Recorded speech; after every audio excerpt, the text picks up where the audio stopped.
Chapter 1. The First Mission. Let me briefly summarize everything that's happened so far.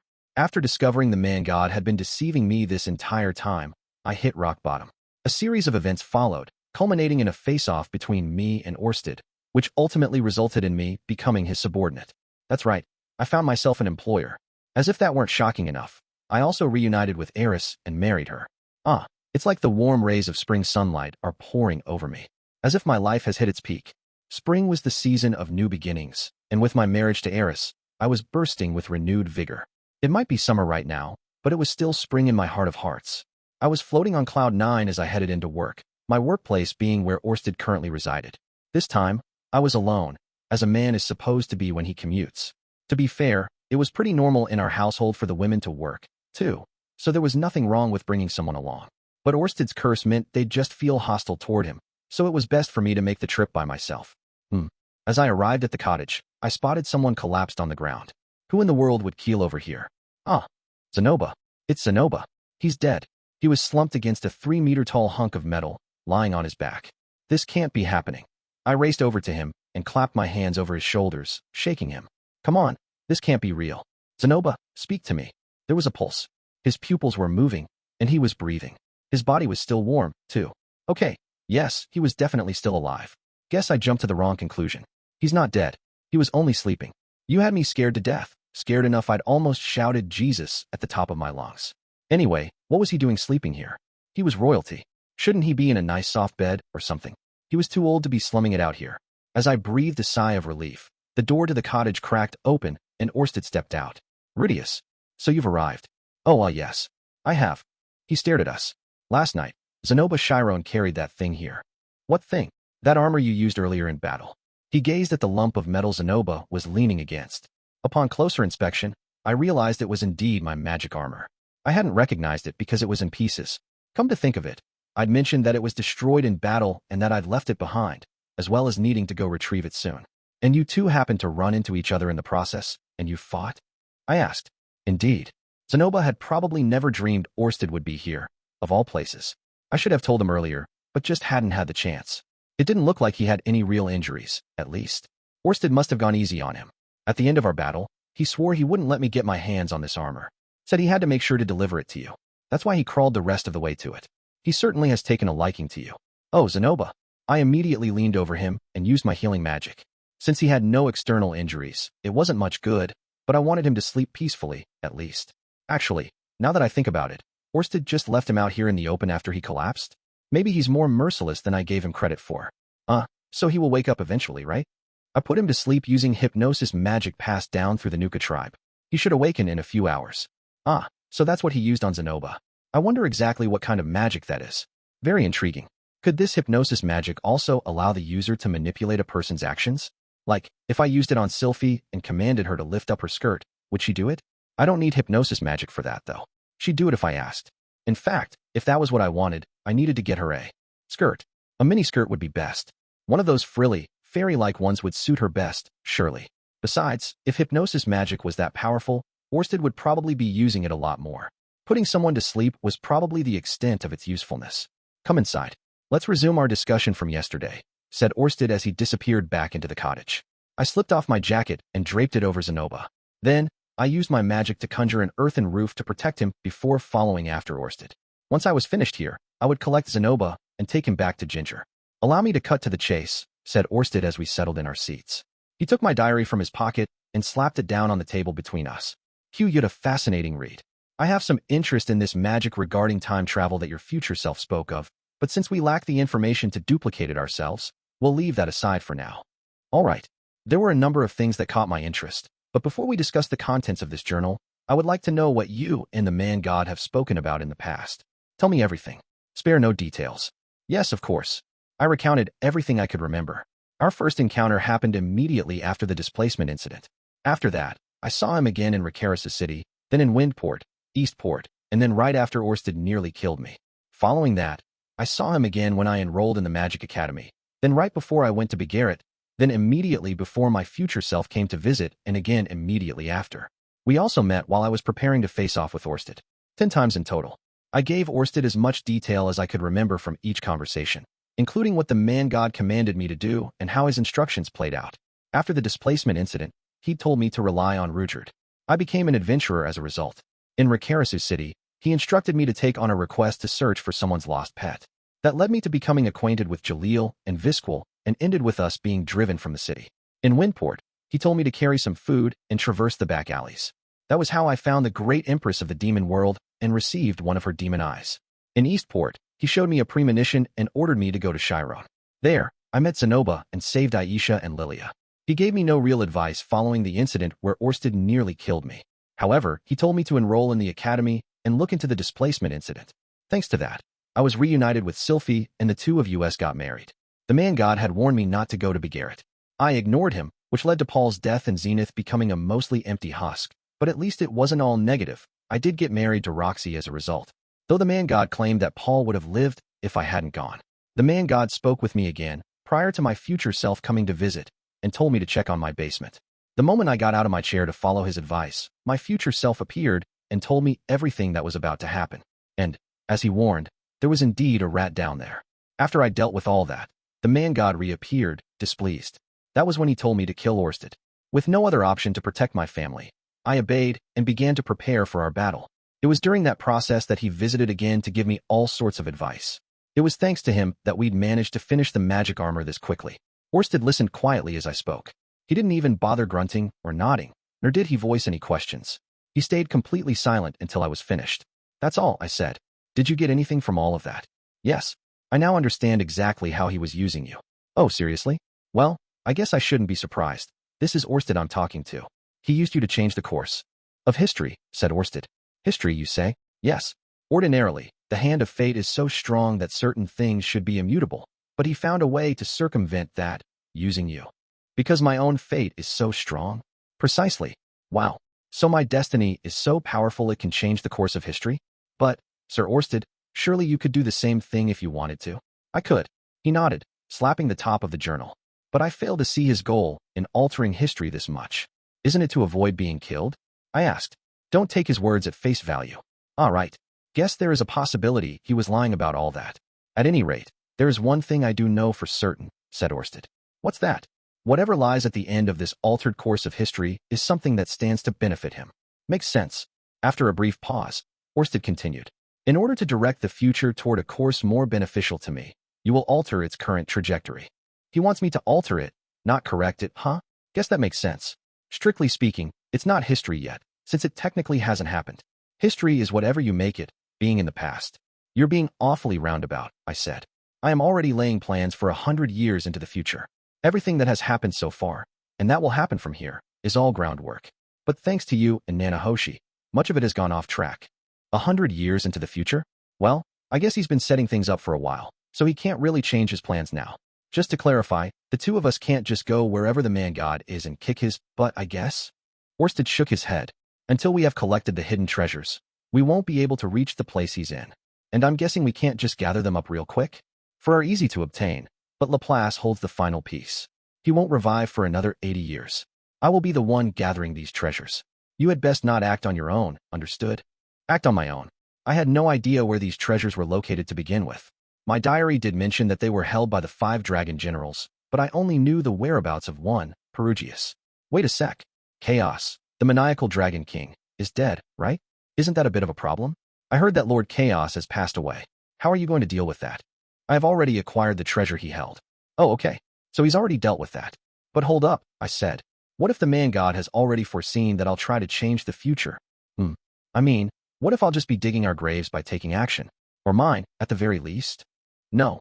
In addition to his powers of foresight, I believe it's also highly likely he has a special trait that makes all the living creatures of this world trust him unconditionally. That has left him ill-equipped to deal with irregularities. I never realized. I guess you could say the man-god has a curse of his own. Hold on. Saying people trusted him unconditionally was a stretch. I never trusted him, for one. But then again, Orsted's curse doesn't work on me.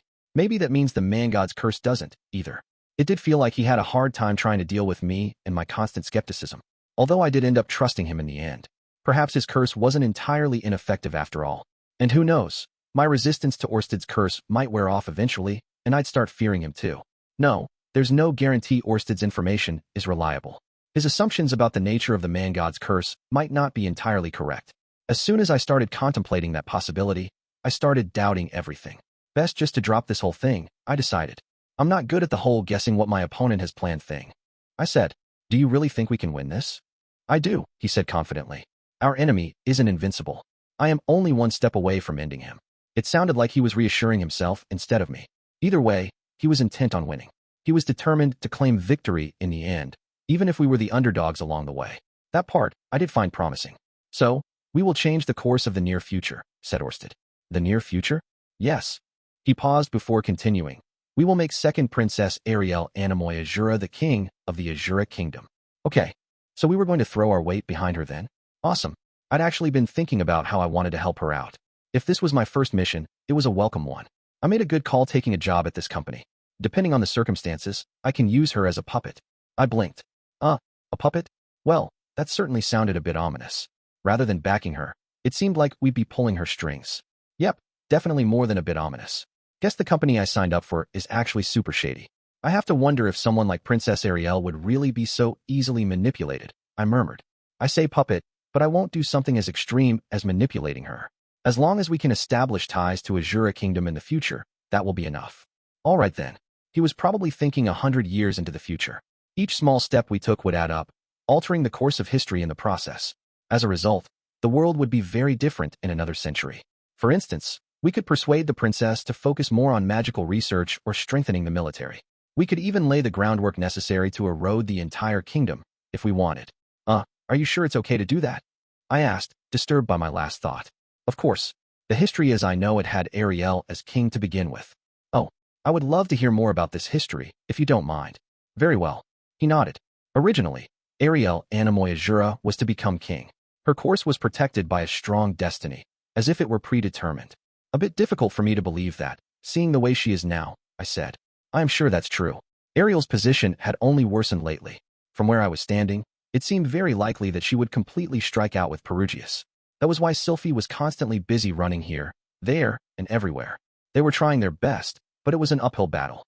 In order for her to become king, Ariel requires the backing of 3 people, Orsted explained. The first among them is the guardian mage Derek Redbat. As I recalled, that was the name of the man who'd served as Ariel's bodyguard before Sylphiette. I was pretty sure he'd passed away during the displacement incident. Derek was highly intelligent and ambitious, too. Even without the displacement incident, Ariel was destined to someday meet Perugius. And it was Derek who convinced Perugius to join her side. So basically, if Derek were alive, she wouldn't be in the terrible position she is now. Derek continued to counsel her after that, eventually leading to him taking up the position of Prime Minister. Prime Minister, huh? Well now, that is a pretty important position. I shook my head. And you're saying the displacement incident claimed the life of someone so pivotal? Indeed. He was supposed to be protected by his own strong destiny, but he died. Which meant that one's destiny wasn't absolute. I supposedly had fate on my side protecting me from death as well, but if Derek's bloody end was any indication, I'd better not let it go to my head. So what you're trying to say is, we have to find someone to replace him, right? I asked. No. If we are to make her our puppet, a prime minister would only get in our way. We don't need that. Are you sure she'll be able to run the country without one? Coming to the magic city of Sharia helped her grow and change as a person. It won't be an issue. If you say so. I was afraid it'd come back to bite us in the butt if we played too fast and loose. At least he wasn't telling me to take over and become prime minister. I was no brainiac like Derek. The other key person is Eris Rudeus Greyrat. Eris. My eyes widened. What did she have to do with any of this? Sure, she was part of the Azuran nobility, but she had no connection to Ariel as far as I knew. Originally, the Azuran guard selected her for her skill with the sword. She joined their ranks, which was how she met Luke. The two were supposed to marry. Something twinged in my chest. I can't really picture the two of them marrying, I mumbled. It was love at first sight for him. Seriously? What was Luke supposed to be? The descendant of some hero or something? Although I could totally see him falling for Eris. She had a beautiful face and huge breasts. I couldn't fault anyone for being deceived by her appearance. Orsted continued. No matter how many times she punched him, he continued to pursue her, and that softened her heart. After the two married, they were extremely affectionate with one another. An affectionate couple, huh? Well, it is true that once you wiggle your way into her heart, she does start to show her cuter side. But this whole conversation makes me feel like I got cuckolded somehow. That does it. When I get back home, I'll have to sneak up on Eris from behind and grope her. I'm sure she'll punch me for it, but that's a price I'm willing to pay. If it means getting to touch her chest, I'm fine with being her punching bag. Well, it's a tale I am sure you find no humor in, said Orsted. To be honest, no, I don't. Very well, I'll keep my summary brief then. I couldn't care less how history might have played out differently. In this timeline, Luke and Eris weren't together. I'm the only one our fair lady deigns to bestow her affection on. Lady Eris belongs to me and me alone. The Eris Rudeus Greyrat I knew was a skilled swordsman, though less so than her current self, but she still eventually reached the rank of saint. Despite her beautiful appearance and impressive status, her fiery personality earned her the epithet Red Lion. Red Lion, huh? A long time ago, people had likened her to a wild ape. A lion was a huge step up in comparison. Currently, she was known as the Mad Dog. Guess she's still a beast in the end. Eris and Luke worked together to shield Ariel from assassination numerous times, protecting her on her path to kinghood. In other words, Sylphiette assumed the role that was originally supposed to be Eris's. Correct. What happened to Sylphiette in this alternate timeline? While I knew it likely had nothing to do with the main topic, I couldn't help asking. Sylphiette became Roxy Migurdia's apprentice and later went on to become an adventurer. People tended to hate her for her green hair, but in the end, she conquered several notable labyrinths and made a name for herself as one of the world's foremost dungeon explorers. Wow. Impressive, Sylphiette. I would expect no less from my wife. I'd have to give her ear a good tonguing once I got home. And who did she end up hooking up with? I am not having this conversation with you simply to satisfy your curiosity, Orsted grumbled. Oops. Sorry about that. My shoulders slumped. Orsted sighed before continuing, clearly exasperated. As far as I know, neither Sylphiette nor Roxy Migurdia married anyone. They lived out the entirety of their lives as single women. Interesting. Thank you for telling me. Huh, so that's how things went. Roxy and Sylphiette never got with anyone else. Guess that means the two of them really do belong to me and me alone. That really warms my heart.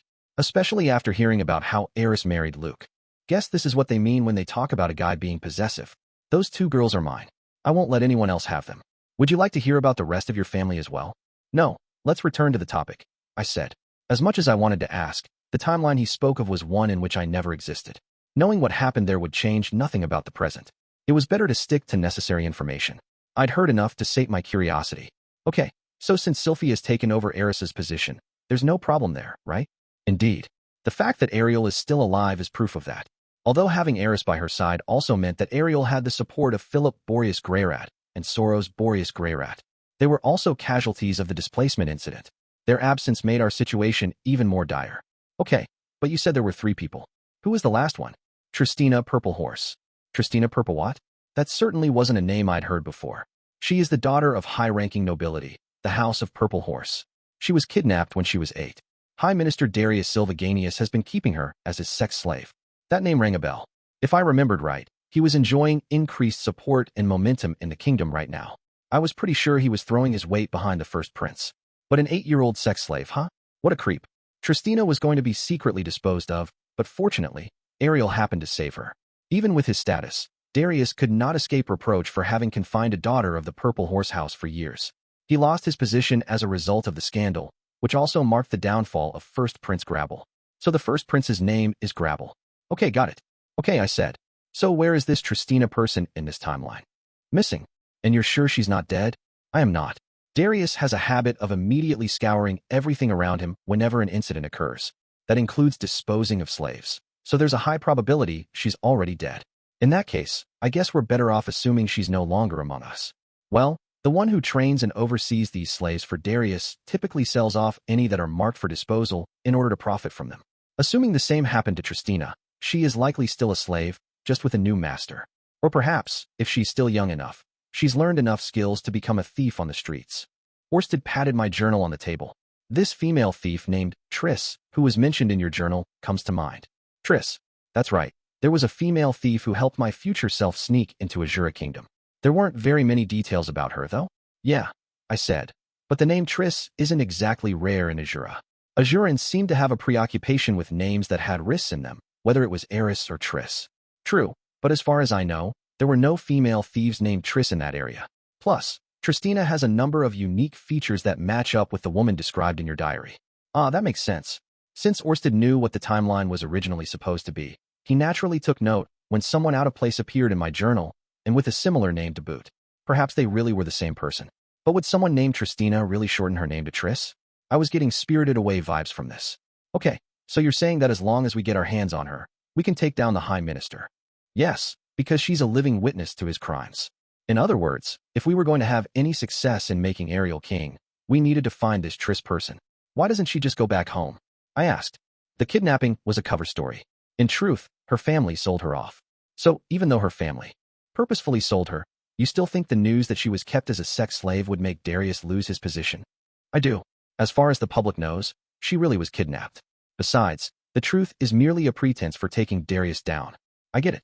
Darius had a number of enemies, and they didn't care about the details of his scandal. All they wanted was an excuse to get rid of him. As long as they could tell the public that he'd forcefully abducted a high-ranking aristocrat's daughter, that would be enough to strip him of his status. Ugh, this country is a huge pain in the butt, I groused. Agreed.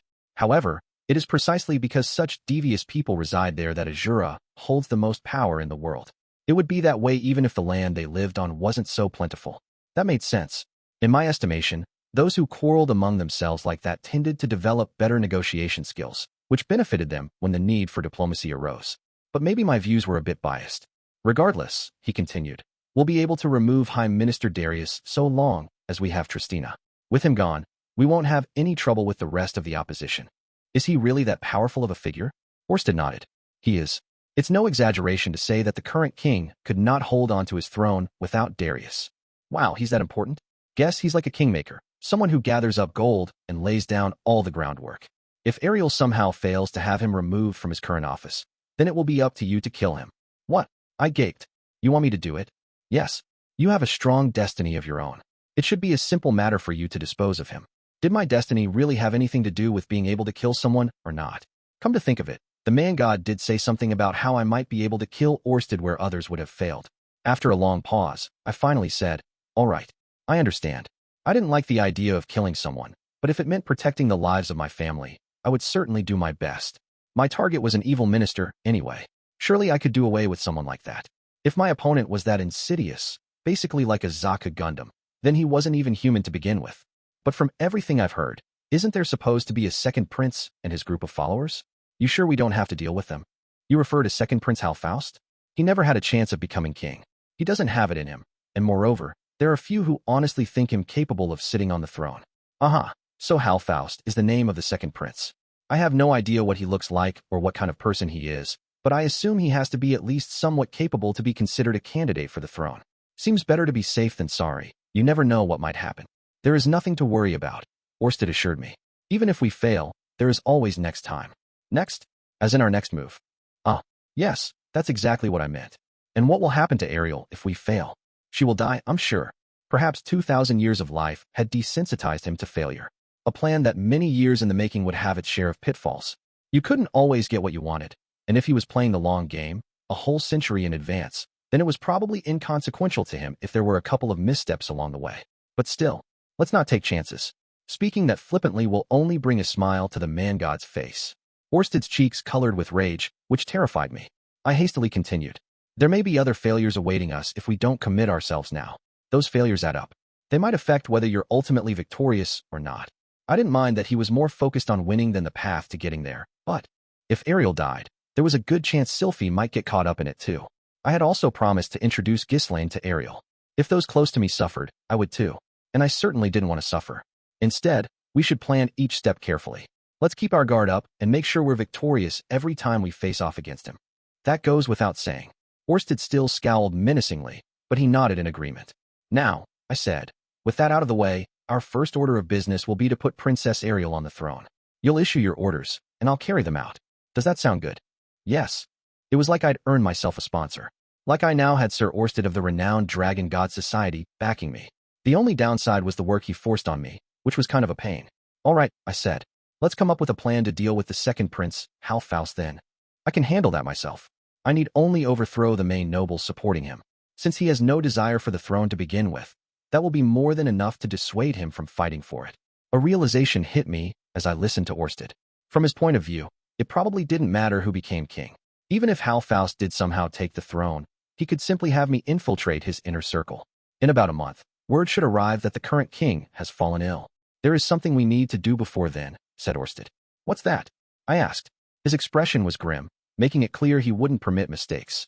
Well, that's terrifying. He probably always looked like that when he was being serious, but that didn't make it any less intimidating. If looks could kill, I'd be on the floor right now. We need to bring Perugius Dola over to Ariel's side. His support will be critical if she is to take the throne. Despite how much anxiety his words caused, I sort of saw that coming.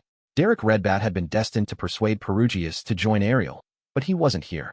Perugius, however, was still a necessary asset. I would have to take on Derek's role and find some way to win him over. So basically, I'll need to spend the next month getting closer to Ariel and Luke while also trying to talk Perugius into joining her. Is that right? Yes. All right then. At least we'd made a concrete plan to address our current conundrum. We were going to change the present in hope of altering the course of the future 100 years from now. To that end, we needed to make Ariel king. This should be good enough for our first strategy meeting. As I thought that, Orsted said, "Take this." He pulled something from his pocket, a scroll, and handed it to me. I unfurled it to discover that a magic circle had been drawn on it. "What's this?" "A guardian beast summoning circle," he said. Ooh, this was the very same thing he'd mentioned to me yesterday. I was impressed he'd kept his promise so soon after he'd made it. I figured it would take a while, since he would probably prioritize reading my journal first. Pour your mana into it, and picture something in your mind that will protect your family. It can even be a word. That should be enough to beckon forth that which you require. Will a picture that vague really be enough? I asked. Your mana pool is enormous. You will gain a better partner this way than if you tried to specifically summon something. I wasn't entirely convinced, but if he said so, it was worth giving it a shot. I just hope I don't wind up summoning anything weird. You know, like a childlike girl whose title starts with demon and ends with empress. What you call forth depends entirely on you. That said, Kishirika Kishirisu possesses an enormous amount of power. A summoning circle this small would not be able to bring her to you. So the size is the only problem? Does that mean if we made a bigger summoning circle, I could theoretically call her here? Not that I actually wanted to do so. She was too obnoxious. At any rate, I said, I will be sure to summon this guardian beast tomorrow. Very well. My heart was pounding with excitement. What kind of creature might I summon? A badass one, I hoped. With it standing beside me, I would look twice as awesome as I did now. Enough to make Sylphiette and Roxy fall for me all over again. Oh, that's right. There's one more important matter I forgot to ask him about. That's right. Supposedly, one of my descendants is going to help you in the future. Does that mean I should have a bunch of kids just to be on the safe side? Or does that pose the potential danger of one of them later giving birth to Laplace? He stared at me silently before finally saying, None of your children will give birth to Laplace. Do as you like. Understood. I will do just that then. That means I'm free to pump out the babies. Surely Orsted would be pleased to have a large number of companions as well. In that case, allow me to excuse myself. I need to see how this summoning circle you gave me works out. All right. I'll see you again in a few days. If anything happens in the meantime, please be sure to send a letter to my house again. As I started to get up, I remembered one more thing. By the way, my lord, did you already go visit Nanahoshi? No, not yet.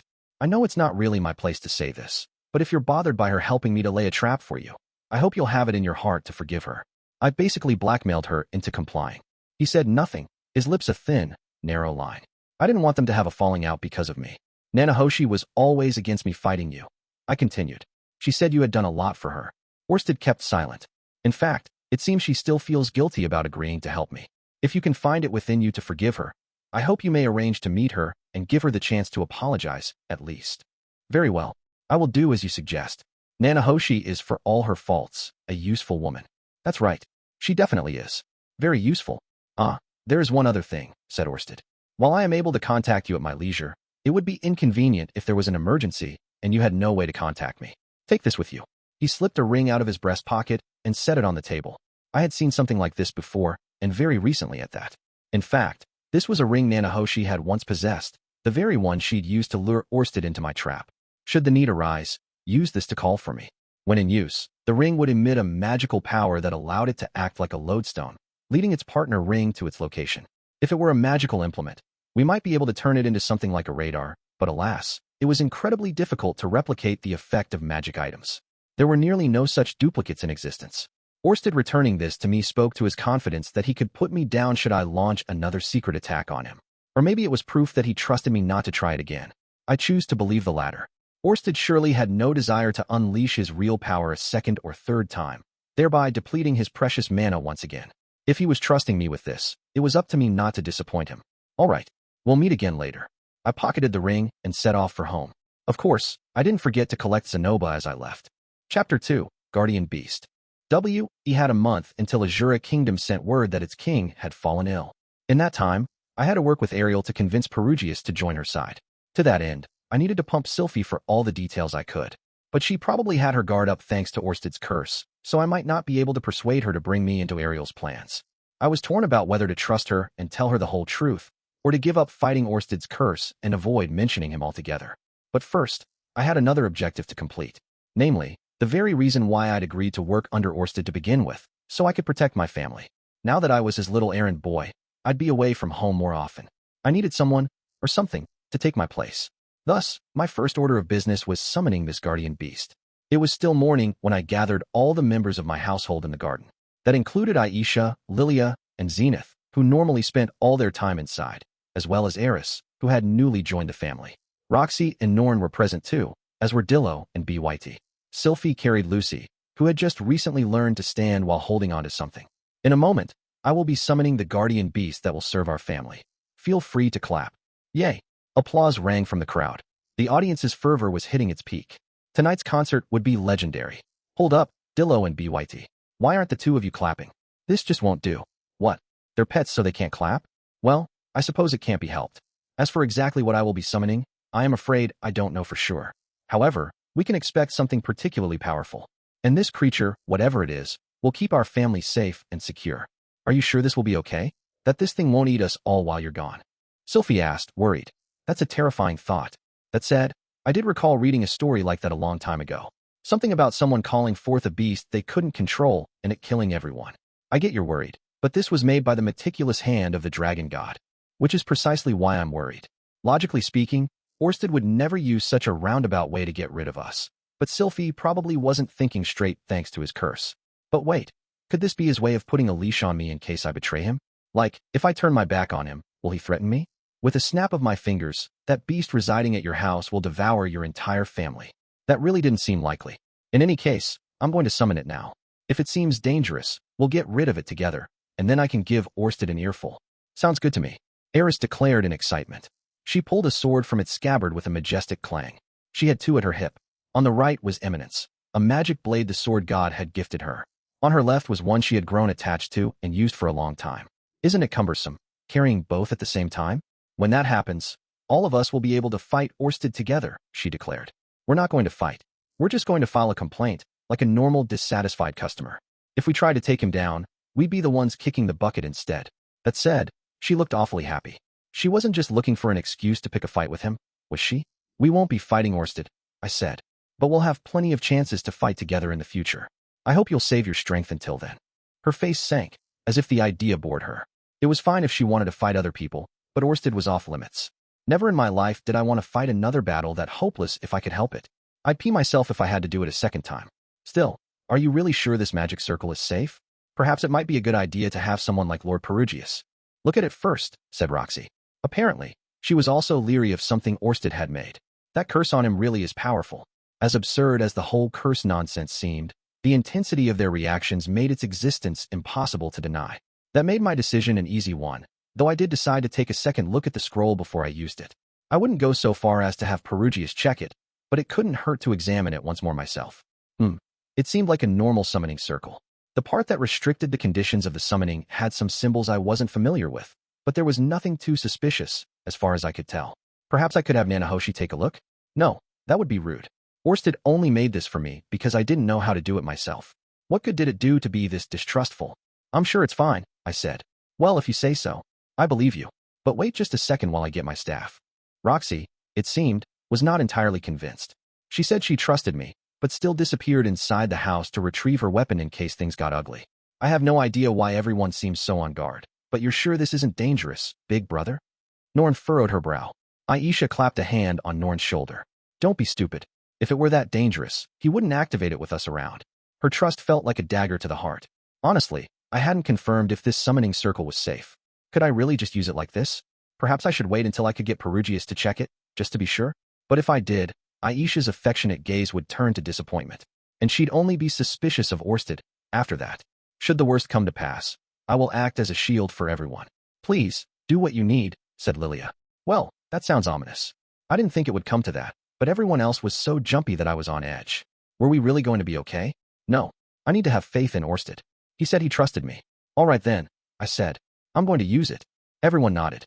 I set the scroll down on a table I'd erected using my earth magic. Here goes. I steeled myself and placed my hands on the circle. I concentrated, letting the magic flow through my veins and gather in my fingertips. From there, I poured it into the circle. I kept pumping more and more of my mana in. This creature was supposed to be something that could protect my family. Even if I drained myself dry, it still wouldn't be enough in my eyes. I'd gladly take every last bit of Orsted's mana too, if I could. Using more mana didn't necessarily guarantee a strong guardian beast, but I would still give this everything I had. Orsted also said it was important to imagine what I wanted. Something to protect my family. That was awfully vague. I needed something incredibly powerful. Powerful enough that a normal opponent wouldn't stand a chance. Something that was incredibly loyal and would never oppose me. And since they were supposed to be protecting my family, preferably not something crude and indecent. I definitely didn't want some tentacle monster covered in mucus. That wouldn't be good for my little sisters or Lucy. This guardian beast was going to be Lucy's knight, so I needed something respectable. That's right. A creature of high moral character, who is loyal and strong. Okay, order up, let's go. Come on out, guardian beast. The circle began emitting a bright light, not a pure white, but a mix of blue, red, yellow, and green. It was a whole rainbow, but I felt as if the summoning had caught on something, as if there was something stopping it. What could it be? I ignored it and continued pouring in more mana. Whatever had been blocking the spell snapped. Yeah, a voice groaned, though I couldn't tell where the sound came from. Was it the guardian beast that would now be protecting my family? It sounded rather ominous, as if the creature was in pain. I simply increased my mana output, yanking whatever it was through the summoning circle. Aya! A voice rang out as the mana flow I'd been feeding into the circle was abruptly cut off. The light faded, and from within it appeared KHH, a man in a yellow mask and white uniform, a large dagger hanging by his side. He was perched atop the earthen platform I had created, down on one knee with his arms wrapped around himself. How can this be? How could my contract with Lord Perugius be destroyed like this? He remained in that pose as he lifted his head and looked around.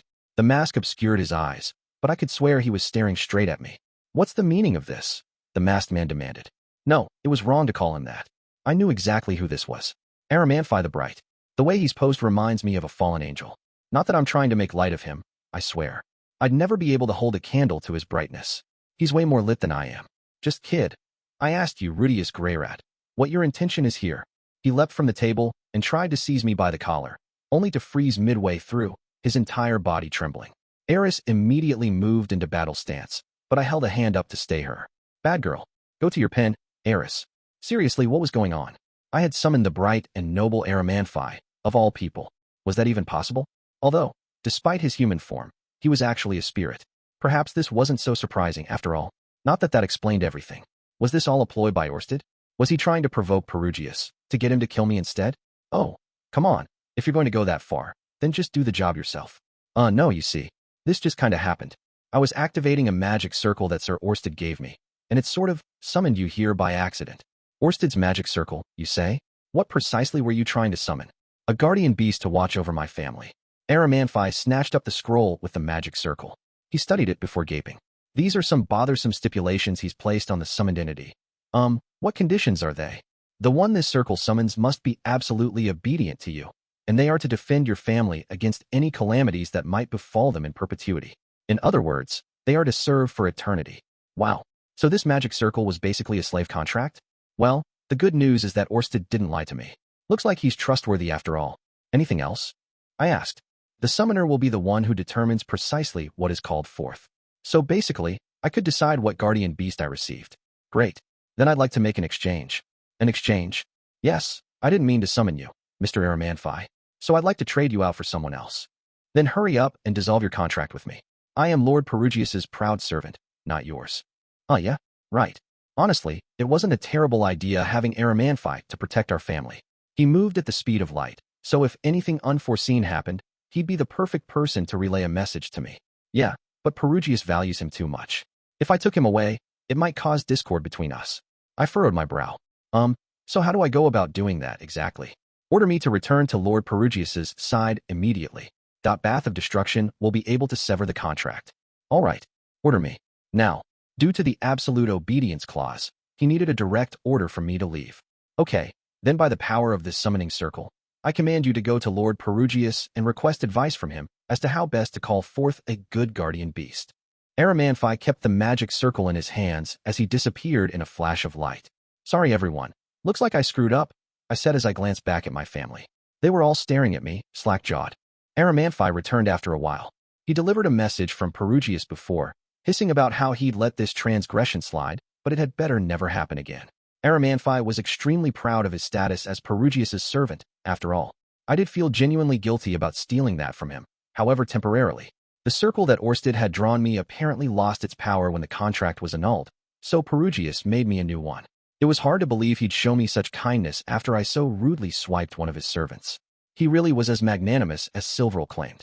The truly terrifying part of the whole ordeal was the level of power Orsted's circle had commanded. Or maybe it was my own magic that was to blame. Perhaps both. Each was merely a spark on its own, but combined, they made a raging flame. Since the previous summoning hadn't depleted much of my mana, I decided to collect myself and try again immediately.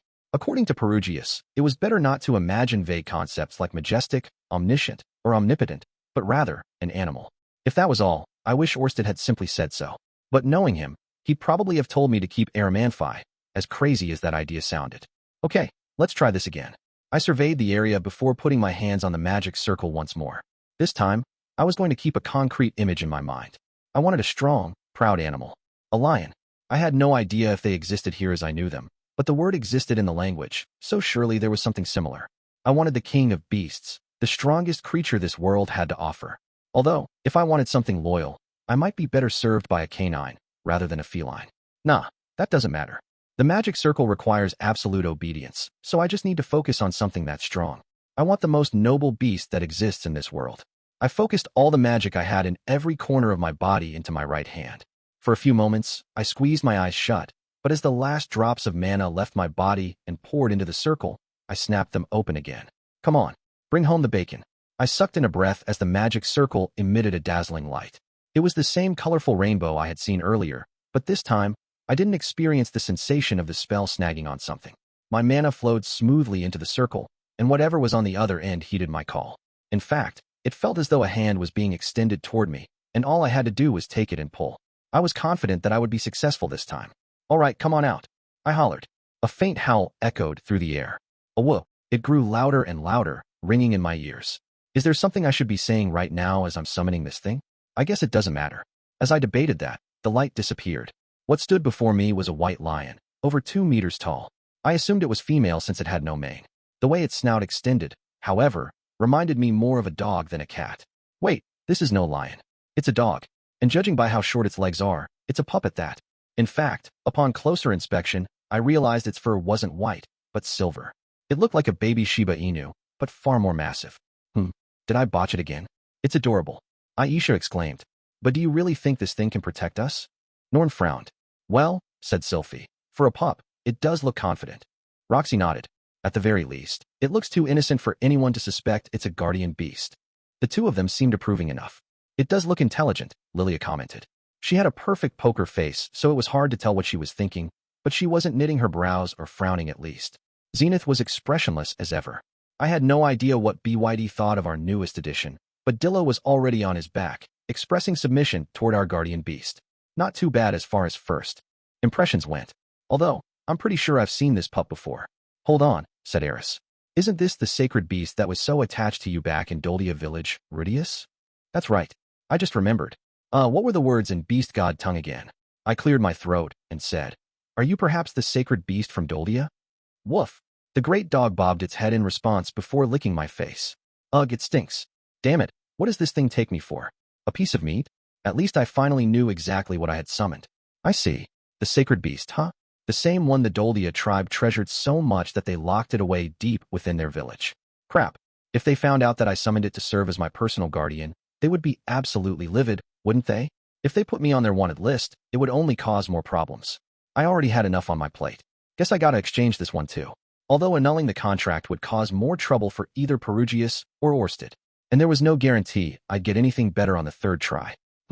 I spoke in beast god tongue. O sacred beast, if I might humbly ask, do you possess the power to protect my family from any calamity that might befall them? Woof. He seemed to be saying, leave everything to me. He seemed motivated enough, but on the other hand, he had gotten himself kidnapped before. Could I really rely on him to protect them? Orsted assured me that the man-god probably wouldn't come after my family much anymore, so maybe I didn't have anything to worry about, but, arf, As I was lost in thought, the sacred beast leaped from the summoning table and pressed its body against me, licking at my face again. Ah, he's so soft. They definitely have to be using some kind of conditioner on him. And if he's our guardian beast, that means I'll be able to enjoy his fluffy fur every single day. Yep, I've got to be mistaken. This definitely isn't the sacred beast. Nope, this was not the holy creature the beast folk looked up to with such reverence. Definitely not. There was no way their protector god would show up here of all places. It had to be a look-alike. That's right. This thing is a lion, that's it. It was clearly a lion cub I had called here from one of an infinite number of alternate worlds. At least, that was the explanation I decided upon in my mind. It was good enough for me. Although that excuse probably wouldn't hold water when it came to protecting me from the wrath of the Doldia. Well, if things started going sideways, I could always ask Lord Perugius for a favor and swap this lion cub for something else. Until then, we'd have a trial period of sorts. All right, from today forth, your name is Leo, I proclaimed, thrusting my hand into the air. The sacred beast promptly licked my fingers before snorting in response. Then, suddenly, he lifted his head as if he had noticed something. His gaze turned toward Roxy. Leo trotted over to her, before promptly shoving his face up her skirt. Ack! Hey, what are you doing? Roxy cried, bonking him with her staff. Our perverted canine merely sniffed and licked at her leg before wrapping his enormous body around her. Rudy, what am I supposed to do about this? Nervously, she peered over at me. I had no idea what was going on exactly, but it was clear that our new family member was attached to Roxy. Leo, now that I have summoned you here, you're my servant, I said in beast god tongue. Your duty is to protect my family. Understood. Woof, he barked back cheerfully. I had no idea how useful a pup would be for watching over everyone, but since this was what I had summoned, it was going to be our guardian beast henceforth. Surely, he'll prove his worth. Leo, allow me to explain a bit about what your employment here entails. I know you're used to getting your way and having people spoil you, but that won't fly here. You're going to have to wear a collar and live in a dog house like a normal canine. If anyone suspicious appears, you bark at them, bite them, and render them powerless. If they're too strong, you have my permission to kill them. You'll have 3 meals a day here, and you're free to take naps whenever you want. If you so desire, we'll even take you for walks when you want. If you find these conditions acceptable, please bark once. Woof. Great. That's the kind of answer I like to hear. And one more thing. It goes without saying that if you dare do anything to hurt my family. Arf, his throat rumbled, as if he were offended by the mere idea. Great. Then our contract is sealed. Now let's shake on it. I held out my hand, and he promptly offered up his paw. And with that, our family had a new pet. Chapter 3, Opening Move. TWO days had passed since I summoned our guardian beast. I had his name engraved on a leather collar which we looped around his neck, and we built a large doghouse for him. His job was, essentially, to be our security guard. When I woke in the morning, he'd be waiting at the front entrance as Eris and I came out to train in the yard. He would continue to stand at the entrance like a sentry until it was time to go for a walk. Once we returned home, he would come into the house and watch over everyone. Leo periodically made rounds of the house to ensure nothing was amiss. If it was, he did his utmost to remedy it. If Lucy was crying, he would comfort her. If Aisha went out shopping, he would accompany her. When asked, he would even walk with Norn to school. It was really as though we had our own home security system. Leo was incredibly intelligent. He did whatever my family told him, and was perfectly toilet trained. As for tricks, he knew wait, down, paw, and beg, and even more complicated things such as spinning 3 times and barking, plus somersaulting like a cat. He was also really submissive toward my family. When Aisha or Norn nervously reached up to pet him, he would wag his tail so hard it was like a helicopter rotor. He was particularly fond of Roxy and acted like a loyal knight around her. His attitude toward her was markedly different from his interactions with everyone else. When Roxy woke up, he would circle around her while wagging his tail and try to shove his head between her legs. The first time he did that, I scolded him, saying, "I'm the only one who gets to lick her there."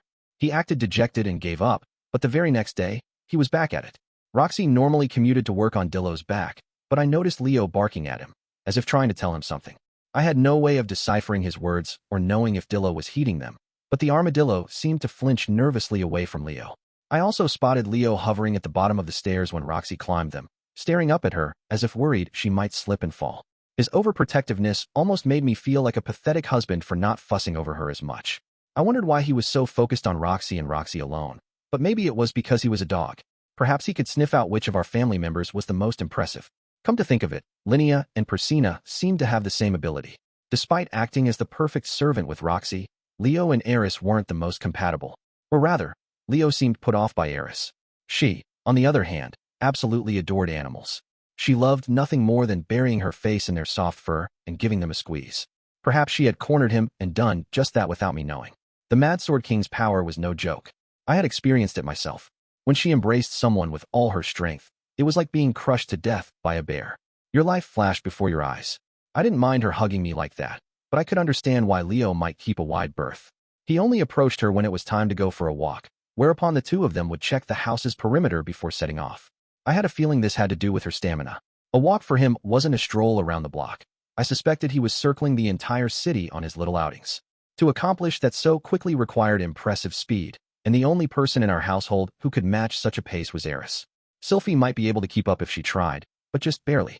In any case, Leo typically chose Eris as his partner when going for walks. Maybe he considered her a fellow security guard.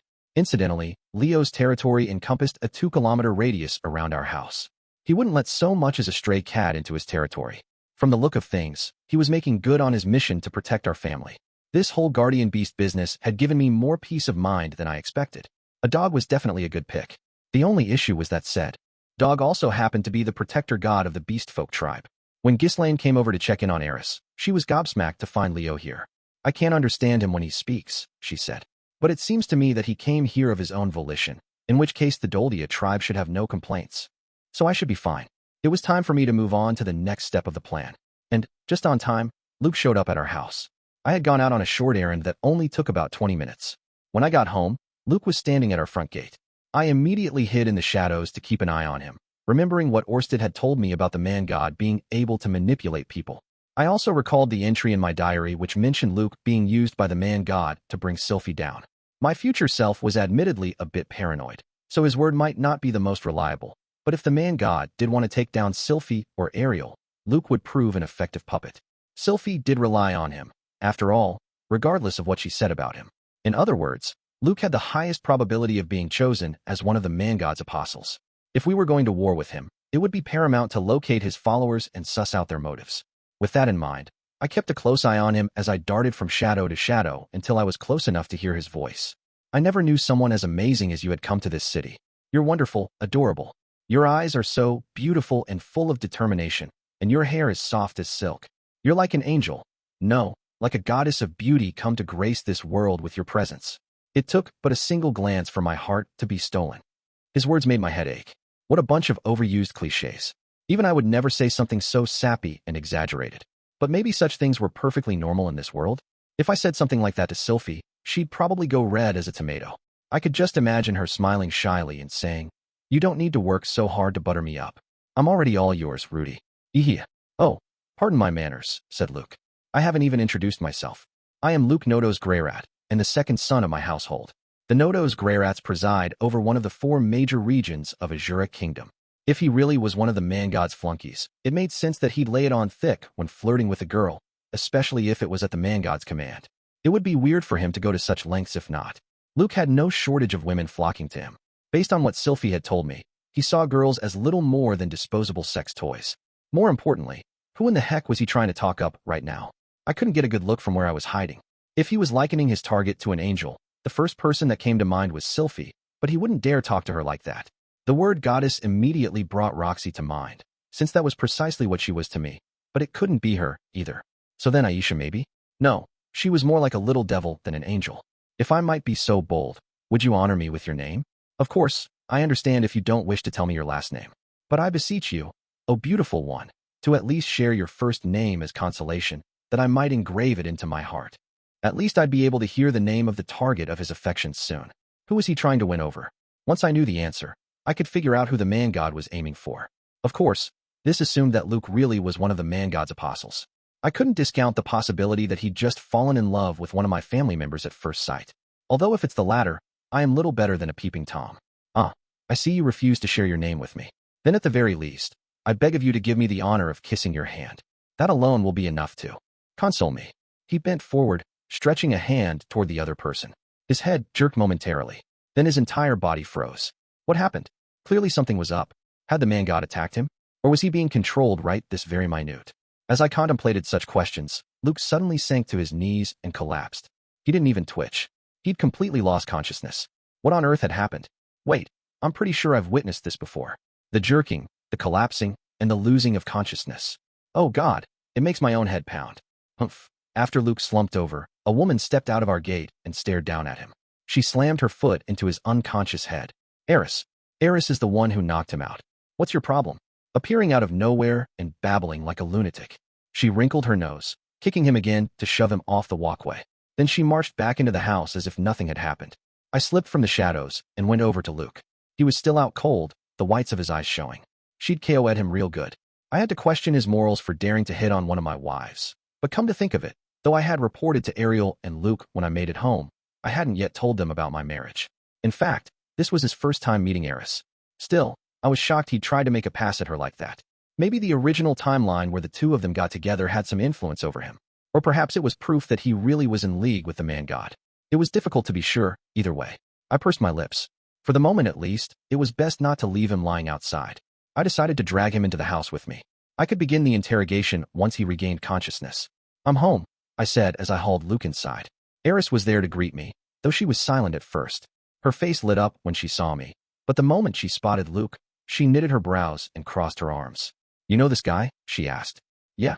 Well, I guess you could say he's Sylphie's colleague, to be more precise. Oh. Well, sorry. I punched him. Oh. She's being awfully meek. I shook my head. It's fine. I bet it was his own fault for saying something inappropriate. It was, she agreed. Well, then he has only himself to blame. He got his just desserts for trying to lay his grimy hands on my Eris. All the same, I was going to lay him down somewhere so he could rest. He'd be in the way if I put him in the living room. Maybe I should just throw him in one of the empty rooms on the first floor. Hey, Rudeus, Eris called after me. Yes. Do you also want to kiss my hand? I glanced at her hand.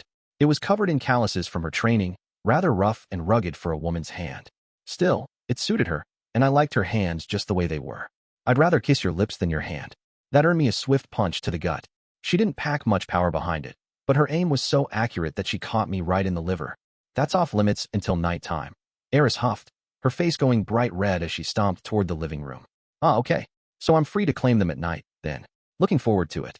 That aside, what should I do now? Personally, I wanted to consult Sylphie quickly so I could convey my wish to aid Ariel. That way, the lot of us could work together to persuade Perugius to join her side. Alas, I had no idea what had motivated Luke to travel here. If he'd come to cause problems on behalf of the man-god, I certainly couldn't let that fly. I guess I'll wait till Luke wakes up. While Luke remained unconscious, I went to check in on Sylphie and the others. I would be heartbroken if something awful were to happen to the rest of my family members while I was preoccupied with Luke. Though that was probably unlikely, given that Eris was here. Leo was at the top of the stairwell on the second floor, sitting obediently with an alert expression. I passed him and checked several of the rooms. Roxy's room was littered with clothes, but otherwise unoccupied. Considering Dillo was absent as well, it was probably safe to bet she'd already left for the academy. Sylphie and Aisha were cooking in the kitchen. I beat a hasty retreat, not wanting to interrupt them. I found Zenith tucked in her bed, asleep, with Lilia reading a book at her side. Nothing amiss there. I found Eris playing with Lucy in the living room. Lucy had grabbed Eris's hands and climbed on top of the sofa, while Eris nervously supported her and looked on. It was a heartwarming sight, but I could only savor it for a few moments. I then returned to the empty room where I'd left Luke. He had already regained consciousness by the time I got back. I had a dream about a red-haired angel. She was beautiful and sweet, but she was also so strong. My ideal woman. But when I tried to kiss her hand, I woke up. He was sitting up, his eyes vacant as he mumbled incomprehensibly to himself. He's probably got some brain damage from Eris's punch. Wait, that can't be it. He was saying that angel crap before she smacked him. Please calm down, Master Luke. There is no red-haired angel. Oh, it's you, Rudeus. He glanced at me absently. Wait, what are you doing here? Huh, where am? I'm in your house. Just a moment ago, I was at the front gate, and this angel. What's going on? His memories were all muddled. At least it didn't seem like he'd met the man-god during his brief lapse of consciousness. Luke glanced behind me and screamed. I looked back and Eris was there. She'd shoved the door open and was staring in. Humph. She took one glance at Luke, huffed, and marched back toward the living room. Apparently, she had been at least a little worried about him. My fragile maiden's heart was pounding with worry. Don't tell me she's already started developing some feelings for him? That can't be, right? Wait. Your name. Please at least give me your name. If you could also give me your address and tell me your favorite flower, I would be forever grateful. Oh, and I'd be delighted if you could tell me what kind of man you like. Please calm yourself, I said. This is her address. She lives here. I managed to restrain Luke from following her out of the room, but he grabbed me by the shoulders and brought his face close. Rudeus, if she lives here, that must mean you're related, right? Tell me, who is she? Her name is Rudeus Greyrat. The two of us just got married. What? You married? Luke froze. So that means she's your woman? Yes, that is what that means. Given our relationship dynamic, it was probably more apt to say I was her man, but the meaning was the same. Oh, his voice trailed off. Instinctively, I said, I'm sorry. Luke shook his head. Why would you apologize? The early bird gets the worm, as they say. I suppose that's true. After hearing about this alternate timeline from Orsted, I couldn't help but feel guilty. Luke and Eris were originally supposed to be a pair. The situation felt like receiving a package only to find out it had your neighbor's address on it. Even so, that didn't change our past together. I was the one who'd been her tutor and traveled the demon continent with her. We'd shared our first sexual experience together. Luke sighed. It's not all that rare for good women to fall for a single man, or for good men to fall for a single woman. For whatever reason, he kept going. Men often keep a number of women for themselves, but the opposite is practically unheard of. That was merely the way God made us humans. After all, a man can give their seed to multiple women, but a woman can only have one man's child at a time. It does seem there are demon women who can have multiple men's babies at once, but the same cannot be said for our race. He was sure coming at this from a biased male perspective. Of course, I was one to talk. But, and not to defend myself here, I also thought it was perfectly reasonable for it to go both ways. You know, one woman and multiple men. A reverse harem. Good women tend to gather around the man who holds the most power, Luke went on. You have power, money, status, and prestige. I can understand why that angel, Miss Eris, chose to be with you. So, he paused and shook his head. No, that's not it. I didn't come all the way here to have this conversation with you. Luke let out another large sigh. I came here because I have something to ask of you. Oh, I took a seat. The timing was far too convenient. It was reasonable to think he was the man-god's lackey, trying to change the course of history. I couldn't shake that suspicion, but I would hear him out either way. I assumed he would try to find some way to lead me toward my own destruction or otherwise try to impede Ariel's ascension to the throne. Would you lend us, that is, would you lend Princess Ariel your aid? I couldn't believe my ears. What the heck is going on? He's asking for my aid. Shouldn't he be asking for the opposite? No, I had made it perfectly clear that I would assist her if needed. He wasn't approaching me with such a request out of the blue. Of course, I would be more than happy to. But why are you asking this when I've already said I would help? Your skills with magic and ability to befriend people with difficult personalities is astounding. On top of that, you demonstrated your fighting capabilities by returning home alive from a battle with the dragon god. He even took you on as a subordinate. Truly, such feats are impressive beyond words. Okay, it makes me a little uneasy when you go out of your way to compliment me like that. However, we feared involving you would disrupt Sylphie's happiness. Luke lifted his head. That is why we never explicitly requested your assistance until now. We couldn't. Neither Princess Ariel nor I wish to involve Sylphie in this power struggle any more than we already have. He'd said as much earlier, when the two of us dueled. But, Luke dropped his gaze. He was good-looking enough that such a pose made him look more like a tortured hero. No wonder most women fell for him so easily. In the past 6 years, we have exerted our influence with the magic nations to enlist a number of nobles and craftspeople to our side.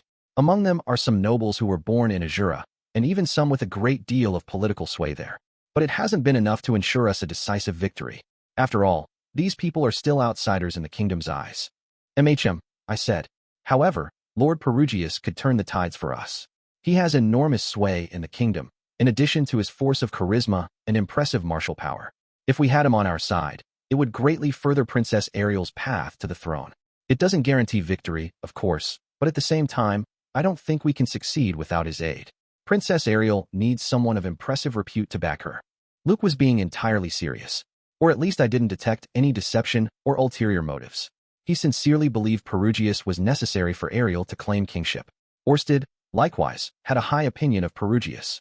He shook his head, adding, but despite that, Her Highness has nearly given up on trying to persuade him to join us. Well, given how it's been going, I can't really blame her, I said. When I last saw them both, Perugius had about as much interest in her as he had in the ground he walked on. Which was to say, none. Of course, meeting him was pure chance to begin with, said Luke.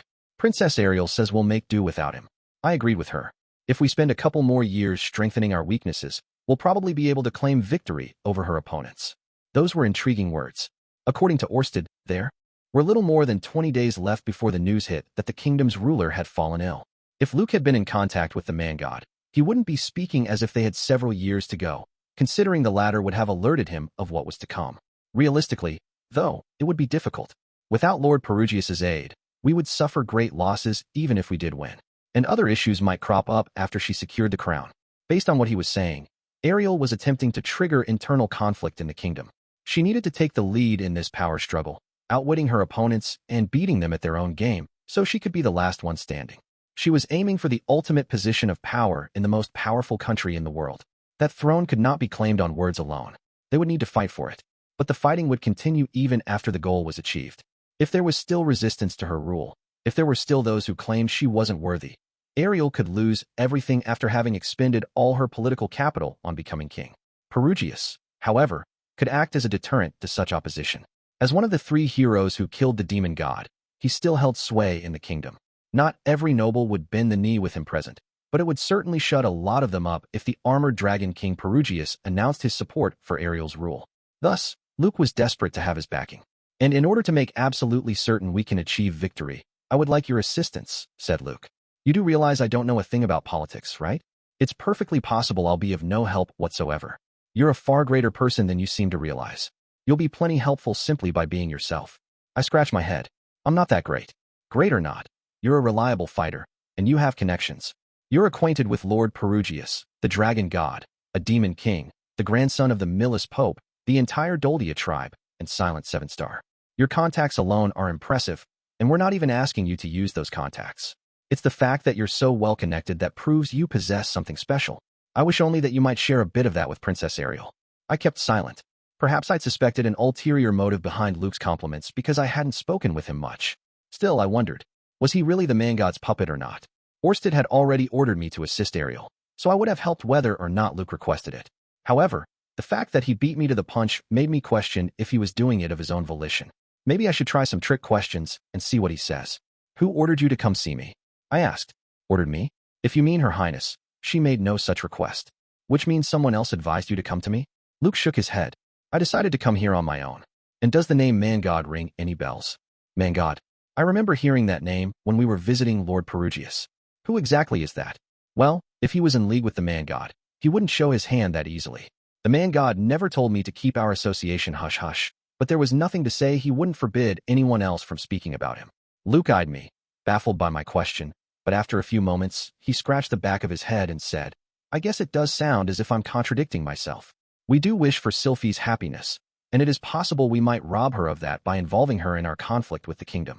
If they label us as insurgents, even the magic nations won't be able to shield us. That part scared me as well. There was no telling what might happen if we made an enemy of Asura. According to my journal from the future, Sylphie had died as a result, and the holy kingdom of Millis had managed to kill Zenoba. Sure, I could fight decently enough.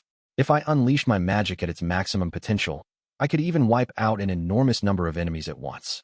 I would even be fearsome in close combat once we had my magic armor repaired. Orsted had admitted he couldn't hold back when facing me in that armor. That being said, it was naive to expect to win every battle you fought head-on. Not even an idiot would fight a pro wrestler barehanded. To defeat someone like that, you might stab them in the back, poison them, or use money to pressure them into submission. If you couldn't beat someone with power alone, you just had to use some other means. My future self had fortified his defenses by forging a strong relationship with the kingdom of Asura. Enough that they didn't come after him, at least.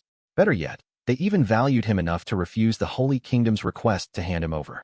How would things go this time? With Leo in our house, would the other countries hold back, not wanting to strain their relationship with the Beast tribe? How good of a protector would he prove to be? Orsted had assured me I would be fine as long as I had my guardian beast. According to him, Leo would be perfectly capable of keeping my family safe, since he had his own strong destiny. But can that little pup really guard my family all by himself? However, said Luke, since you have the dragon god backing you, I think it won't taint all Sylphie's joy if we get her involved now. I wasn't so sure about that. There were places where Orsted's influence had no power. The people of this world might have heard of the 7 great powers, but they didn't seem to realize how strong they were, or how far beyond human their abilities were. Having the dragon god's support doesn't mean my life wouldn't be at risk, I said. That's true, Luke admitted. He sucked in a breath and stared directly into my eyes. But that's precisely why we only need your support on the surface right now. I want to make Princess Ariel king, no matter what it takes. He glared at me, eyes gleaming. I met his gaze without flinching, surprised at how strong it was. His determination reminded me of Rudeus, as if he was willing to throw everything away to accomplish his goal. And why is that? I asked. After a long pause, Luke answered, it was the last request of a deceased friend. I immediately knew he was referring to Derek Redbat. Please, won't you lend Princess Ariel your strength? I assumed that he wasn't promising me anything in return because he'd come of his own accord rather than at Ariel's behest. Rather than offering a deal, he was asking for a favor. I stroked my chin. In hindsight, I was still myself even when the man-god was pulling the strings. He did give me advice, but I was the one desperately racking my brains to interpret his words and figure out how best to proceed. Perhaps the same was true of Luke. Maybe he was trying his best to search for a way forward. If that was the case, I wanted to help him. There was just one problem. My opponent was neither Ariel nor the Asura kingdom. It was the man-god. If there was any possibility that aligning myself with Ariel had something to do with the man-god's plan, I needed to consult Orsted first. Would you permit me to seek the counsel of those around me before I give you an answer? I asked. Luke smiled, despite looking like he wanted to cry. Apparently, he thought this was my way of turning him down. He got to his feet, and after a long pause, said, "All right. Sorry to bother you. Not at all. I will give you my official answer in a couple of days. I promise." His shoulders slumped as he shuffled out of the room. I followed him, intending to see him out. We made our way through the hall and toward the front door. Leo was standing at the top of the stairwell as he had been earlier, peering down at us. He let out a low growl, as if to let Luke know he wouldn't get past him to the second floor. Does this mean Luke really is suspicious? Though I have no idea if Leo can sniff out the man-god's puppets with his nose alone. Oh, Eris peeked out of the living room, having heard the growling. Luke immediately put a hand to his chest and bowed. "Mrs., I realize I was ignorant of your identity before, but I still apologize for my rude behavior. I do hope we will meet again someday." Eris reached down to grab her skirt for a curtsy, only to belatedly realize she was wearing pants. She scowled, feeling awkward, and crossed her arms over her chest. "I'll be sure to entertain you properly next time. I appreciate you saying that. Well, if you will excuse me." Before he had a chance to leave, someone yawned from above us. "Eris, please don't shout like that. Everyone is still sleeping," Sylphiette said as she made her way down the stairs. She must have gone up there after I checked on her earlier in the kitchen. Her eyes were still heavy with sleep. Apparently, she'd gone back to bed. When her gaze landed on Luke and me, she said, "Oh, welcome back, Rudy. HM? Luke, you're here? How come? Did something happen to Her Highness?" "I had an errand to run and decided to swing by." "Huh. Well, take your time, then. I can get you some tea," Sylphiette offered. "No, I should be leaving." "All right. Well, I'll be heading back in a few, so take care of the princess for me until then." "Will do." Luke smiled forlornly as he left. Sylphiette and I followed him to the gate and saw him off. His receding figure reminded me of a lonely salaryman, completely exhausted as he made his way home from work. "What's going on with him?" Sylphiette wondered. I didn't respond, but I couldn't help feeling like something had been set into motion. No matter how I decided to act on this, I couldn't do a half-assed job. With that in mind, it was time to report to Orsted. Chapter 4. Mind made up. I used the ring Orsted gave me to contact him. About an hour later, I received a letter telling me to meet him outside my cottage, off to the side. Apparently, he'd still been nearby when I reached out. He could have just come to see me instead of sending a letter. In any case, I did as he commanded and set out to meet him at the agreed-upon location. I arrived to find him with his arms crossed, looking as if he'd nodded off. He had obviously been waiting for me. I felt a bit guilty for not hurrying here sooner. "Sorry I made you wait so long," I said. "No, I arrived only moments ago." We sounded like a couple who had just started dating. Anyway, I filled him in on the events since we'd last met, starting with our new guardian beast, Leo. He saw no issue with that. In fact, he was shocked that such an important animal had heeded my summons. He guaranteed me that my family's security was assured with a sacred beast guarding them. Apparently, Leo was more of a big shot than I realized. It really got my attention when he mumbled to himself, "Perhaps Roxy's child is special after all." I grinned when I heard that. I also suggested having Cliff try to remove his curse. Orsted seemed willing to give it a shot. Under this arrangement, Cliff would come to the cottage every few days to work on developing a magical implement that could combat his curse. Since we had no idea when we would see the fruits of Cliff's labors, I told Orsted that I would keep up the guise that he was holding my family hostage in the meantime. He kept a poker face through my explanation, then merely nodded. "All right." When I admitted that I hadn't yet reached out to Ariel, he reprimanded me. I could have told him that I was worried about Eris and Leo, or that I was waiting for a good opportunity to introduce Ghislaine to Ariel, since it would be perfect for getting close to her, but those would simply be excuses. I had taken the month's leeway we had for granted. I could admit I'd been negligent. Orsted had gone to meet with Perugius while I was taking my sweet time. He requested that Perugius support Ariel's bid for the crown, but had been refused. Perugius stubbornly insisted that he would not change his stance until he was certain she was fit for the position. "You have some serious balls, Lord Perugius. You seemed pretty terrified of Orsted, but you still rebuffed him in no uncertain terms. Gotta admire you for that." That aside, I told Orsted about Luke's visit. I also mentioned that his plea for help could be on the man-god's behalf, and brought up how worried I was about helping Ariel out. Finally, I asked him if he had any intention of changing his original plan. Undaunted, Orsted said, "No. We will make Ariel king."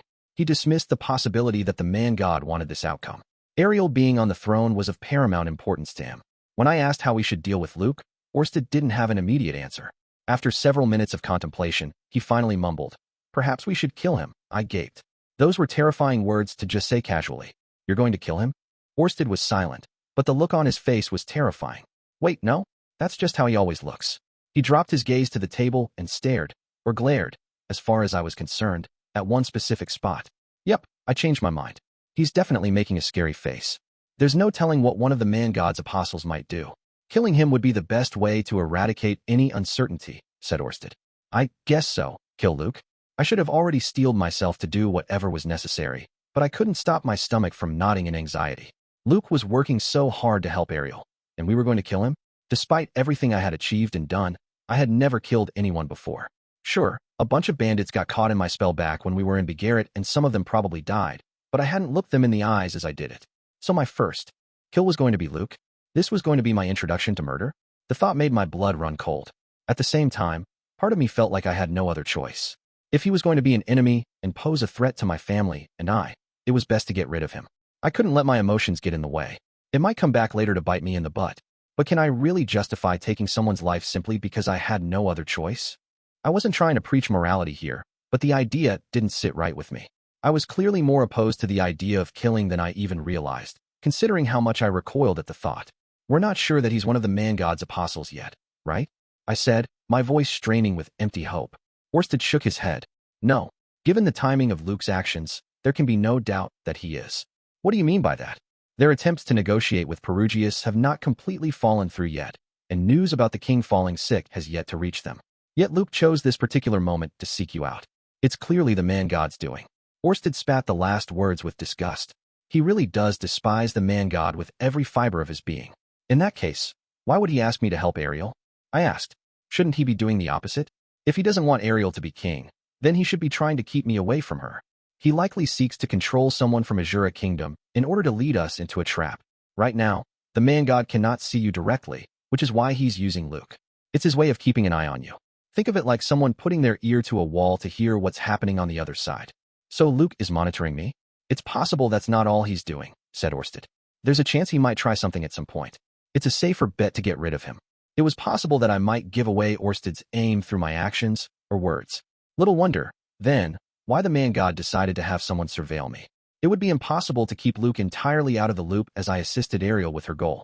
"Let's assume for a moment that we did kill Luke," I said. "Are you sure this won't negatively impact Her Highness or anyone else?" Orsted narrowed his eyes. "What do you mean?" I started analyzing the possible repercussions of murdering Luke based off what Orsted had told me before. "You mentioned some guy, Derek Redbat, I think was his name, was originally supposed to become prime minister, but he's no longer with us. With his absence, it's highly likely Ariel is completely dependent upon Luke for moral support. Ariel certainly did rely on him. Although she had other retainers like Sylphiette, Luke played the biggest role among her immediate supporters. It wasn't affection or romance, but something similar to the bond one shared with Cliff and Zenoba. No matter what happened, I was confident they would never betray me. Ariel likely felt the same way about Luke. The man-god may have considered that we discover his connection with Luke. Perhaps his entire aim is to goad us into killing him," I said. There was no telling what might happen to Ariel if Luke died. Humans were weak. No matter how tough they seemed on the outside, they were fragile enough to fall apart under the right conditions. I had some personal experience with this. I completely lost my way, lost sight of myself, when Paul died. Of course, if all we wanted was a puppet, perhaps we would be better off without Luke. I studied Orsted's expression as I conducted my internal debate. The man finally nodded in agreement, his face no less terrifying than it had been before. That's perfectly possible. The Ariel that I knew valued Luke greatly. Without him, she may not succeed on the path towards kingship. Clearly, he also didn't want a lifeless doll on the throne. So, I think we should leave Luke to his own devices. For the moment, I said. Yeah, okay, that was partly because I didn't want to kill him. But Luke was also one of Sylphie's best friends, as well as my cousin. The two of us weren't very close, but we had enough of a connection that I didn't want him dead. On top of that, I also had a personal aversion to killing in the first place. Perhaps having sensed that, Orsted quietly replied, "All right, we'll do as you advised then. Thank you. I dodged a bullet there, but we might still have to kill Luke in the end. If it came down to that, Sylphie might resent me for it. It might even lead to a divorce. That thought made my stomach knot up. Even so, I had to steel myself, just in case I had to cross that bridge eventually. Anyway, that takes care of the business with Luke. While I was on the subject, there were some other questions on my mind too. You mentioned before that the man-god can't control a bunch of people at once, right? I asked. About how many can he control at once then? Orsted had briefly mentioned in passing that the man-god couldn't control a whole crowd at once, but that meant he could control more than one, right? I cannot give you a precise number, but it's most likely around 3 people. Only 3, huh? Less than I expected. And what are the odds that he can control more than that? I asked. Not impossible, but when he attempted to kill me, he only employed 3 people to do so. None of the others came directly after me. We are probably safe to assume it's just 3. Which 3 were these? The sword god, the north god, and a demon king. And apparently, Orsted had turned the tables on all of them. A demon king in addition to 2 of the 7 great powers, huh? If even that kind of firepower wasn't enough to get rid of Orsted, it's no wonder the man-god gave up on that route. If he sicked those kinds of people on me, I probably wouldn't stand a chance. Although if he could have, he probably already would have. I suspected he was instead slowly altering people's destinies over long periods, as he did with me. He'd probably be a big fan of Rube Goldberg machine videos. I wonder why he can only take control of 3, I muttered. Because that's the limit of his foresight abilities. You mean he can only look into 3 people's futures at any time, and any more than that is impossible? Correct. I wondered if that meant he might be able to control 4 people, assuming he didn't look into their futures. Nah, someone who can cheat and look into the future would never gamble by giving up that specific power. It was reasonable to assume he would only control 3 people and no more. So if Luke is one of those 3, that means he's got 2 others under his control, I surmised. There's no evidence at all that he is controlling 3 people right now. I shrugged. You may be right, but I think there's a good chance that he's got at least 1 person under his thumb in the Asura kingdom. Why do you think that? Asked Orsted.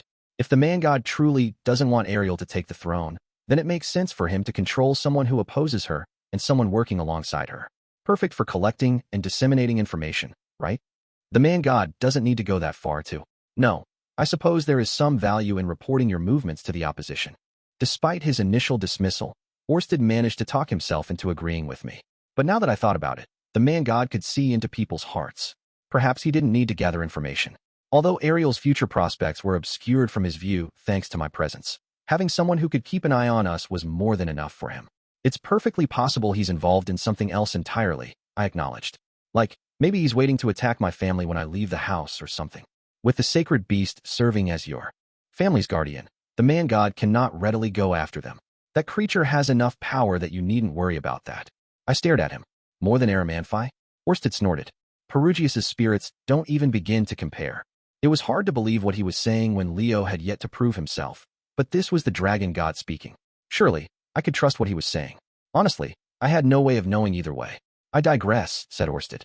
You are likely right about the man-god having a puppet in the kingdom. I nodded. Then the key to victory will be sniffing this person out, I assume? Indeed. I know nothing of his 3rd apostle, assuming he even has one.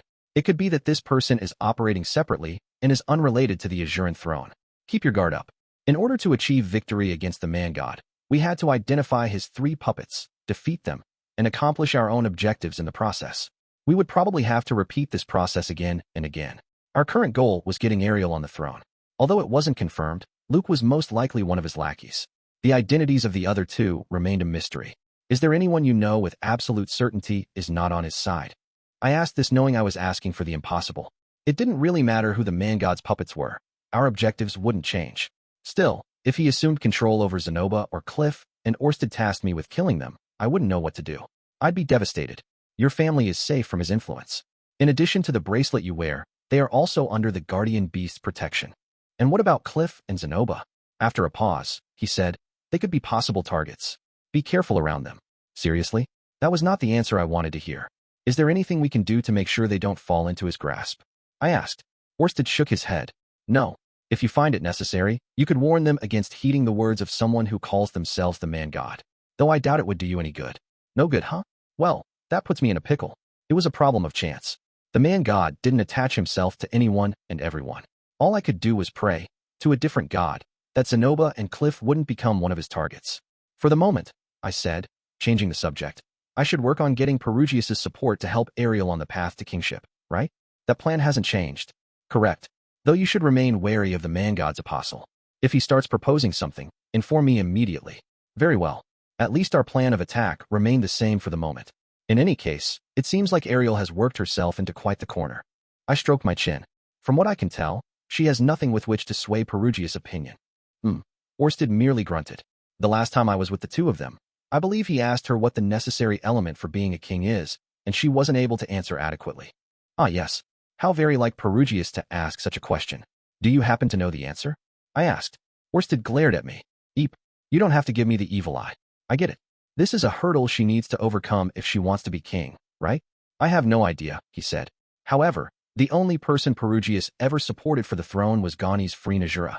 If you research him, you should be able to find a clue to lead you in the right direction. Wait, so you don't know either? Well, I guess you gave me a hint at least. All right, then I shall be off to see it done. It was the trump card I would use to get in contact with Ariel. Before I left, Orsted lent me one of his magical items. I say lend because he called it a gift, but I thought of it as equipment for work. It was a robe, and conveniently gray, even though I had no part in its creation. It was a little darker than the one I had been wearing. That robe was worn by the great sage Titiana a millennium ago, said Orsted. It's made from a death adder rat's skin, woven with magically imbued thread. It has high magic resistance and is stab-proof. It likely became a magical item after being left in a labyrinth for an extended period, where it developed the ability to reduce the wearer's weight by half, meaning one can move like the wind if needed. Since you cannot use battle aura, it should prove useful. If his words were to be believed, it was quite the incredible item. So, I licked my lips.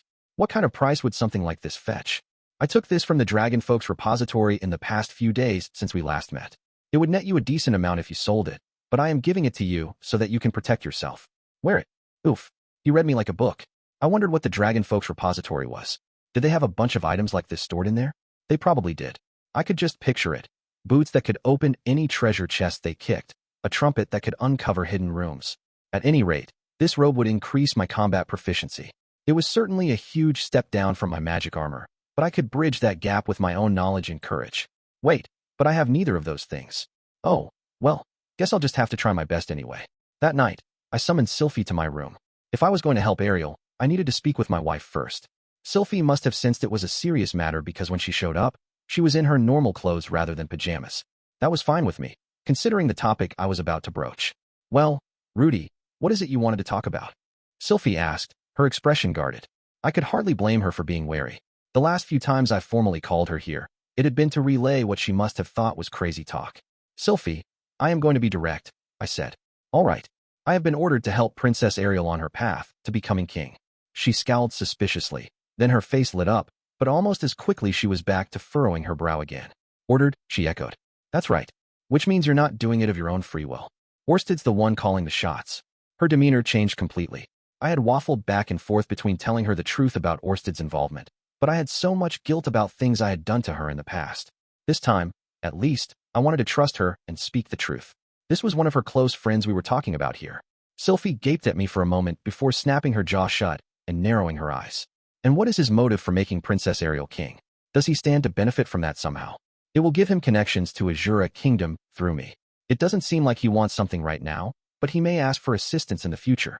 But he's the dragon god, the same one who beat you senseless even when you used your magic armor.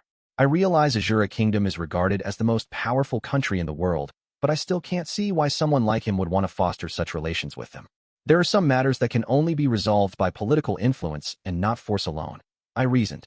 It's only natural that Orsted would want that at his disposal, so he can make use of it when he needs it. This was merely groundwork. It was hard to explain, but making Ariel king now would allow him to reap the benefits in another 100 years. Orsted had an overall picture of how the future was supposed to play out. I had no idea how he would eventually make use of Ariel, or if he would even utilize her at all. What I did know, based on what I'd read in my future self's journal, was that Ariel becoming king would inconvenience the man-god. Thus, we would place her on the throne. Sure, part of this was to get under the man-god's skin, but it was also a basic tenet of war not to let your opponent have their way. The whole plan meant far more to Orsted than me. In fact, it meant almost nothing to me. As far as I was concerned, the minuses outweighed the pluses. If I helped Ariel assume the throne, everyone would label me as one of her supporters, and that meant getting pulled into the sticky, corrupt mess that was aristocratic politics. Personally, getting a foot in the kingdom's door wasn't worth getting wrapped up in that. No, my desire to help Ariel was purely personal. She had been there for me a lot, and it was time to repay her for that.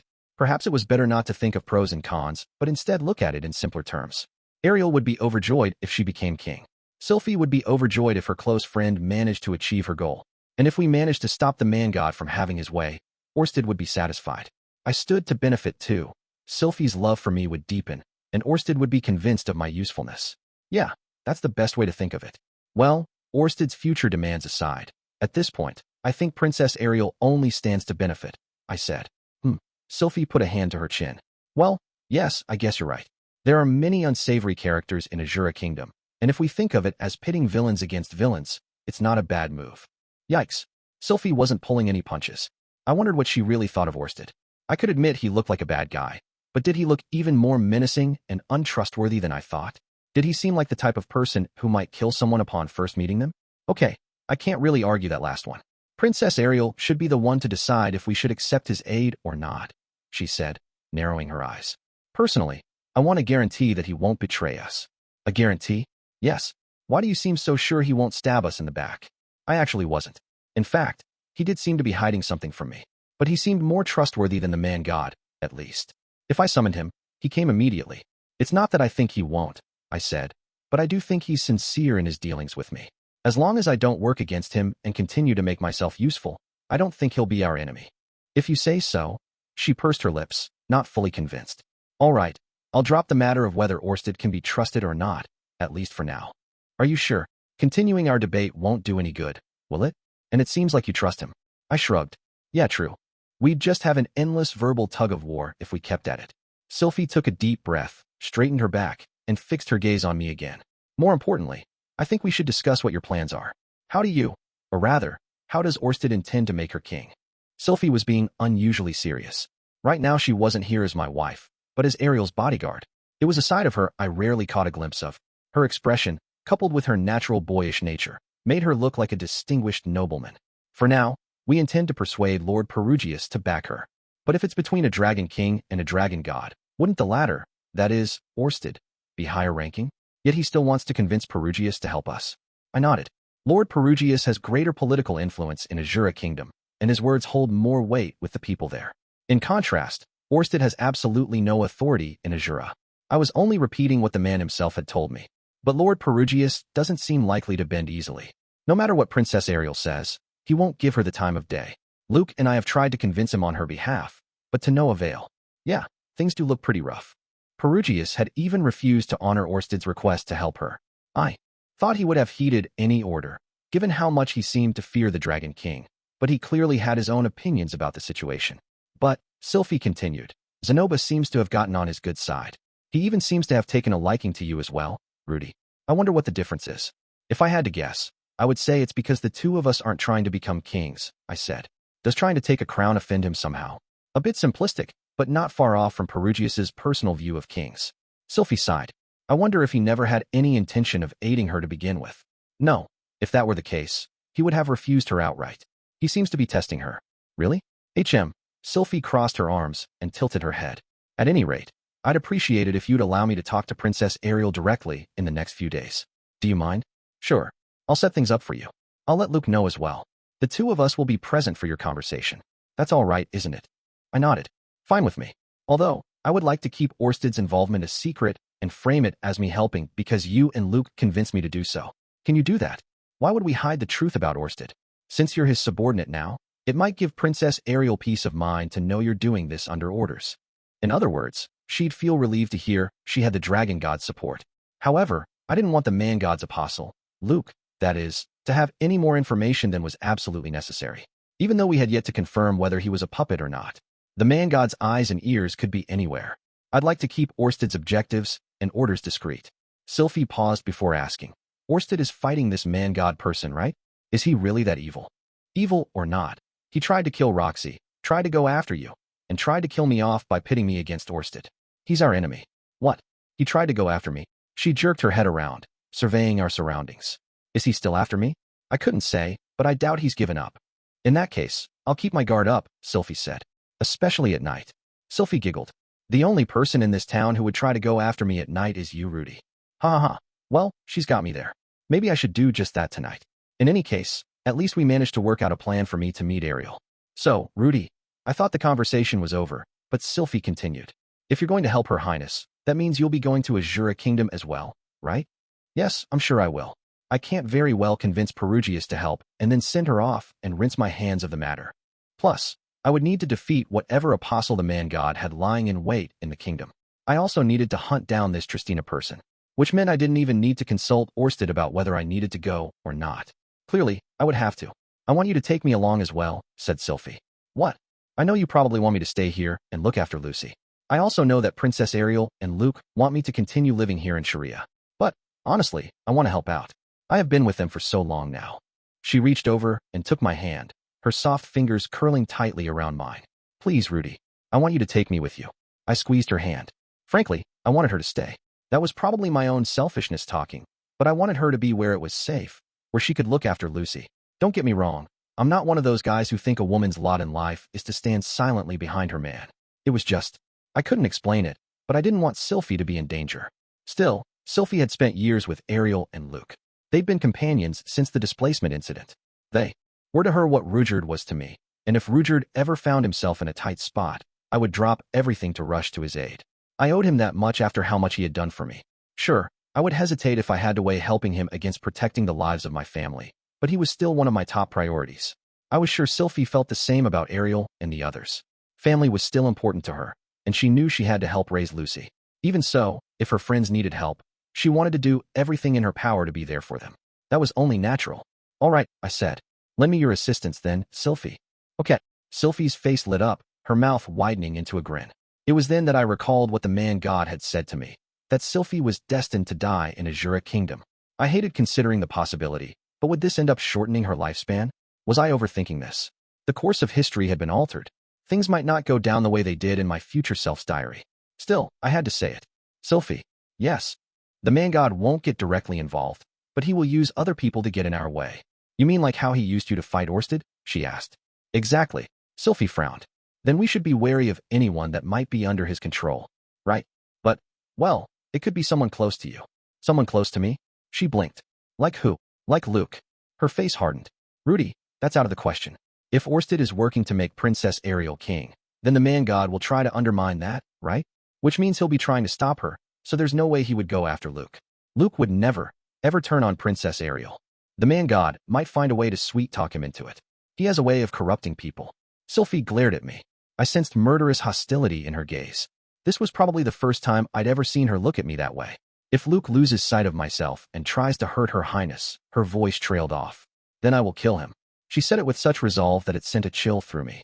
This was the first time I had ever thought of her as terrifying. Neither Luke nor I ever want to betray Her Highness, Sylphie continued. I am sure he'd rather die than be deceived by someone and stab her in the back. I would too. I could understand how she felt.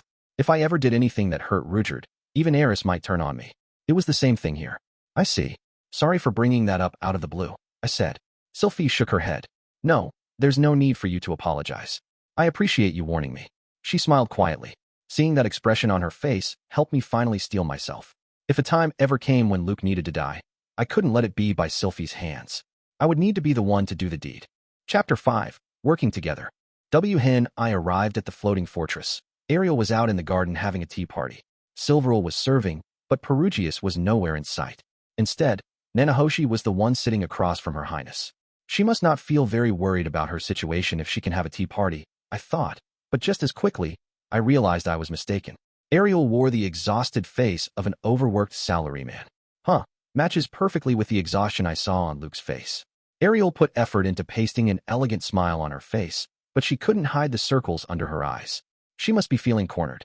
The way she eyed Nanahoshi screamed, "Come on, ask me what's wrong. Ask me." Nanahoshi ignored her completely. In fact, she seemed uncomfortable just sitting there. She wouldn't outright refuse an invitation to have tea, but at the same time, it was clear she didn't want to be dragged into the messy situation between Ariel and Perugius. If ever there was a poster girl for the lazy protagonist archetype, it'd be Nanahoshi. The only reason she didn't flee the scene was because Ariel had offered her assistance when she was on death's door.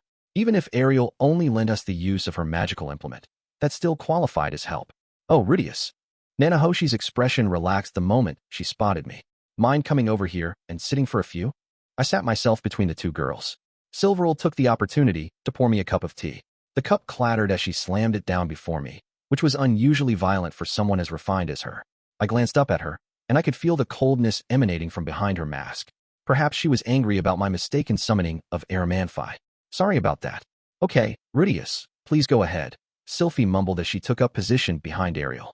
Ariel looked a bit more relaxed thanks to her presence. I looked around and noticed Luke in the background. I had spoken with him prior to our arrival. I'd told him that I would cooperate with the princess, and he was absolutely overjoyed, showering Sylphie with compliments for managing to persuade me.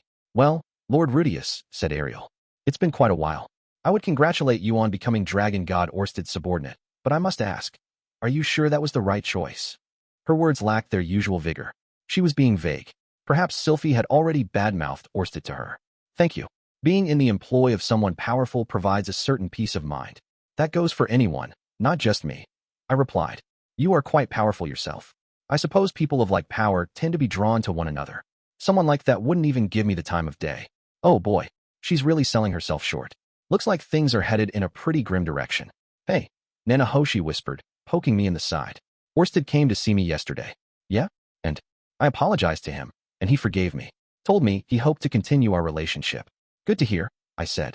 It was a short conversation, but Nanahoshi looked like a weight had been lifted off her shoulders.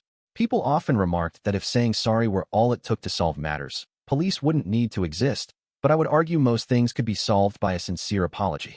Personally, I wouldn't be willing to forgive someone who had tricked me, led me into a trap, and nearly got me killed. But that just demonstrated how generous Orsted was. I also happened to see Lord Orsted, said Ariel, voice as pleasant as a bell. There was something strangely charismatic about her voice that made you want to heed what she said. She was gorgeous as well. Her blonde hair was more radiant than anyone else's that I'd ever seen. She was the embodiment of beauty itself. I was surrounded by plenty of attractive men and women, but if you had to score them objectively, Ariel would come out on top. She was no ordinary beauty. She was like a piece of fine art. Like she'd walked out of a painting. Granted, right now she lacked her usual energy, but that only gave her the ephemeral luster of an exhausted widow. He's a terrifying man, Ariel continued. I only glimpsed him from afar, but that was enough for all my hair to stand on end, screaming that he was dangerous. Ah, so she's already seen him. Probably not a good idea to tell her I was operating under his orders then, but perhaps it didn't matter. She already knew I was his subordinate. Ariel went on. That was yesterday. He went home after enjoying some tea with Lady Nanahoshi. He seemed to be in a foul mood the entire time, but when Lady Silverel spilled some tea on him, he didn't get upset with her at all. Silverel spilled tea on Orsted? She couldn't have done that on purpose, right? No, she must have been so terrified that her hand slipped. The atmosphere seemed incredibly tense, yet Lady Nanahoshi had such a warm smile on her face, one that I'd never seen before. Despite Lord Orsted's appearance and demeanor, he must be quite magnanimous and open-minded. Wait, seriously? I'm surprised to hear her say that. Maybe the curse isn't as effective on her as everyone else. That works in our favor, at least. Or could this be the man God's doing? Indeed, he stood to benefit the most from controlling her actions. Instead of using Luke to lead her along, why not pull her strings directly since she was in charge of the whole gig? Orsted had never hinted at such a possibility, though. Maybe he had a good reason for believing the man God wouldn't touch her. Apparently he's only so hated by everyone because of a curse he bears, I told her. Oh, truly? In that case, perhaps I should have said hello to him. He was intimidating enough from afar that it made my legs tremble. If I heard his voice up close, I might wet myself. She chuckled. Wet herself? Although, it does feel quite good to relieve yourself in front of people. Pardon. Lady Ariel. Sylphie scolded. I'm pretty sure she just talked about enjoying water sports, but I'll pretend I didn't hear that. Asura's upper crust seemed to be full of perverts. There was something incredibly immoral about hearing a girl so classically picturesque talk about golden showers. Rudy, wipe that depraved grin off your face. You're in front of the princess, Sylphie cried. Yes, ma'am. I put a hand over my mouth. Did my face betray my thoughts so easily? Sure, I was a pervert, but I was really only interested in seeing the girls I liked doing erotic things. Like Sylphie, for example. Not that I was going to ask her to pee in front of me. I didn't want her to hate me. Ugh. Nanahoshi wrinkled her nose, clearly disgusted, but I decided to ignore her. Ahem. Ariel cleared her throat. At any rate, Lord Rudeus, it made perfect sense to me when I heard you were working under Lord Orsted. Oh, why's that? Because I believe it would take someone as powerful as him to be able to control someone like you. Really? I don't think it takes much to control me. All Sylphie had to do when we were in bed at night was say, Hey, Rudy, I have a favor to ask, and I'd wag my tail like a dog, ready to do whatever. To be clear, I was not expecting that kind of stuff from Ariel. All I needed from her was cold, hard cash. After all, I was the type of man who worked for two things, money and women. Anyway, it was about time we stopped beating around the bush. I was here to talk about cooperation, not chat about Orsted. When you say someone powerful, don't you also mean someone like yourself, Princess Ariel? I asked, playing coy. Ariel put a hand over her mouth and narrowed her eyes. Oh, I didn't realize you flattered people like that. It wasn't meant as flattery. Even though I had become desensitized to such titles as of late, Ariel was still the princess of Asura Kingdom. In the terms of my previous life, she was somewhat similar to the Crown Prince of England in status. One might catch a glimpse of her at official ceremonies, but speaking directly to her was out of the question, let alone being able to sit with her at a table like this. That was how important she was. Her status aside, Ariel had been hard at work increasing her influence. Almost every person in a key position in Sharia had some connection with her. There were the principal and vice principal of the academy, the top brass of the Magicians Guild, the head of the Magical Implement Workshop, the top administrator of a company, and the branch leader of the local Adventurers Guild. Those were the connections I personally knew about. One could invoke her name and expect favorable treatment just about anywhere you went. It was no exaggeration to say her influence could be felt at the top levels of Sharia's key industries. In short, she didn't lack for connections. She had plenty of power. I did entertain the idea of having you as my subordinate, said Ariel. You did you? I gave up on that idea quickly. For a number of reasons, but chiefly because your power is too much for me to handle. She glanced to the side. Beyond the stunning garden was an expanse of white clouds and open sky, extending into the far distance. She stared off in that direction as she mumbled to herself, You hold power beyond yourself. It will be the end of you. For a moment, I thought she was talking to me, but I was mistaken. Ariel turned her attention back toward me and explained, When I was younger, I saw a play in the palace. That was a quote from the great demon empress, Kishirika Kishirisu. I was pretty sure she'd never said that. It was probably a line someone else had come up with. The little girl I'd met would never be capable of saying a line that clever. When the Golden Knight Aldebaran defeated her, Kishirika cursed him with those words as she lay dying, said Ariel. Huh. Aldebaran became king of the humans after that, but everyone feared him. In the end, his retainers betrayed him and killed him. This play she'd seen certainly did show the darker side of human nature, but it was quite different from the history I knew. That play is always performed when one of the royal family celebrates an important milestone in their life. These milestones were one's 5th, 10th, and 15th birthdays. In Asura Kingdom, these occasions were always celebrated with grand parties. The royal family apparently staged a play as well. It deviates from history, Ariel acknowledged, but I'm told it highlights the frame of mind a royal should have. So it's not historically accurate, as I suspected. That wasn't surprising. It was completely different from the history I knew. The Golden Knight Aldebaran and Kishirika Kurisu had struck each other down in battle. Wait, no, perhaps I was thinking of the showdown between demonic Dragon King Laplace and the fighting god. Oh, well, it's not that important. What frame of mind is that? I asked. The key tenets of what makes a king. Fighting, winning, and ruling over one's subjects. I furrowed my brow. However, if that's truly all there is to it, why did Aldebaran's people betray and kill him? Was the king who had this play written trying to curse the generation that came after him? When I was younger, I couldn't help having these doubts. It was only when I turned 15 that I suddenly realized. You hold power beyond yourself. It will be the end of you. These words perfectly summed up the core message. She paused and glanced off into the distance again as she continued. Too much power will lead one down the path of destruction. Thus, one should only wield as much power as they can control. If one wants to become king, they must be able to master everything they have at their disposal. Even now, I still believe that to be true. Ariel hung her head, her long lashes casting shadows over her cheeks. I'm perfectly aware that you and Lord Perugius are both more than I can handle. She wore her usual soft smile, but it looked like she was on the verge of tears. I'm going to ask Lord Perugius for his help one more time, but if he refuses me, I think I will give up on trying to convince him. You're going to give up? I asked. Yes. It goes without saying that I do not intend to give up on becoming king, but I will cease my efforts to gain his support. While his power may be beyond me, the Azuran throne is not. I said nothing, but I nearly felt like sighing.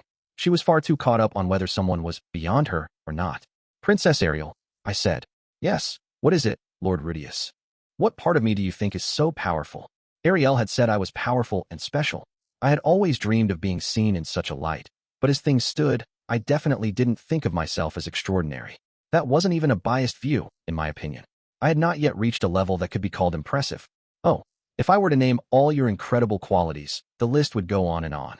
I suppose the biggest one would be your impressive mana pool. My mana pool, huh? Well, it was true that my mana pool dwarfed most people's. Having the Laplace aspect had blessed me with an impressive one.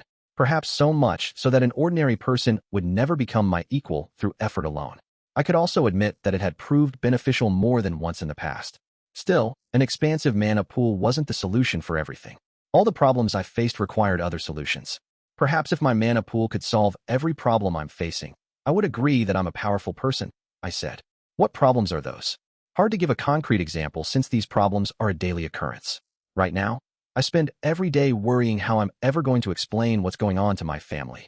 I was terrified of the man god and scared of Orsted as well.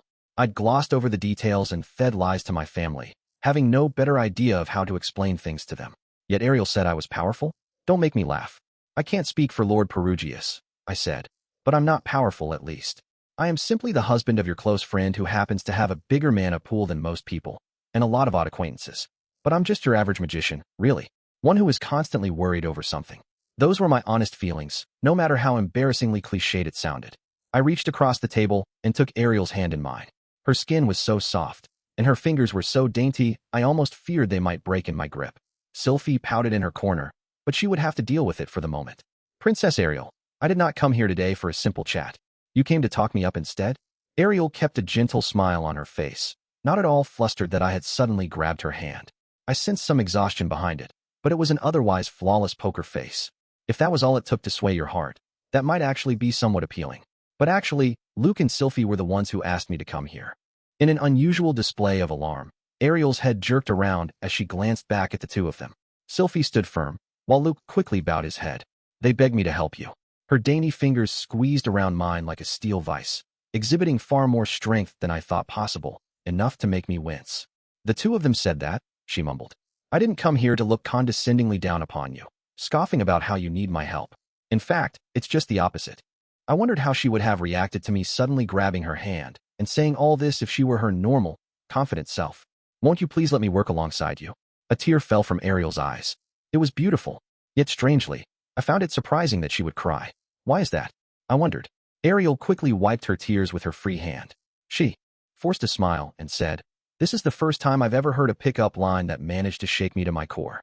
It was clear she wasn't joking around. She'd schooled her expression, her cheeks weren't blushing, and she wasn't crying anymore either. She looked every bit the dignified princess. I admit, I would be grateful for the assistance, Ariel said, nodding. However, she lowered her chin and studied me closely, trying to suss out my intentions. You are Lord Orsted's subordinate now, yes? Will he really allow you to do such a thing? I have already spoken with him about it, I assured her. Which means that you're acting on his orders then, yes? His curse didn't seem completely effective on her, so maybe it wouldn't hurt to answer honestly. But I decided to stick with the plan and keep his aim a secret. No, not at all. I shook my head. I was the one who said I wanted to help you, and he told me I was free to do as I wished. After a brief pause, Ariel said, All right, very well. Be sure to convey my gratitude to him then. Sylphie pursed her lips, unhappy at how I'd handled things, but this was how it had to be. In that case, I look forward to having your support, said Ariel. And I look forward to working with you. We readjusted our grip on each other's hands and shook on it. Now that we have that settled, time to move on to the details. If we're going to make you king, we could enlist Lord Orsted's help in the matter, but frankly, he doesn't hold much sway in Asura Kingdom. I don't think he would be much help to you, I said, prefacing my main point. As such, I think Lord Perugius's help will be crucial. Agreed, Ariel said solemnly, sitting up straighter in her chair. Perhaps I was only imagining it, but Sylphie and Luke looked more serious now than they had a few minutes ago. Orsted had also mentioned that convincing Perugius to support Ariel was paramount, which only further reinforced how much authority Perugius held in Asura. The problem was how to go about persuading him. Perugius posed a question to us before, which was, what is the most important quality a king must have? If you can bring me that answer yourself, then I will give you my support, I said, reciting what I remembered of our previous conversation with Perugius. Ariel's eyes twitched. She had racked her brain over and over for the answer to that question. I wonder what kind of response he really wants, I said. Previously, Ariel had answered. They're wise, listen to their cabinet ministers, and don't forget their position in society. But Perugius dismissed that as incorrect. He then turned the question to me, and I answered. I think I'd prefer a ruler who can put themselves in the shoes of the common folk, rather than someone who relies on their own abilities. Perugius had called that response preferable, but that suggested it wasn't the correct answer either. If Orsted was to be believed, Derek Redbat must have found the correct answer to this challenge when it was posed to him. Orsted had also suggested the answer likely had something to do with Gani's free Najura. Of course, since history had been changed, there was no guarantee that Derek had answered the same question as the one we now faced, but it was worth investigating. If memory serves, King Ganes was a close friend of Lord Perugius's, right? I asked. Ariel nodded. Yes, the story of their friendship is famous. Lord Perugius also seems very nostalgic when he comes up in conversation. In that case, whatever this quality is, King Ganes must have possessed it. Correct? Perhaps. You can look into him, can't you? There should be some records about him. I thought my suggestion was foolproof, but for whatever reason, Ariel and her 2 bodyguards looked less than enthused. I hate to break this to you, said Ariel. What? Did I say something weird? No, but we've already looked into King Ganes. We found nothing of note in the archives on this floating fortress, nor in Renoa's library. Ah, so they'd already tried that route. That made sense. Perugius's relationship with Ganes was known far and wide. It would be stranger if they hadn't followed that lead. If we could check the National Library in Asura, there might be something he published that might give us better insight. But, true, the best place to find information on an Asuran king would be in the kingdom's library. But for obvious reasons, we'd find it difficult to pay a visit to the place right now. Well, that is troubling, I said. In that case, perhaps it would be better to ask about Derek instead. How would I make such an inquiry, though? They would all find it strange that I even knew about him to begin with. Before we discuss this any further, Ariel glanced briefly at Silverl. Are you sure this is all right? Lord Perugius can hear everything we're saying. I tilted my head, and I suspect he finds the whole thing entertaining. I worry that he may not permit us to discuss this matter as a group, Ariel explained. Ah, that's what she means. Ariel thought he might want her to think on it and come up with an answer on her own. I, on the other hand, wasn't so sure that was his aim. I glanced at Silverl. She fluttered her wings gently before saying, It matters not to Lord Perugius how you arrive at your answer. If it is the correct one, he will lend you his support. The words were left unspoken, but her tone said it all. That should be a given. He is, after all, a very magnanimous person. Do you mean to say that I should have consulted others from the very beginning? Ariel asked. Silverl nodded. In fact, Lord Perugius was deeply puzzled as to why you were trying to solve it on your own to begin with. Ariel smiled bitterly. I backed myself into a corner by overthinking it, I see. She muttered to herself, then stood up, her spirits renewed. She lifted her arms, catching her blonde hair on the way up. It fell back across her shoulders as she stretched, hands clasped in the air. She then cracked her neck and clapped her cheeks. Not the kind of behavior you'd expect from a princess. Sometimes people could limit themselves by overthinking. They were often burdened by the belief that things had to be a certain way and that there were no alternatives. Those preconceptions and biases often led people away from the correct path. It was only when a person realized they were mistaken, when they realized there were several ways of accomplishing the same thing, that their field of view expanded and let them feel freer than they'd ever been. I had experienced something similar when Roxy dragged me outside for the first time. All right, Ariel declared. Sylphie, Luke, take your seats. As you command. All right. The two happily settled at the table, which only made Nanahoshi feel even more awkward. Now then, let's begin our meeting, Ariel said, exuding the same confidence I had seen from her when I first met her. Should I start clapping? No, I'd better not. Instead, I raised my hand and said, Before we begin, I would like to make sure we are all on the same page. Do you mind? Same page. Ariel echoed. What I mean to say is, I don't really know much about you, Your Highness. I suppose not. Well, what is it you wish to know? Her cheeks flushed, and Sylphie stared meaningfully at me. Oh, come on. I'm not asking for her vital stats here. I'm trying to have a serious conversation. First, if you wouldn't mind sharing, I would like to hear why you want to become king. I knew she wanted to become king, but I had only picked up bits and pieces about her motivations. She mentioned something about how many people had died for her. I assumed Derek was probably one of them. I am fairly certain I already told you what my motivations are, said Ariel. What? You did? Yes, when you and Sylphie got married. Is that right? I scratched my head. Well, I'd like you to remind me regardless. I told you that I wouldn't be able to face the people who believed in me and died for me if I didn't become king. I nodded. I see. So you're doing it for the people who sacrificed their lives for you. Could you tell me more about these individuals? She smiled and tilted her head. Is that somehow relevant to our current problem? I know a look of rejection when I see one. She doesn't want to talk about it. I don't know if it has any relevance or not. I confessed. But from where I'm standing, it seems like Lord Perugius is testing you. In that case, maybe if we dig through your history and motivations, we might find clues that will lead us to the answer we seek. I see what you mean. I was just throwing that out as an excuse, but it actually made some sense. Frankly, I had no idea what made a true king, or whatever Perugius wanted to call it. I knew squat about kings, aside from what I'd read in a novel long ago. I remembered a line that went something like, "A king lives for his people." No, it's more than that. He exists to guide the people. My ignorance on the topic meant that racking my brain over the question wouldn't be very productive. Very well then. I should warn you that there were many who died. We lost an especially great number when we fled Asura. 13, to be precise. The 4 knights were Alastair, Callum, Dominic, and Cedric. The 3 mages were Kevin, Johan, and Babette. My 6 retainers were Marceline, Bernadette, Edwina, Florence, and Corinne. I doubt I will ever forget their names as long as I live. Our journey was brutal. We fought together and overcame so many obstacles. Every single one of them desperately desired that I become king and died trying to make that happen. Wait, what? Derek isn't even among the names she listed. That's odd. Orsted had mentioned that Derek had died, but Ariel hadn't even brought him up. Maybe he wasn't that important to her. Perhaps he would have learned a clue from the 13 she just mentioned, had he been alive. Tell me more about each one of them, I said. Very well. It will take quite some time to do so. Are you all right with that? I nodded. I don't mind. Every single one of them must have been important, so I would hate to skip any of them. As soon as I said that, the atmosphere became less tense. Ariel grinned, as Luke gaped in surprise. For whatever reason, Sylphie appeared to be smiling proudly. Nanahoshi was the only one who seemed uncomfortable. All right, in that case, Ariel slowly began opening up about the 13 people she had lost.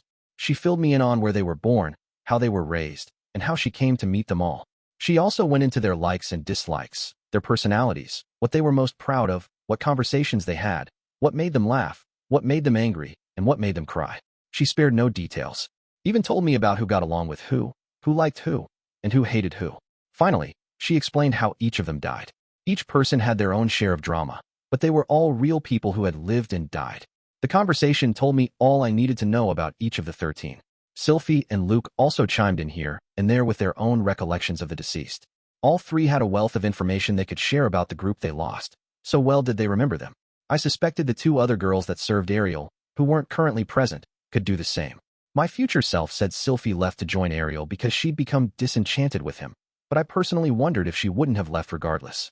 The bonds shared by their group were so strong I couldn't discount that possibility. I was honestly a little jealous. They gave their lives for Ariel, died protecting her. The weight of that was something I knew all too well. And I thought it was a good thing that Sylphie knew it, too. That is all, said Ariel once she was finished. Interesting. Sadly, nothing she'd said seemed related to what it took to be a true king. In a way, the bonds she had with them seemed evidence enough to me that she was fit for the role. King Arthur's Round Table also had 13 seats, after all. Okay, sure, if you include the survivors, it doesn't actually come out to 13, but still. Oh, goodness, I did forget someone else who was very important, said Ariel. This is what I was waiting for. It's gotta be Derek Redbat. See, I knew it. This was what I was waiting for. I kept quiet, waiting for her to go on, but Ariel merely drew her brows together as her face scrunched. What's the matter? I asked. Oh, it's just. To tell you the truth, I suddenly realized that I didn't really know him that well. Great. So he kicked the bucket before he got close with her. That was a problem. She might have had more to say about him if, as in the original timeline, the 2 had fought side by side and built trust as they both put their lives on the line. But alas, she didn't. If the 2 had built no memories together, then she wouldn't know what kind of person he was, and I wouldn't be able to use that information to figure out how he managed to sway Perugius. Do you remember anything about him at all? I asked. Doesn't matter if it seems insignificant. You said he was someone important, so there had to be something, right? My only option was to push her for answers. Let's see. He was a very serious and professional person. Ariel continued adding some details, but he sounded pretty, well, normal to me. Just your average, smarty-pants magician. He was a nitpicking busybody, the type that always sighed in exasperation at his friend's antics. When Ariel went off and did things on her own, he looked at her with a judgmental eye and called her out on it. The picture she painted of him reminded me of Cliff. Or perhaps he was more like Vice Principal Genius. At any rate, he was basically the equivalent of a nosy grandparent always fussing over Ariel's future. At the time, my behavior was not befitting one worthy of sitting upon the throne. I lived an indolent lifestyle. I didn't even dream about becoming king. That was when the displacement incident happened. A beast suddenly appeared, and Derek died protecting me. His last wish was that I become king. That was why I started down this path. I see. Nothing she described told me about his frame of mind or what he was striving for, which was unfortunate because she had told me more than enough about the 13 that died on her journey here. This conversation hadn't yielded any hints either. There has to be something, I thought. Some way to draw out the information I need. As I was humming to myself, contemplating a solution, someone suddenly spoke up. Come to think of it, he never doubted that Princess Ariel would be the next king. He took every opportunity he could to suggest that she should take the throne, Luke said. He struck a sultry pose, putting his hand to his chin as he recalled what he knew. Perhaps he knew the answer, knew what makes one a true king. That would explain why he was so confident that she would become king, because he knew she possessed that quality. Good job, Luke. It made sense when I thought about it. Luke, like Ariel, had been close with Derek. But I have to be careful about what he says. It's possible he's only sharing this based on advice he received from the man-god. It was best to assume that anything Luke suggested might be dangerous, even if the man himself meant no harm. Interesting. That certainly is possible, Ariel said. She nodded, as though the words Derek had said to her finally made sense with this added context. Unfortunately, he's no longer with us, Luke reminded her. Everyone went quiet. We had no way of knowing what Derek was thinking. As the silence stretched, the atmosphere grew heavier. Perhaps we had spent too much time dwelling on those lost to us. Well, at any rate, let's keep thinking on it and see if we can come up with other clues, I said. My words did nothing to alleviate the gloomy air that had settled over the table. In the end, we came up with no constructive options that day. Chapter 6, Orsted's Suggestion. A&D, that's how it went. After my meeting with Ariel, I immediately took off to meet Orsted and relay what had been discussed. If Luke was the man-god's messenger, I was Orsted's. I would brief him on every little detail. In essence, I was an informant. Rudeus the tattletale, you might say. So they already looked into information on Ganis, Orsted muttered. What should we do next? I asked, despite half expecting him to glare at me and tell me to think for myself sometimes. Just to be clear, I wasn't the type who sought the approval of others for every little thing I did. All right? I intended to be as independent as I could, but I had only become Orsted's subordinate recently. I wasn't yet sure what needed to be reported to him and what could be handled on my own. While I was figuring out that boundary, I was largely deferring to him for most matters on our current mission. I didn't want him snapping at me for doing things without getting his input first. Also, I was asking for his opinion, not seeking a concrete answer. He didn't have to spell out everything for me. He just needed to point me in the right direction. In this way, I would slowly learn how he wanted to handle matters. Plus, I did have a suggestion handy if he told me to think for myself. Orsted and I could use teleportation circles to infiltrate the Azuran library, where we could swipe the necessary materials. That was what I had planned if he had no other suggestions. You should head to the library labyrinth in that case. His answer caught me off guard. I tilted my head. Library labyrinth. What the heck is that? Orsted saw the confusion on my face. A labyrinth where copies of books from all over the world are stored. He explained I never knew something like that existed. How are those books copied? I asked. A certain bookworm demon king uses the power of their demon eye to copy them. Considering that the first people that came to my mind when he said demon king were Batagati and Atoph, I imagined this person was similar. Someone with an obnoxious laugh and 8 arms, each one holding a volume of manga. Part of me wondered why anyone would do that with the library, but when Orsted said it was a demon king, somehow, that was all the explanation I needed. Well, it does sound like it must be pretty useful, I admitted.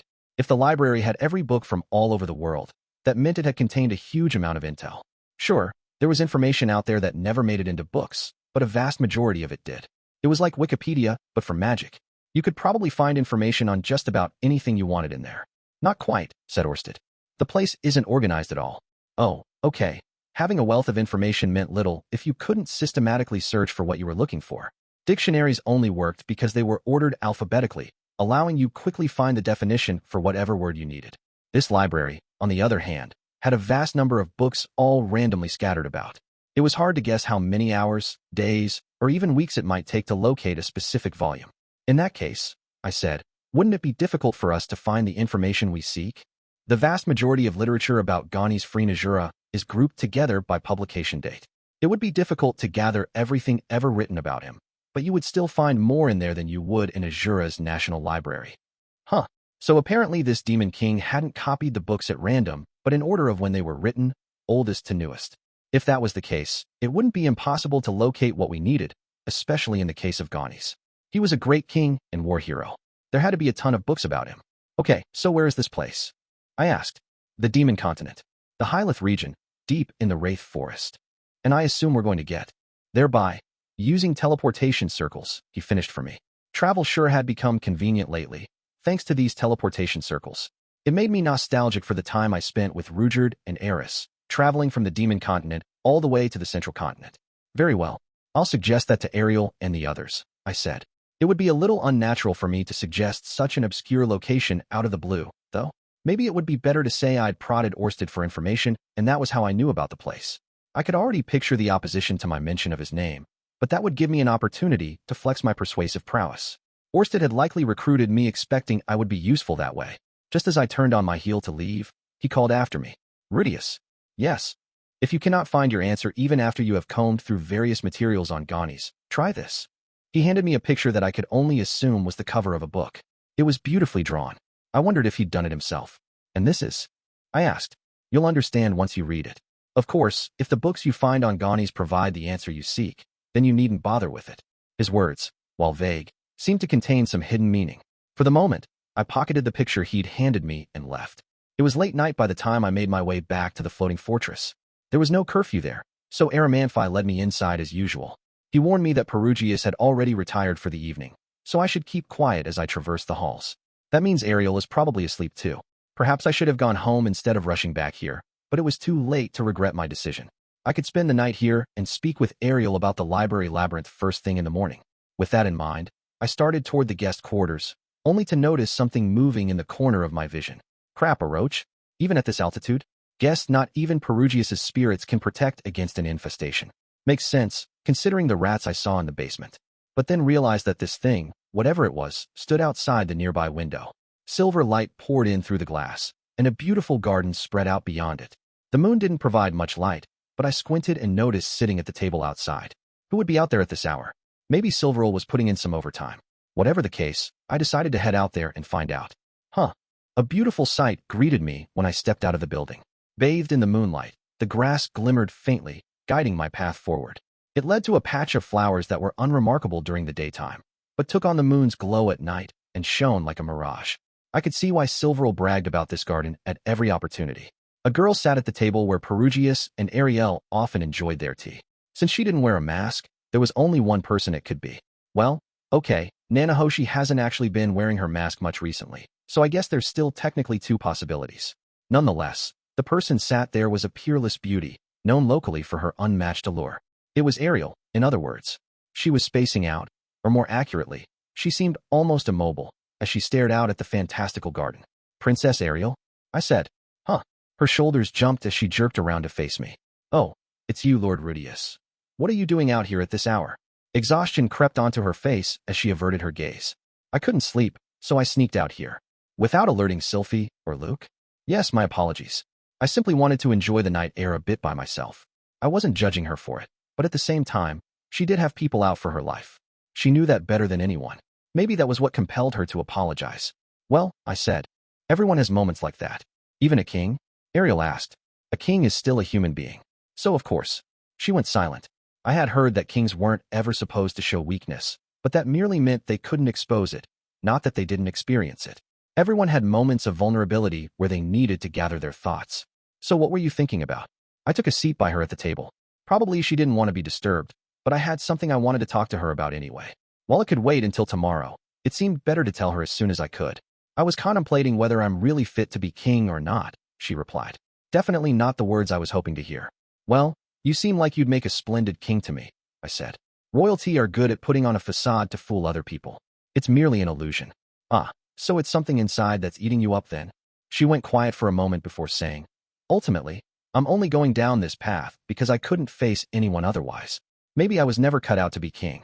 Maybe I would have been better off accepting an arranged marriage to whatever noble was deemed best for me and bantering with Luke as an equal, as I once used to. Her voice grew quieter and quieter. I had never seen such fragility from her before. I stammered. Crap. She is so down in the dumps that she's headed in an awful direction. If she seriously starts thinking about giving up her bid for the throne, I'm in hot water. Especially since Orsted was already laying plans to help make her king. Those unique circumstances aside, I still had a fairly high opinion of Ariel. She may have been driven out of Asura after losing the political game, but she hadn't given up. She was fighting tooth and nail to strengthen her position and create a solid foundation to pursue her goals. It had taken her 5 or 6 years to get this far.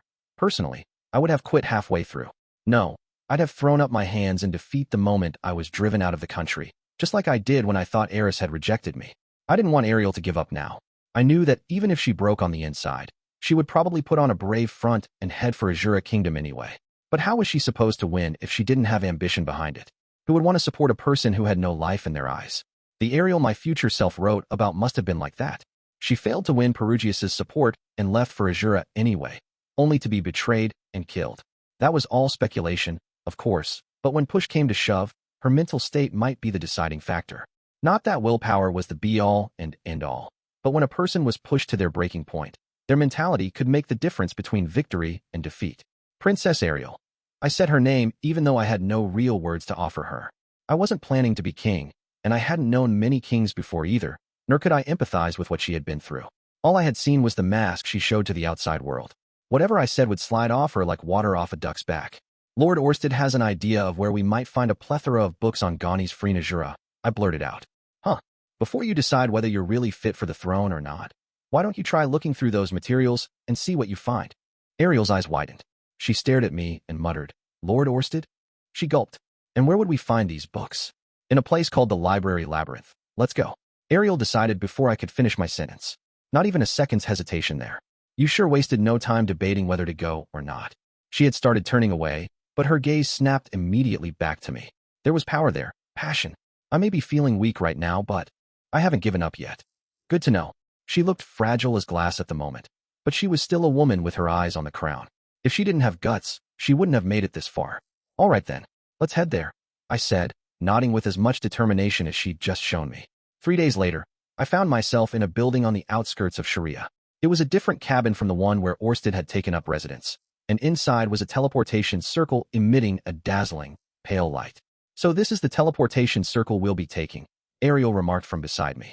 After we had spoken, she immediately left to rouse Sylphiette and Luke and begin preparations to depart. I hurried back to Orsted so I could update him. He then cleaned up the basement of this building and put the necessary teleportation circle in place.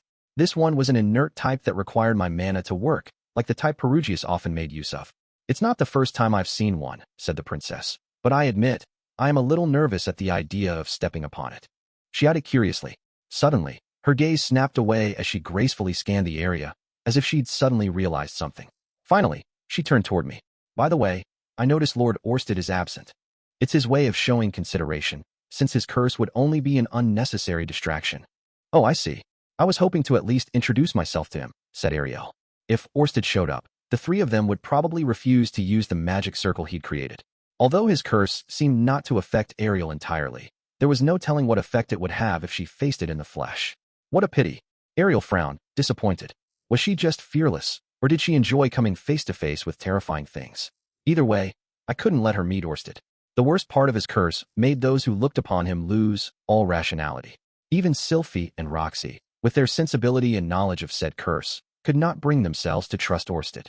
It was impossible to know what effect it might have on Ariel.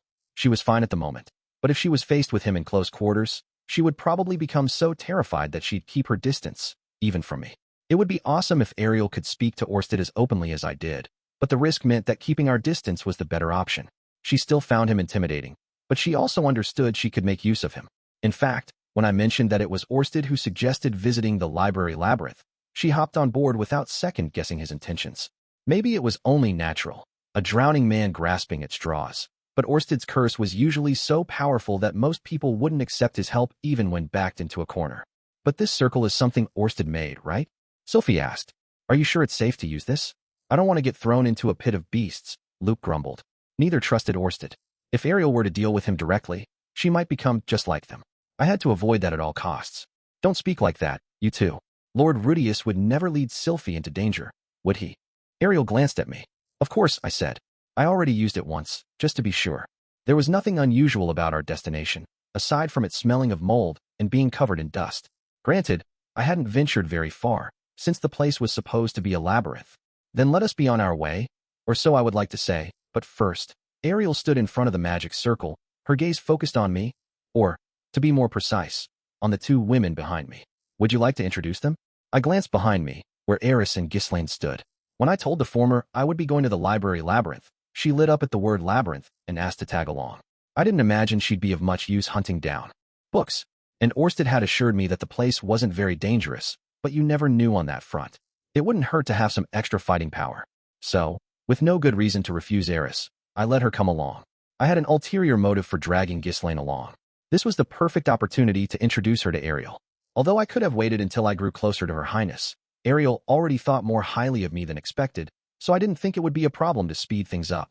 Plus, she would have a harder time trusting Ghislaine, if I waited to introduce them when we were just about to set off for Asura. I thought this labyrinth adventure would be a good opportunity to test the waters. When I brought up meeting Ariel to Ghislaine and Eris a few days ago, Ghislaine said she didn't know squat about etiquette, so she wasn't sure how to go about introducing herself. Eris, likewise, was anxious about whether her wardrobe would be acceptable for meeting royalty. Ironic, given they normally never said such things. Sylphie had stepped in to reassure them. While sighing to herself, she explained that Princess Ariel wasn't fussy about other people's manners. She also said Eris's clothes were perfectly fine, but if the two of them were concerned, she would be happy to teach them. In the ensuing 3 days before our departure, they had worked hard to prepare themselves. Eris stepped forward, as if she'd been waiting this whole time for Ariel to notice them both. I put a hand out to stop her. "What?" she snapped at me. "Hold on a second. I'll introduce you, I promise. Princess Ariel, this is Eris. As I am sure you are aware, she has earned herself the nickname Berserker Sword King. She is accompanying us today as my bodyguard." I glanced at her and whispered, "Okay, now it's your turn." She started to cross her arms before catching herself and putting a hand to her chest instead, bowing her head. The name's Rudeus Greyrat. Her attitude wasn't the most polite, but Ariel smiled warmly at her nonetheless. "A pleasure to make your acquaintance, Lady Eris. I'm second Princess Ariel Anemoy Asura. I have heard many rumors about you since I was younger." "Humph. Nothing good, I bet." Ariel chuckled. "True, the ones that made it to the capital weren't the most flattering. However, I don't judge people based on the whispers I hear of them. It's all hearsay, after all." Eris didn't respond. "The fact that you stand beside Lord Rudeus is proof they're not all to be believed," Ariel said. "The people he keeps in his company may have their quirks, but none of them are bad people." Pleased, Eris nodded and crossed her arms. She stood with her legs spread beneath her, as always, completely forgetting etiquette of nobility she was supposed to follow. "That's right," said Eris. "Rudeus is amazing." "Good, you understand." "Indeed. Having said that, while we may not be in each other's company long, I look forward to our time together." Ariel curtsied gracefully. Eris just stared down her nose at the princess and snorted, although she did dip her head slightly. "Ahem." Sylphie cleared her throat, scratching the back of her ear. "Ah." Eris gasped quietly, dropping her arms. She pulled a face as she retreated a few steps. I forced an awkward smile as I motioned toward Ghislaine next. "And this is Black Wolf Ghislaine de Doldia. I brought her to introduce to you in hopes she might become one of your bodyguards, Your Highness." Ghislaine stepped forward and took a knee. She narrowed her uncovered eye, staring the princess down. "Ghislaine," she grunted. "A pleasure to make your acquaintance as well, Lady Ghislaine. I am second Princess Ariel Anemoy Asura.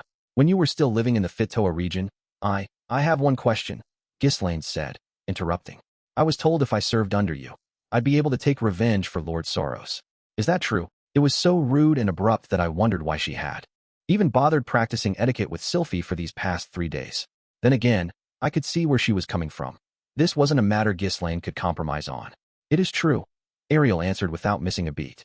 To tell the truth, I had already laid the groundwork to make sure her demands would be met. I had told Sylphie that her aim was to avenge Soros. "If you accompany me to the Azuran Palace, we will find out together who was really responsible, who pulled the strings to take down Lord Soros.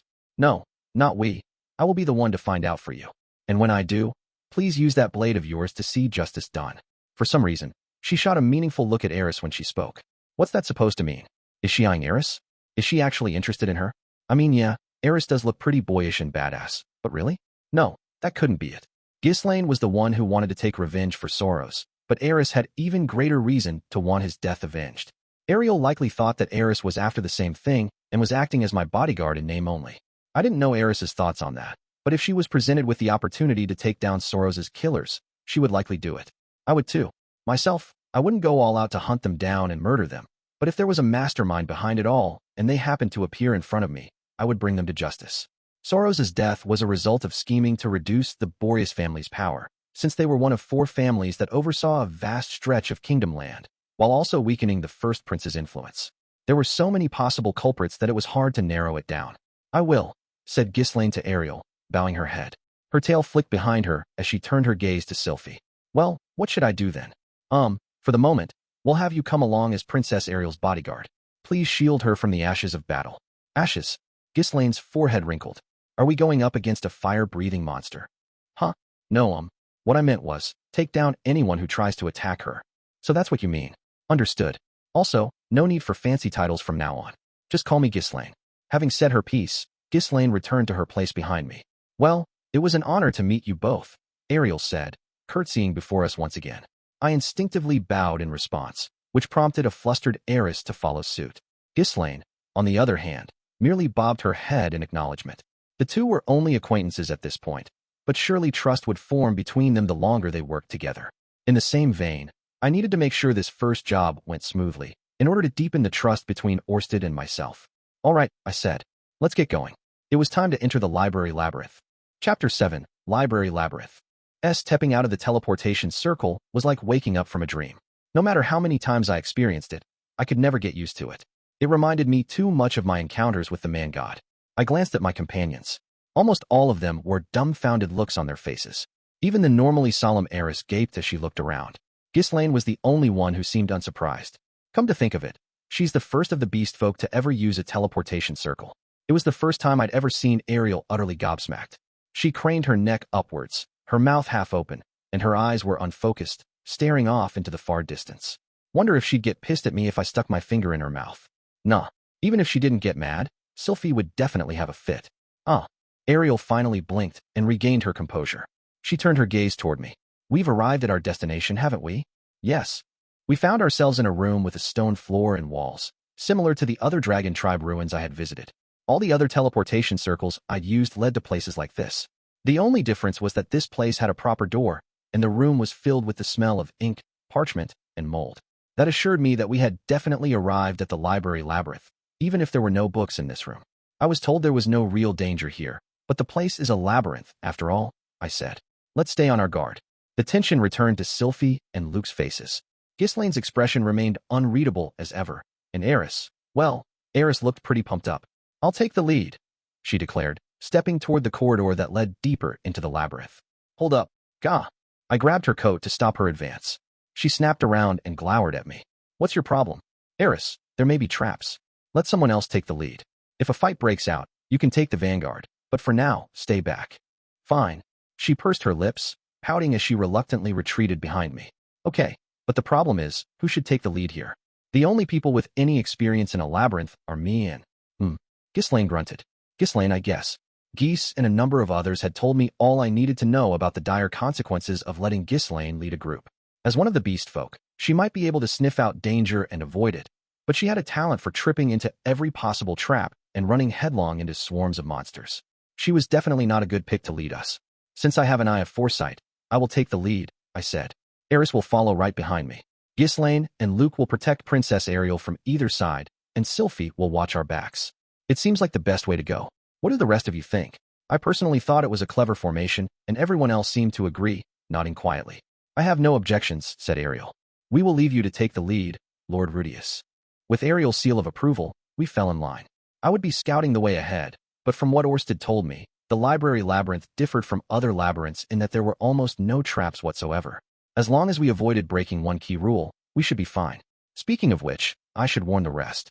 While we're here, I would ask that you refrain from using fire magic, I said. Why? Eris demanded. Sylphie immediately understood my reasoning. Because if you use fire magic in a labyrinth, you'll deplete all the oxygen.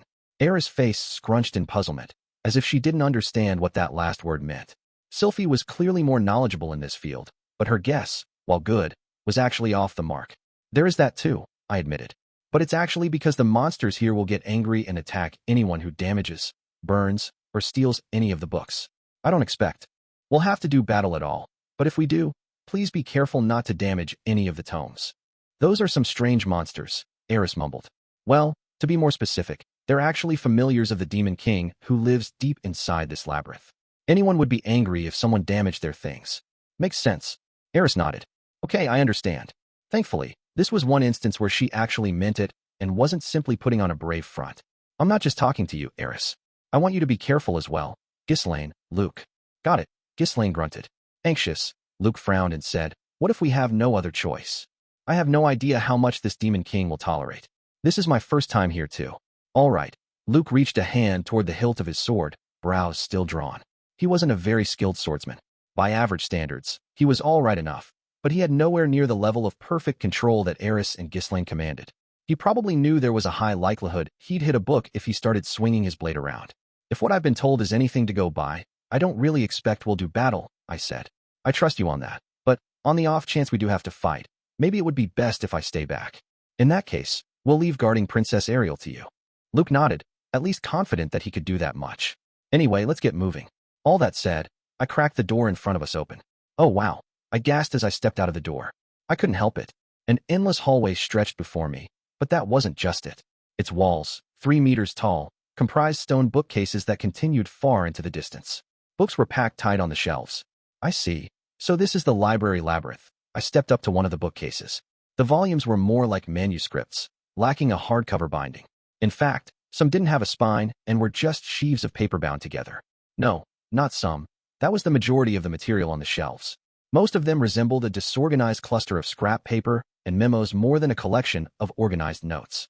In this mess, I only spotted one volume that actually had a cover. Its title was Ledger, written in demon god tongue. Based on that, I guessed it contained accounting records for some shop somewhere in the demon continent. I quietly looked to the bookshelf on the opposite wall. It was the same. What good was a bunch of scrap paper like that going to do anyone? It was a mystery to me. At least it fit with the image of a library labyrinth. Even its contents were like a maze. Rudeus? What's the matter? Eris asked. Oh no, it's nothing. Trying to find the book we were looking for was going to be like searching for a needle in a haystack. I wondered if we'd really be able to locate any materials on King Gani's. Come on, let's keep moving, I said. We walked for quite a while after that. The bookshelves went on forever. At first, all we could see was a hallway that led straight ahead, but it apparently had a slight curve to it. There was a brief gap in the shelves, where the hall branched off in the shape of an H. I decided to keep moving straight forward, leaving a sign behind a mark where we'd been before moving on. We ran into a number of monsters on our way. One was a snail big enough to block half of the corridor. Writhing tentacles grew from its shell. The mere sight sent a chill down my spine. It wasn't until I realized those tentacles were holding countless books that I felt less wary. I had no idea what the creature was called, so I decided to tentatively dub it the Cthulhu snail. We also encountered a black slime creature. From a distance, I couldn't make out any other features other than that it was a slime, so I decided to call it as such for now. Both creatures were grabbing books and drawing them into their respective bodies heading down the hallway. They weren't getting to their destination anytime soon, but it was clear that they had one in mind. They moved with too much purpose to be merely meandering. There were also some knee-high, black bipedal ants. They seemed to have their own destination as well, not even sparing us a glance as they went on their way. They had no distinctive characteristics, so, for lack of anything better to call them, I decided to refer to them simply as ants. Although the ants spotted us, they didn't appear aggressive, instead disappearing off into the labyrinth. I was so used to monsters attacking indiscriminately that it felt a bit anticlimactic. Eris and Ghislaine kept running off to slay them every time. It was a nightmare trying to stop them. We hadn't encountered any traps yet. At first, we moved through the halls with great caution, but after an hour of nothing, it seemed silly to continue walking on eggshells. I was pleased that this meant Orsted's information was accurate. He hadn't tried to deceive us. At this rate, I was actually going to start trusting him. Then again, I already had experience with a certain party who tried to gain my trust before stabbing me in the back. I won't name any names, but let's just say their name starts with M and rhymes with Zod. Ah, it's a dead end. It took an hour of walking to finally find one. We kept our guard up the whole time, scanning the shelves as we went, but even at that slow pace, we probably still traveled about 4 kilometers. The bend of the hall was gentle enough that I didn't think we'd completed a circuit around the labyrinth yet. At any rate, this hallway didn't have anything on King Gani's. The volumes covered a mishmash of subjects and languages, but one thing they had in common was their publication date. They were all put out around the end of the Second Great Human-Demon War, which was about 300 years ago. Let's retrace our steps to where the path last split off, I said, turning back around. The aforementioned area split off in the shape of an H, with 2 paths leading inward and 2 leading outward. Guess the closest would be one of the outward-facing hallways. Hey, Rudy, why don't we try going inward first? Sylphie suggested. Oh, why inward? I asked. I had a peek, and it looks like the hallways leading out contain older volumes, while the ones leading in appear to be more recent. If that was true, then going inward would lead us to the years of Gani's reign, those following Laplace's war. All right, I said. In that case, let's retrace our steps a little further to the hallway, turning inward then. Observant as ever, Sylphie. I should have known you'd have a keen eye for this. We walked again for a while. As Sylphie noted, the further in we went, the more recent the books. At the same time, the bend of the hallway became far more noticeable. This also meant the corridors themselves were much shorter than they had been. We were getting closer to the center of the circle. I wondered what we'd find in the middle. Since this was a labyrinth, maybe the master of the place? Its guardian? Orsted said the books were created by a book-loving demon, but perhaps that wasn't all. Maybe something else lived here too. Considering my memories of the teleportation labyrinth, I didn't want to fight if I didn't have to. Well, Laplace's war started about 400 years ago. We shouldn't have to go all the way to the center to find that section, I reminded myself, trying to get a handle on my anxiety. This place is kind of boring, Eris grumbled sullenly. Ah, this brings back memories. I had seen Eris get bored before. It was better to warn her against trying anything funny simply because she wasn't being entertained. Eris, I realize you're not having fun, but if you try anything, I know, Eris suddenly pulled her sword from its sheath. A split second later, Ghislaine also had hers out. How many? I asked. Having traveled with Rudeus before, I knew this. Meant there were monsters nearby. Sylphiette and the others were also on guard. My eye of foresight had yet to pick up on anything. The next corner, to the left, at the back, said Eris, surprising me with how well she managed to pinpoint this foreign presence. Can't say exactly how many, but there's a lot, added Ghislaine. Just like her to be vague about numbers. Had she forgotten our lessons together? Even after how much hard work she put into them? Okay, now's not really the time for that. I'll take a look, I said, stepping forward. Moving as quietly as possible, I edged toward the H-shaped intersection and carefully peered around the corner. There really were a bunch of monsters, mostly slimes and ants. The former were repeatedly coalescing before splitting off again, which made it impossible to know how many there were. Thank goodness. Ghislaine hasn't forgotten her numbers after all. Still, what were these things doing? They're digging through the wall and making shelves? From what I could tell, the ants were carving into the rock, while the slimes collected the resulting rubble and consumed it. They then broke it down inside their bodies before reforming it and spitting it back out to make new shelves along the wall. Basically, this library labyrinth was a maze of hallways they created. Doesn't look like there's any danger, I announced, beckoning everyone over. They nervously approached, peeking around the corner as I had moments earlier. Once they saw what was happening, they breathed a sigh of relief. So they're simply building more shelves? Ariel remarked. Orsted did tell me that the monsters here are basically like familiars. I suppose that means they're a bit different from the other beasts we've seen before, I said. With that out of the way, we quickened our pace onward. We must have walked for another 5 hours after that. Each time we came to a corner leading further inward, we turned, but many led to dead ends, and some of the intersections only had hallways leading outward. This made it impossible to reach the center. Nonetheless, we were gradually beginning to find newer and newer books, so I knew we were getting closer. We decided to take a short break. Sylphiette and Luke weren't doing too bad, but Ariel was quite exhausted. Most of our party was in excellent physical shape, but Ariel wasn't used to this much walking. She really was a princess in every essence of the word. Meanwhile, the former, noblewoman in our party was nearly bored to tears. This place really is nothing but books. I thought a labyrinth would be a little more interesting than this, mumbled Eris. If only she'd learned from Ghislaine's example. Ghislaine looked pleased simply from the exercise we'd gotten from walking this far. Eris, a labyrinth isn't a fun place, I said. You don't think so? But it's a core part of adventuring. I always wanted to visit one, but this is lame. You don't say. I didn't have very good memories of being in a labyrinth. Paul had died in one, after all. I never wanted to experience something that traumatic, ever again. Unless there was a very compelling reason, I was content not to see another labyrinth in my life. Eris should have known what I had been through, but I couldn't really fault her for her interests. Halls teeming with monsters, untouched treasure just waiting to be discovered, and at the end of it all, a huge guardian monster. Eris gushed excitedly. Eris, Sylphiette interrupted, let it go. Rudy lost his father in a labyrinth, you know. Huh. For a moment, Eris gaped in surprise. Oh, her face rapidly paled, lips pulling into a frown. She drew her brows tight and kept her eyes on the floor as she mumbled, sorry. It's fine. You don't need to apologize, I said. I know you have looked forward to visiting a labyrinth since you were young. You don't mind? I just want you to keep in mind that there are truly dangerous labyrinths. Out there too. Ones that can rob you of a loved one in the blink of an eye. Yeah, I got it. Eris bobbed her head. Years ago, she would never have apologized so earnestly like that. As we turned a corner, we found ourselves in an open area. It was a ridiculously wide, cone-shaped hollow. It had multiple levels, with stairs sandwiched between stretches of shelves. It reminded me of the staggered seats in Rome's Colosseum. In its center was an enormous slime. Its body jiggled, dozens of arms extending from its middle like tentacles, each one holding a pen and scribbling something at a lightning speed. Only one of its appendages was different. It pointed directly upward. It had an enormous eyeball at the tip, which was glaring up at the ceiling. The second I saw this creature, one thought ran through my mind. Oh crap. This was, without a doubt, the master of the labyrinth, and we had unwittingly stepped within striking range. I wasn't the only one who sensed danger. Those behind me were similarly speechless. Eris and Ghislaine were gawking, even as they drew their weapons. What the heck is that thing? Luke blurted. Thanks, Luke, you said what the rest of us were all thinking. It has to be the ruler of this place, I said. Orsted told me they're a bookworm demon king, but I wasn't quite picturing this. This one is quite different from Lord Batagati, said Sylphiette. Exactly. I had anticipated something more like Batagati, but this was far more slime-like than what I had in mind. Then again, there were multiple subspecies of demons, so it wasn't too strange for them to have a slime demon king. But a slime that reads books? Okay. It's not good to judge. I am sure even slimes enjoy reading.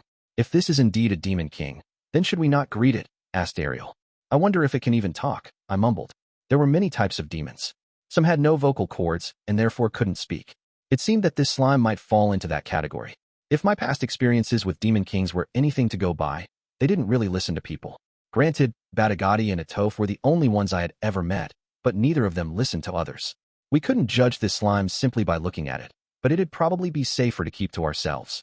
Since it doesn't look like it's noticed us, let's try to keep it that way and move quietly. Silence was one of the golden rules of a library, after all. We resumed our search, being careful to stay quiet. There appeared to be smaller slimes in the area moving around as well. They seemed to be ignoring us for the moment, but there was no knowing what might happen if the larger slime spotted us. None of the familiars looked very powerful, but it was impossible to know for sure, so it was best for us to stay on guard. It could put us in a real pickle if they all came at us at once. Ah! Sylphiette suddenly gasped. What is it? Curious as I was, I couldn't peel my gaze away from the enormous slime at the center of the room.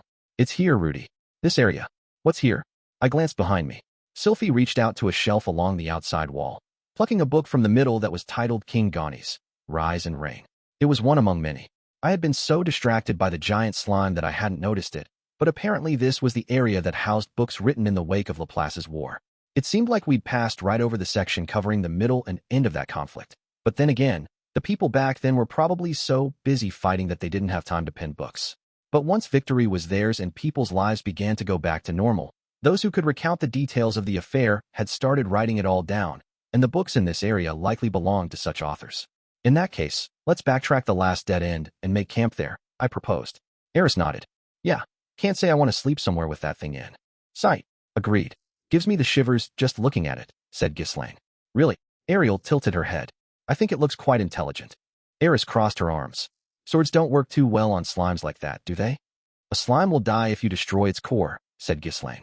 But that one is so enormous your sword won't even reach its core.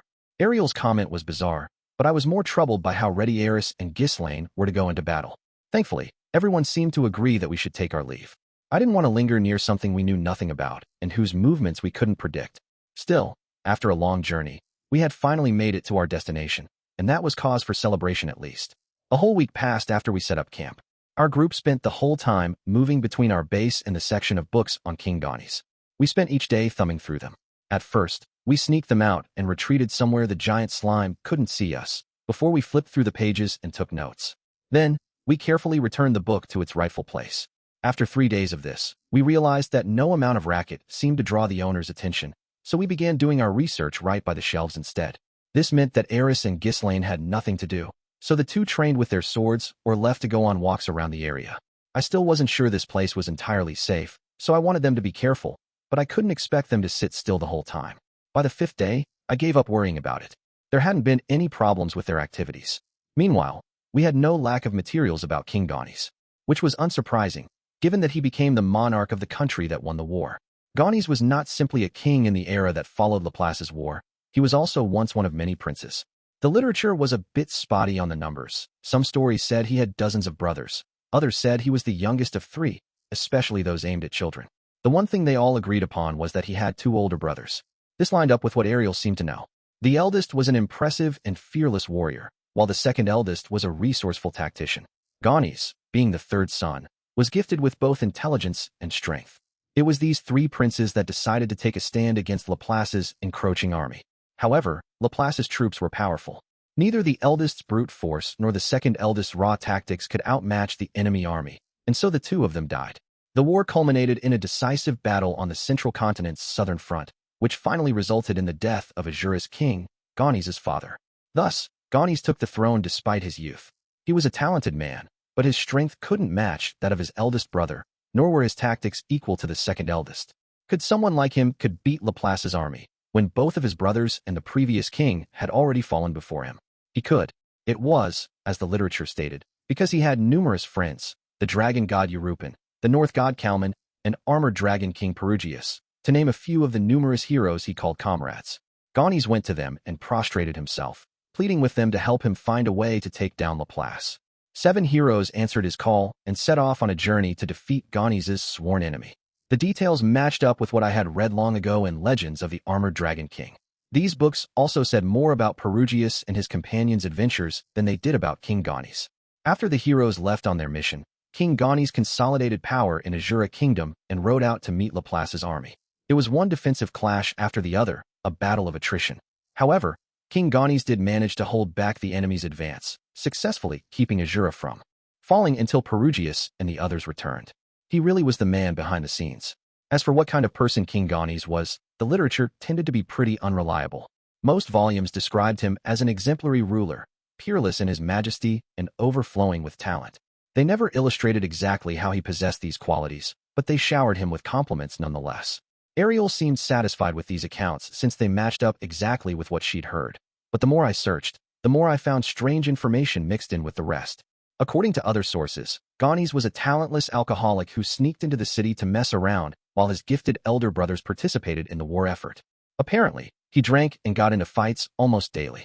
At first, I thought someone who hated the king had written this to smear him, but these accounts gave specific examples of his behavior and the precise dates these events took place, unlike the sources that lauded him.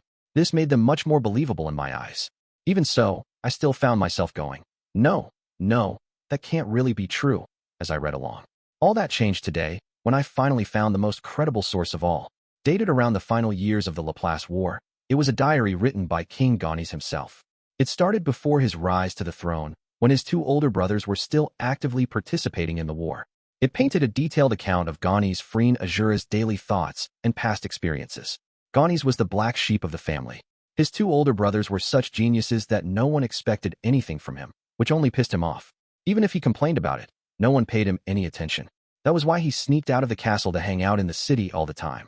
Since there was an active war going on, the city wasn't the safest, but that also made it the perfect place for Gaunis to vent his frustrations. He would drink until he was hammered, whine about how unfair everything was, then get into fights. There were no consequences for him wailing on the backstreet thugs in the city. If I had a word to sum up the kind of person Gaunis was at that time, it would simply be garbage. After reading his diary, Ariel was so shocked that she spent half a day slumped over, doing nothing. Even now, she leaned against one of the shelves with her legs pulled to her chest, her expression dark as she mumbled to herself, "Is this it? Is this the kind of king that Lord Perugius is searching for?" Luke and Sylphiette were trying to help her regain her composure, but even their voices were strained from the shock at discovering what kind of person Gaunis really was.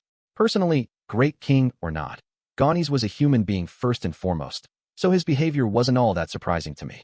If anything, it made him easier to relate to, though I have to admit that his behavior isn't very kingly. In spite of that, Perugius had seen fit to support someone like Gaunis. So perhaps Gaunis being a garbage human being might actually be a hint. Thus, I continued my search, and it was then that I found a deeply intriguing book on blessed children. This tome covered which blessed children had been discovered at the time, what powers they possessed, and what kind of people they were. None of it seemed to have anything to do with Gaunis. At least not until I came upon an article that described the powerless blessed child. The title alone made me imagine the opposite of Zenoba, who boasted inhuman strength. Powerless suggested this person was frail and wimpy. Despite my impressions, the power described was deemed extremely dangerous, enough that the text emphasized that anyone possessing it should be killed immediately. A powerless blessed child could disable other blessed children's powers. I had seen this pattern pretty often in light novels with superpowers. In most cases, the person with the ability to disable the powers of others had no other abilities of their own. This often put them at a disadvantage and others looked down on them. But in these series, the majority of the central characters possessed superpowers, like 90% of them, so the ability to nullify their abilities was game-changing. Naturally, the person possessing this rare gift was typically the main protagonist. Blessed children were so rare in this world, however, that there were probably only a handful of them in existence. Being able to nullify their abilities didn't seem all that potent. If anything, it seemed extremely useless to me. It would be way better to have a sword god-style warrior on your side than someone like that. That said, other blessed children tended to be authority figures in their respective countries. They could create miracles with their powers that one normally couldn't bring about through ordinary magic. For that very reason, it would be a huge disadvantage to a country if their blessed child's power was snuffed out.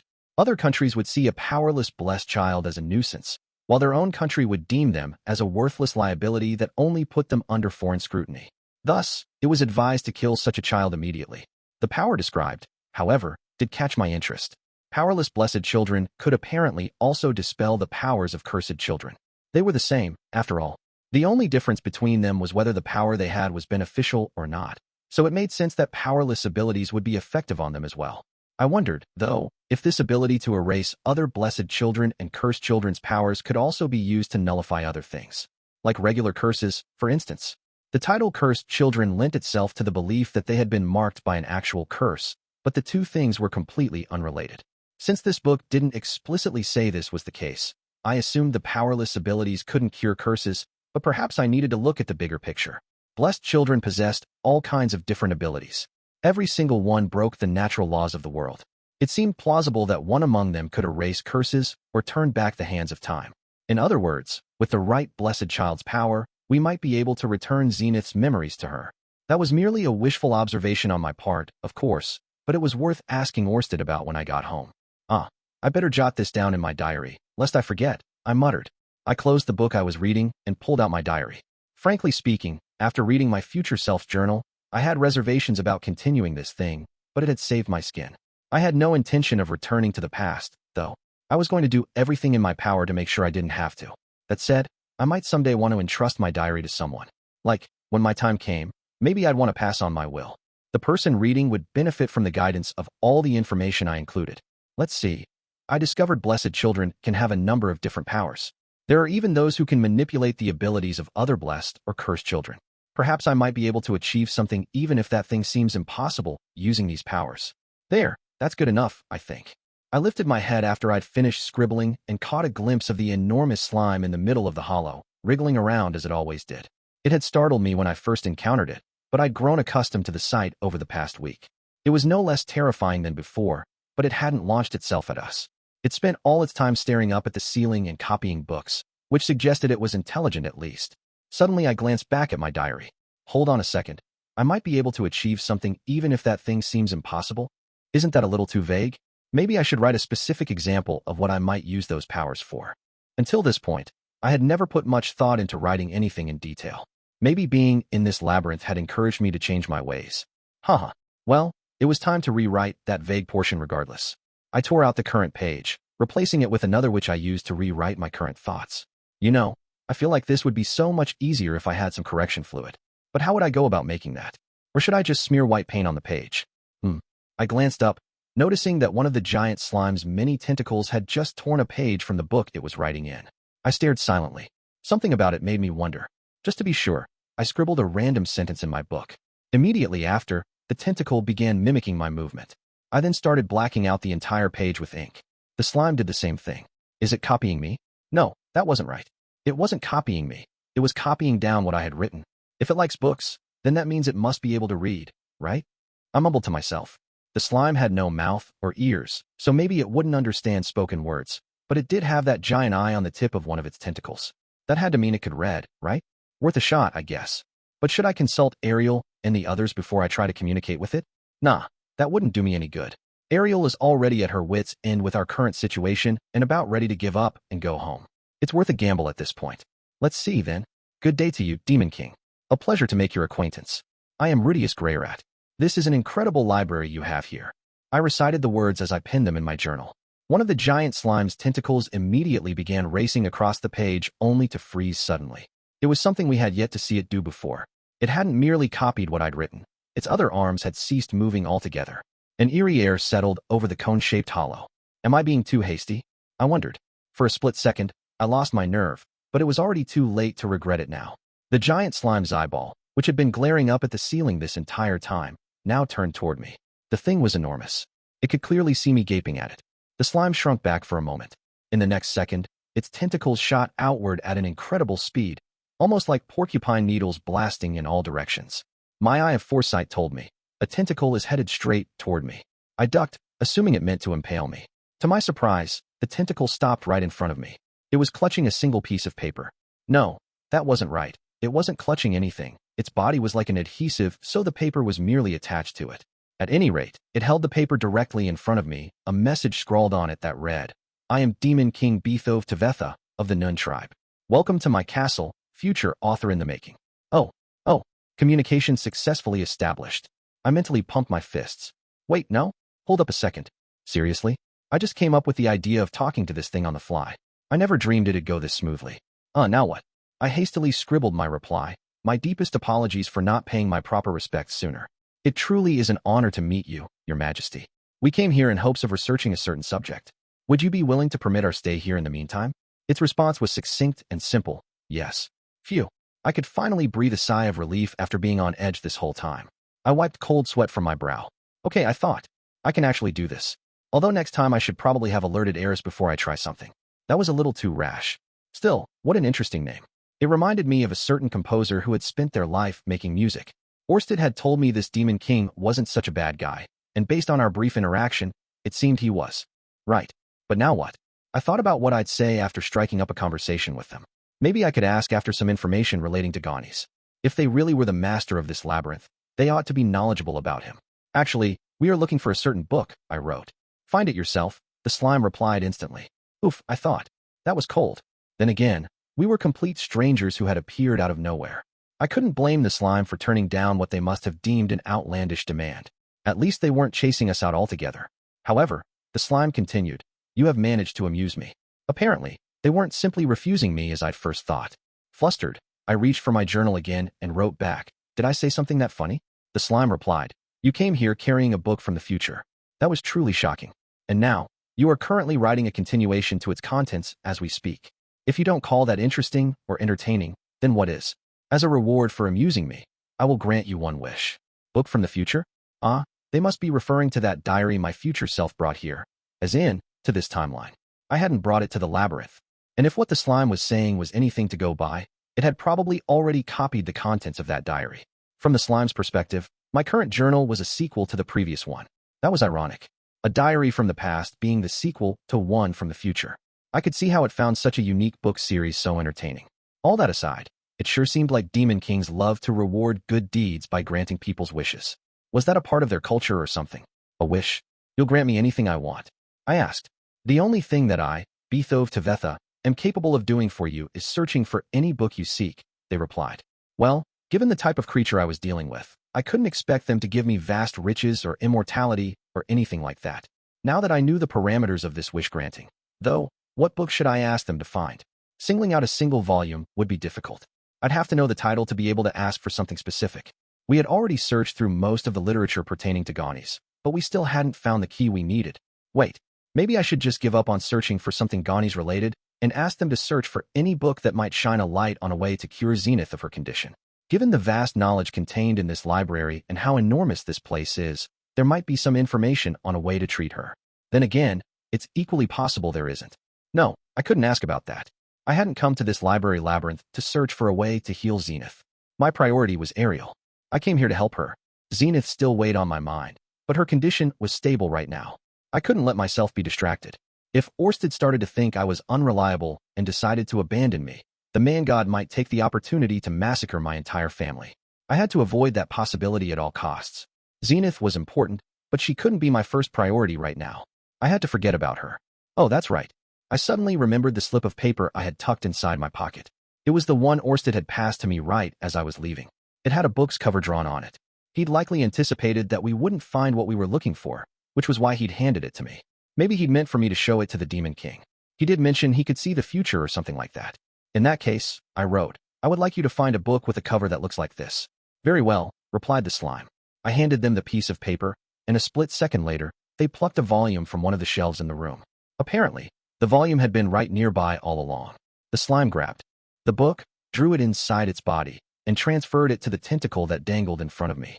I grabbed it, expecting it to be dripping with slime goop, but to my surprise, it was perfectly dry. Guess I shouldn't be surprised. This slime is a bookworm, so of course they know how to handle books properly. I glanced down at the tome. It had a red leather cover adorned with trees bearing fruit, and it was particularly thick. I thumbed through it, giving it a cursory glance. The pages were covered in writing, squished tight from margin to margin. Your wish has been granted, wrote Beethove. Take your time and enjoy reading it. It then retracted its tentacles and resumed its copying work once more. What if this book happened to have the same cover as the one I was looking for, but it wasn't the right one? Could I ask for an exchange? Granted, the back cover even had the same scribbles on the edge, so the chances of this being the wrong book were slim. Well, at any rate, guess it's time to crack this thing open. I sat myself down and flipped to the first page. I barely made it several lines down before I gasped. This book is... I wasn't sure yet whether it had the clues we needed or not, but I did know for certain that I had to show this to Ariel immediately. When I made it back to our camp, Ariel was still sitting there hugging her knees to her chest. Sylphie and Luke were nowhere to be found, let alone Eris. Perhaps they'd all left to look for more materials to sift through. In their stead, Ghislaine remained at the princess's side, not unlike a guard dog. I stepped in front of Ariel. Since she was wearing a skirt, her white underwear was in plain view, but I tried to avert my gaze. Eris and Sylphie might not be here watching, but that didn't mean I could sneak a peek. That was forbidden territory. "Oh, Lord Rudeus," she mumbled. "You must be exhausted, Your Highness. My apologies for letting you see me like this." She adjusted her posture, sitting more gracefully this time. "Farewell, blissful white underwear. Our time together was short. Anyway, that didn't matter right now. Princess Ariel, I found something good," I said. "Something good? What could that be?" "Something I think will excite you." What could that be?" "A sensual novel pinned around the time Asura Kingdom was founded. Would something like that really excite her?" I wondered. "Oh, pardon me," she said. "I digress. What is it you have?" Now that she was mentally backed into a corner, she was babbling all kinds of strange things, which was amusing. Perhaps it wouldn't be such a bad idea to leave her in this state for a bit longer. But then again, we didn't have much time before we had to head for Asura. We didn't have time to waste playing around like this. "This," I said, handing her the book I was holding. Ariel's eyes went wide as she glanced at the cover. "These things hanging from the trees. It's the bat emblem." "Oh, so those were bats and not fruits? Could have fooled me. Anyway, please go on and read it. I promise it will be more exciting for you than a sexy novel," I said. She furrowed her brow skeptically as she stared at the cover. Finally, she opened it to the first page. "Ah," she gasped in realization as she made it through the first few lines. She had discovered the same thing I did moments before. This was Derek Redbat's diary. A diary is where one records the mundane goings-on of their everyday life. It allows one to briefly sum up recent happenings, keeping things simple and to the point, while expressing the emotions one is feeling at the time. Indeed, a diary is not merely a series of events. It is a record of the writer's feelings. The author writes about what angered them, what brought them to tears, what made them laugh, what brought them pleasure, what brought them pain, what prejudices they hold.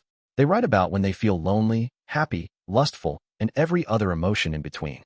The way these things are recorded is at once detailed and yet vague. In Derek's diary, he never mentioned his own name, but he wrote daily about Ariel and Luke. It was an ordinary, casual journal, one you might find anywhere in the world. And it was for this very reason that his true thoughts were contained within. There was intense pride in his words, beyond what I would have expected. I couldn't hide my shock at how much he truly believed in Ariel at his core, more than anyone else I had ever met before. And I knew well enough how much charisma she possessed. Ariel began combing through the book. She devoured every word, quietly and methodically. I decided to wait nearby until she finished. As I watched her turn the pages, Sylphie, Luke, and Eris returned. They were carrying armfuls of books. They had located a veritable mountain of material regarding Ganis on another bookshelf. When Sylphie and Eris noticed me staring at Ariel, their expressions turned sour, at least until they noticed how absorbed Ariel in the book was. Sylphie quietly took a seat beside me, no longer pouting about my attention being focused elsewhere. "Rudy, what's going on?" she asked. "I found an interesting book, so I'm having Princess Ariel read it," I said. "Oh, what book is that?" "Derek Redbat's diary." Luke's jaw dropped. He stared at Ariel. "Come to think of it, he did write in that thing practically every day. You should consider reading it afterward as well," I suggested. "Yeah, I guess so. Though I'm sure he didn't have very nice things to say about me." I shrugged. That was something he'd have to read to find out for himself. "Anyway," said Sylphie, "it's incredible you were able to find something so specific like that." "Yeah, well, I sort of have a thing with diaries," I said, opting not to share that I'd found it with intel from Orsted. It was true. Anyway, I really did have a connection with diaries. There was the one I'd written, the one Ganis had written, and now the one Derek Redbat had written. After a while, Ariel finally finished reading. She closed the book with a snap. Her expression was devoid of any real emotion and difficult to read, but she was obviously feeling something given her blushing cheeks and misty eyes. "Princess Ariel?" Luke immediately went to her, taking a knee at her side. "Oh, Luke, you should read this too." "As you wish." Ariel handed the book to him before turning toward me. The hesitation in her eyes had vanished completely. She must have discovered something while reading that book. Something that I, as an outsider, wouldn't have been able to catch. Whatever her epiphany was, it was probably something Derek would have told her directly had he still been alive. "Well, Princess, were you pleased with it?" I asked. "Yes, you did an excellent job finding it." The expression on her face said it all before the words even left her lips. I now know the answer to Lord Perugius's question. There was such strength in her eyes. I could only nod silently. After that, we began our preparations to return home. Sylphie and I started returning the books we had borrowed, while Eris, Ghislaine, and Luke cleaned up our campsite. There was no drop-off where we could leave these tomes, so we had to accomplish the difficult task of putting them back exactly where we'd found them. We scrambled back and forth, trying to put them in the right place, but apparently failed a few times. I only knew because a slime would come along and snatch the book from where we'd shelved it, rushing off to return it to its rightful place. Part of me thought we should entrust the task of organizing all these books to the Demon King's minions, but leaving behind a bunch of books without putting them back where we'd found them was obviously bad etiquette. This library admittedly had a terrible organization system, but it did contain a wealth of information. There might come a day when we needed to use this place again, so it was in our best interest to mind our manners. If I managed to stay on Demon King Beethoven's good side, he might be willing to find a book for me again. With that in mind, we managed to return all the books before finally making it back to the campsite. Everyone else had already finished packing by that point and were left twiddling their thumbs as they waited for us. Eris was bored out of her mind, sitting with both legs stretched out in front of her. Ghislaine had hers crossed beneath her as she meditated. Ariel sat gracefully beside Luke as she waited for us to finish. Luke was still cradling Derek's diary in his arms, tears welling in his eyes. "I can't believe this." His brows were knitted, his hands trembling as he turned the pages and took in the words. "I was such an idiot." "Luke," Ariel said in reprimand, "that goes for both of us." "Your Highness," Ariel smiled at him, and the tears finally broke loose, streaming down his cheeks. Her face strained as she watched him. Having read some of the diary, I already knew what Derek thought of Luke. None of it was good, at least on the surface. He even wrote about what a rotten brat Luke was, teaching Ariel nothing but bad behavior. Yet it was clear from the way he wrote just how deep his affection for Ariel was. Derek could sense that, despite Luke's youth, the boy had a knack for dealing with people. If Luke started using that natural talent on men as well as women, he could climb the ranks and have followers of his own someday. Simply put, Derek expected great things from him in the future. Even as he complained about Luke's ridiculous preoccupation with women, he also saw potential behind that veneer. If Derek were still alive, Ariel and Luke might not be as passionate about taking the throne as they were now. But if he could see them now, he would probably be more than happy to lend them his aid. Though if he really were here, Sylphie would have no place with them. Derek had watched them both closely and had great expectations for what they could eventually accomplish. I glanced at Sylphie, who was standing beside me.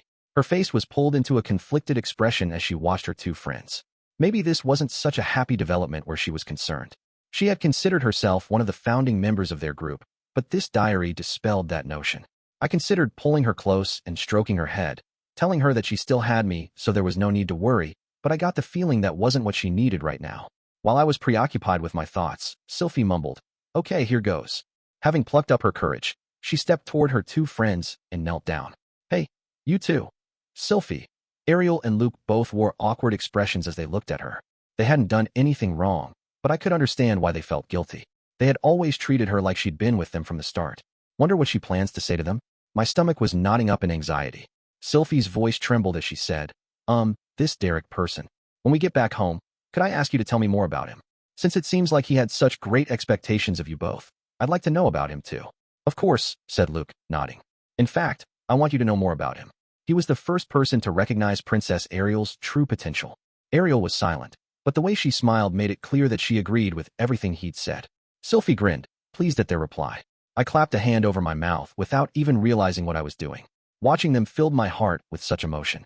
I recalled Sylphie in her younger years, back when we lived in Buena Village. She was always all by herself, bullied by the other children. I was the only friend she had, and when she thought I might leave, her eyes had filled with tears. But look at this now, I thought. That lonely little girl now has such amazing friends. I hadn't done anything to help her along. Ariel and Luke were friends Sylphie had made on her own. It was admittedly a little sad to realize that she no longer belonged to me and me alone, but this was a good thing. I was certain. I wouldn't have thought so in the past, but this was the way things should be. Neither I, nor anyone else, should be watching over her as a protector. She needed to be an equal, both in our relationship and in her friendship with Ariel and Luke. She had managed to cultivate those relationships on her own.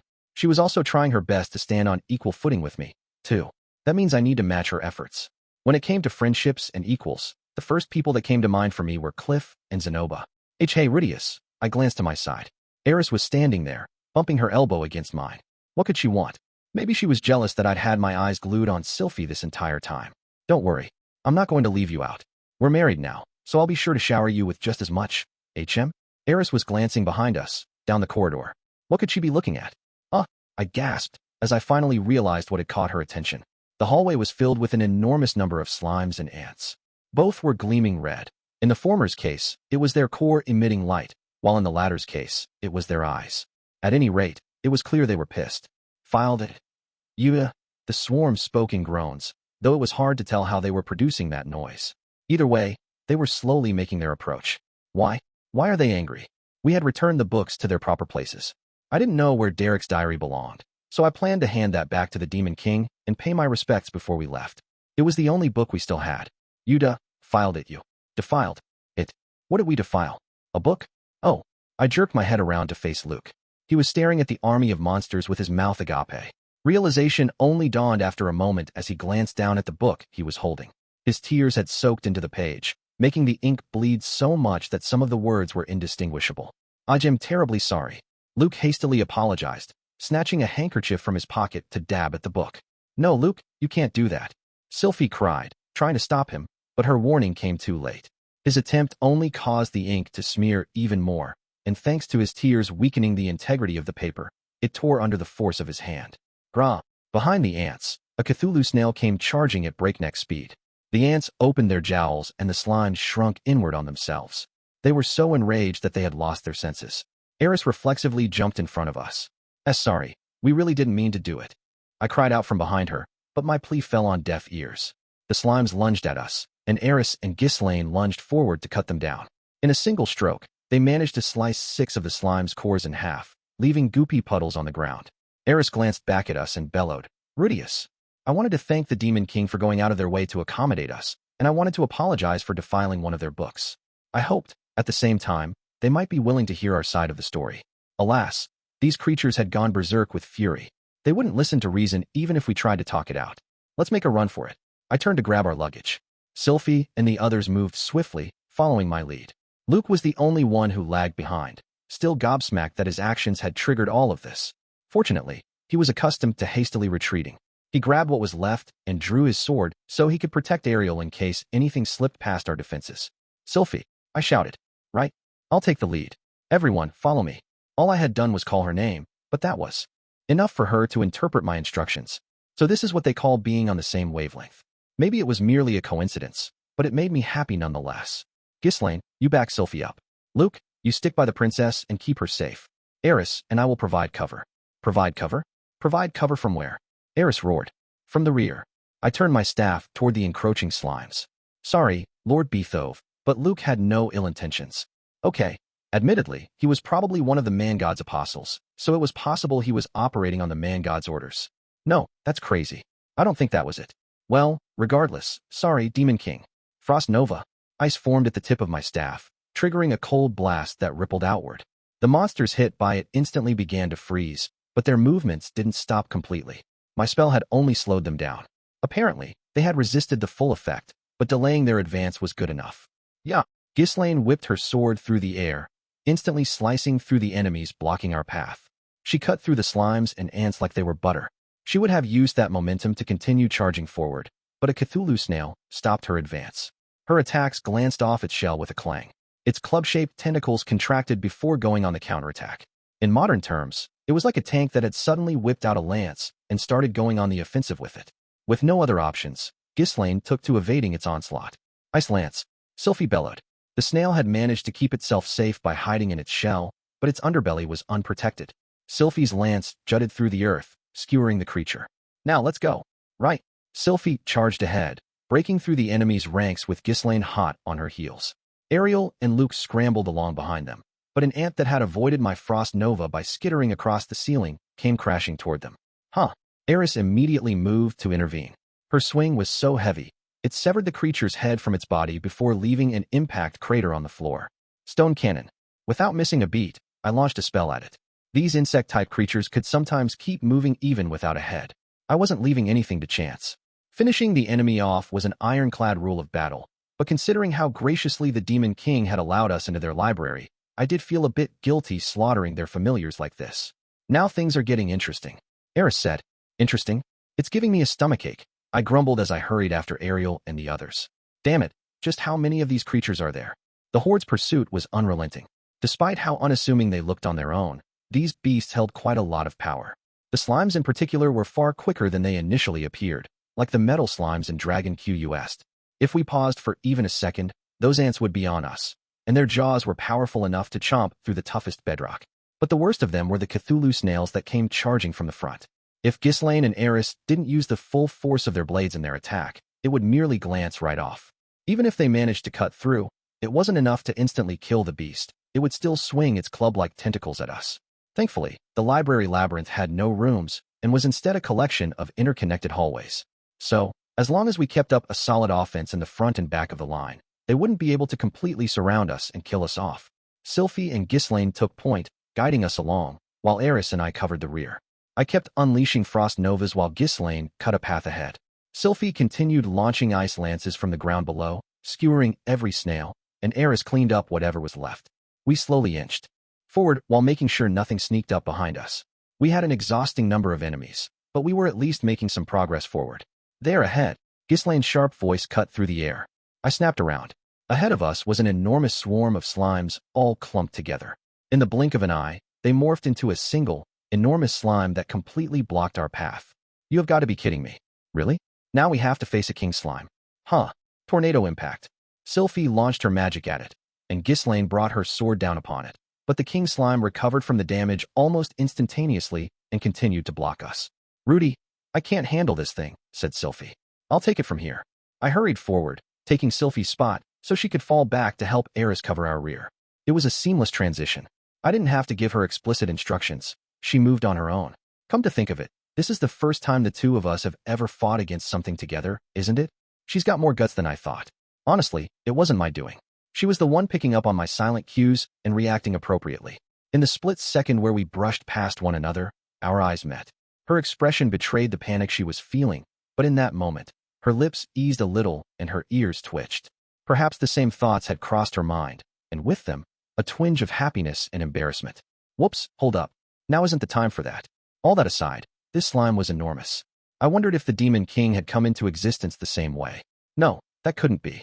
This thing had a huge number of cores inside it. It wasn't a single entity, but a conglomeration of many, which meant the best way to break it down was, Ghislaine, I'm going to launch a powerful blast and break it into pieces. I want you to take down as many of the smaller slimes as you can, I said. Got it. She wasn't spacing out or anything, but I gave her detailed instructions because I didn't want her charging in at the same time I used my magic. Phew. I took a deep breath and started concentrating mana into my right hand. I needed a spell that could blast a hole right through the giant slime. Sylphie's Tornado Impact was an advanced spell that made wind rotate rapidly, almost like a drill. It had punched a hole in the creature, but without enough force to break it into pieces. I needed something that would cause destruction, not in a single concentrated spot, but across a wide area. And that had more power behind it than Sylphiette could muster. Improved Sonic Boom. What I unleashed was a shapeless shockwave. As the name implied, it was similar to Sonic Boom, which was an intermediate spell, but added a punch that far exceeded the base spell in power. An invisible explosion echoed through the halls, blasting through the slime with incredible speed. The force caused the creature to shatter into splintered pieces. Grah, as if refusing to be outdone by the tremors that rippled through the floor and walls. Ghislaine let out a fierce roar and charged forward. In one blink of an eye, she sliced through the cores of at least a dozen of the slimes. Huh, I gasped, realizing that another enemy lay in wait behind that wall of enormous goop. No, not one. There were 5 Cthulhu snails.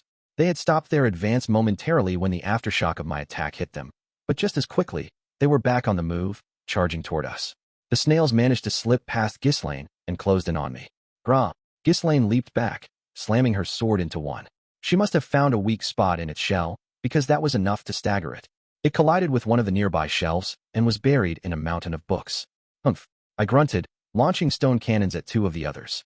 The spell split the air with a screech, piercing straight through the creature's shells and leaving a goopy mess in their wake before blasting out the other side. Sadly, that wasn't the end. Snail guts went spraying everywhere, but even after being doused in its companion's innards, a 4th snail continued sailing forward. Ghislaine moved to block it, standing between me and my would-be attacker. But there's still one left, right? That's only 4 down. By the time I thought that, it was too late. I sucked in a breath as my eye of foresight spotted the 5th one. It had hidden in the shadow of the 4th one and sneaked up, unnoticed. The cudgel of its tentacle filled my vision. Too late to counterattack. I had to dodge it somehow. In a split-second decision, I jerked my upper body back. It caught my flank. I had managed to avoid the tentacle, but the snail still rammed into me, sending me backward. Guh. I slammed into a bookshelf so hard, the air was knocked from my lungs. Shit. They managed to break past us. The snail that had slammed into me was now bearing down on Ariel. The princess was trying to fight back as best she could. She had a small sword, her eyes wide as she met the beast head-on. Panicked yet determined, she didn't tremble in fear. She must have faced surprise attacks like this countless times before. Even so, the snail was on a rampage, brandishing its tentacles as it barreled toward her. I didn't think Ariel could handle it. I lifted my right hand, conjuring a stone cannon to launch at the snail. It's okay. I'll make it in time, I thought. But at that same moment, I saw something else at the edge of my vision: slimes. The appearance of the snails had distracted Ghislaine from cutting them down. Those that escaped her blade earlier slipped past the fallen snails and charged toward us. Ghislaine, meanwhile, had yet to finish off the 4th snail. Doubt hit me, but it wasn't enough to slow down my spell. Stone cannon. It split the air, slamming into its mark precisely as intended. A pleasing, familiar boom echoed as it shattered the snail's body. In that instant, the slimes dodged Ghislaine and rushed toward Ariel. Only a single man stood between them and the princess, Luke. He'd likely been preparing to face the snail until I killed it. His focus then shifted to the 10 encroaching slimes. 2 of them split off toward me as I knelt beside one of the bookshelves. 3 others retraced their path to flank Ghislaine. I focused my eye of foresight on the 2 approaching me. I calmly dealt with them while keeping my eye on Luke. His preemptive strike at the 5 surrounding him managed to kill one. However, the other 4 were already moving in sync. One launched itself at his feet, while another slammed into his stomach. Luke collapsed onto one knee, at which point the 3rd slime wrapped itself around his sword, while the last of their number aimed an attack at his unprotected head. Ugh! Luke took a heavy blow to the skull. Blood gushed from his forehead and sprayed out of his nose, but that wasn't enough to stop him. He pulled a short sword from its sheath on his waist and stabbed the slime wrapped around his main weapon. With it freed, he took down 2 others that had lunged at Ariel. I won't let you lay a finger on Princess Ariel, he bellowed. Alas, there was still one slime left, the one that had landed such a fierce blow on his head. Luke had turned his back on it to cut down the others, and it now launched itself at him, aiming for the back of his head. Despite how soft its body looked, it packed the punch of a cannonball. If it hit the wrong spot, it could shatter his skull. Fortunately, the slime didn't hit its mark because Ariel drove her sword straight into its core. It turned into formless goop and spattered in a puddle on the floor. Princess Ariel, gasped Luke. Luke, in times like these, I have no intention of remaining a simple wallflower. She grinned. With that, the way forward was clear. Ghislaine cast a grim look at me. Onward, I commanded, peeling myself off the floor. I bathed the party with healing magic as I scrambled to rejoin her at the front of our formation. Guilty as I felt for ruining such a touching scene, we had a flood of enemies charging at us from behind. We needed to get a move on. After that, we continued mopping up our opponents as we rushed toward the exit. The beast tried all manner of tactics to stop our retreat. Slimes formed walls, snails came in droves, ants scuttled across the ceiling and tried to drop down on us en masse. When enemies inevitably slipped by, Luke fiercely protected the princess as if his life depended on it. Ariel also did her part with her own magic and short sword, taking down whatever came her way. Thanks to these diligent efforts, we reached the teleportation circle mostly unscathed. If Ariel had been a mere wallflower, or if Luke had revealed himself to be the man-god's apostle and stabbed someone in the back, our formation would have undoubtedly crumbled. Even so, this was still a failure. I had hoped to return here if we ever needed to research anything else, but alas, that now seemed impossible. We had killed no small number of the Demon King's minions and damaged numerous books during our retreat. Who would have thought that someone crying on a book would piss them off this much? The one note of hope was that these familiars moved more like puppets than actual sentient beasts. But even if they were mindless machines, we had still destroyed them. I'd be pretty thick-skinned to use their lack of sentience as an excuse to weasel forgiveness out of the Demon King. No, even with a letter of apology, I was pretty sure he wouldn't let any of this slide. At least there were a few upsides. Whether or not Luke was one of the man-god's apostles, he'd proved he would still protect Ariel with his life. And Ariel had found her answer to Perugius's question. We got what we came for. We cleared our objective. That was good enough for now. Chapter 8. The Armored Dragon King and the Second Princess. T12 spirits were gathered in Chaos Breaker's audience chamber. Silveril of the Void, Aramanfi the Bright, Uruzu of Atonement, Karawant of Insight, Scarecoat of Time, Clear Night of the Roaring Thunder, Bath of Destruction, Trophimus the Wave, Harkenmail of Life, Gaul of the Great Earthquake, Furious File of Fury, and Paltempt of Darkness. Armored King Perugius Dola, the owner of this floating fortress and master of the spirits, sat at the very back of the room. Standing before him was the second princess of the Asura kingdom, Ariel Anemoi Asura. Even as she stood surrounded by these intimidating spirits, she didn't cower. As soon as we left the labyrinth and made our return, Ariel flagged down Silveril, requesting a meeting with Perugius in his audience chamber. An hour later, he summoned Ariel to a meeting, and she had spent the intervening time fixing her attire. Sylphiette and Luke did the same, changing out of their adventuring gear. The outfits they donned were as impressive as you'd expect for a princess and her 2 bodyguards. As for me, I was wearing the robe that Orsted had given me. It wasn't eye-catching or ostentatious, but the dragon god had bestowed it upon me, making it like a sort of work uniform. Surely, Perugius wouldn't mind. Ariel silently walked down the path lined with spirits, a bold smile on her face. Unfazed by the gazes fixed upon her, she came to a stop in front of Perugius and curtsied. Sylphiette and Luke took a knee. Of course, I followed their lead this time. I am ever so grateful that you have taken the time to grant me an audience, said Ariel. Enough with the ceremony. What do you want? Based on your outfits, I assume this isn't merely an invitation to tea, Perugius said, as if pretending to be clueless. Surely Silveril had already filled him in. There was no way he didn't know what this was about. His reception was flippant and cold, but he did agree to an audience, so maybe this back and forth was little more than formality. Lord Perugius, I have come here to seek your aid in my bid to become king of Asura Kingdom. Ariel cut to the heart of the matter, not distracted by his little act. Oh, then allow me to ask you once more. Perugius put his elbow on his armrest, leaning his cheek against his fist as he tilted his head, and said, What is the most important thing a king must possess? Ariel lifted her chin. The most important thing a king must possess is, I hadn't heard her answer yet. Ariel said she knew it, but there was no guarantee it was the right answer. Of course, even if she had told me what it was, I wouldn't have known if it was correct, either. Still, I wish she'd discussed it with me beforehand, just to be on the safe side. No, let's have a little faith in her. She's got this much confidence in herself, so her answer can't be too far off the mark, surely. Determination, Ariel said. Determination to carry on the will of those that came before them. Her words echoed in the otherwise quiet chamber. It was so quiet aside from her voice that it was hard to believe 17 people were present. Oh, Perugius exhaled. His expression was still unreadable, giving no hint whether she'd hit the mark or missed it entirely. Determination to carry on the will of those that came before them. That was the answer she'd arrived at, and I could understand why. Her path to the crown began with death. Derek was the first to fall. 13 of her other retainers joined him, pushing her to where she was now. I knew what kind of people they were and what future they hoped for because she'd told me. Through his words, Derek had communicated his will for her to carry out. Even after his death, Ariel tried to live up to what he saw in her. There were surely countless others who had placed their hopes in her. That was the foundation upon which she would become king. Then there was Gani's friend Asura, Perugius's close friend, and a man who rose to prominence during a time of war. Our arduous research had revealed that he'd once been a total scumbag, one who was sociable, with a number of close companions. Gani's ventured into town nearly every day to guzzle booze and pick fights with adventurers and mercenaries.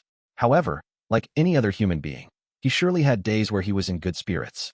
Days where he'd drink just the right amount that it'd lower his inhibitions enough to rag on the royals and nobles to any adventurer or mercenary who would listen. They would no doubt humor him while smiling awkwardly and occasionally pitch in when he needed help. Likewise, he would listen to their requests as well.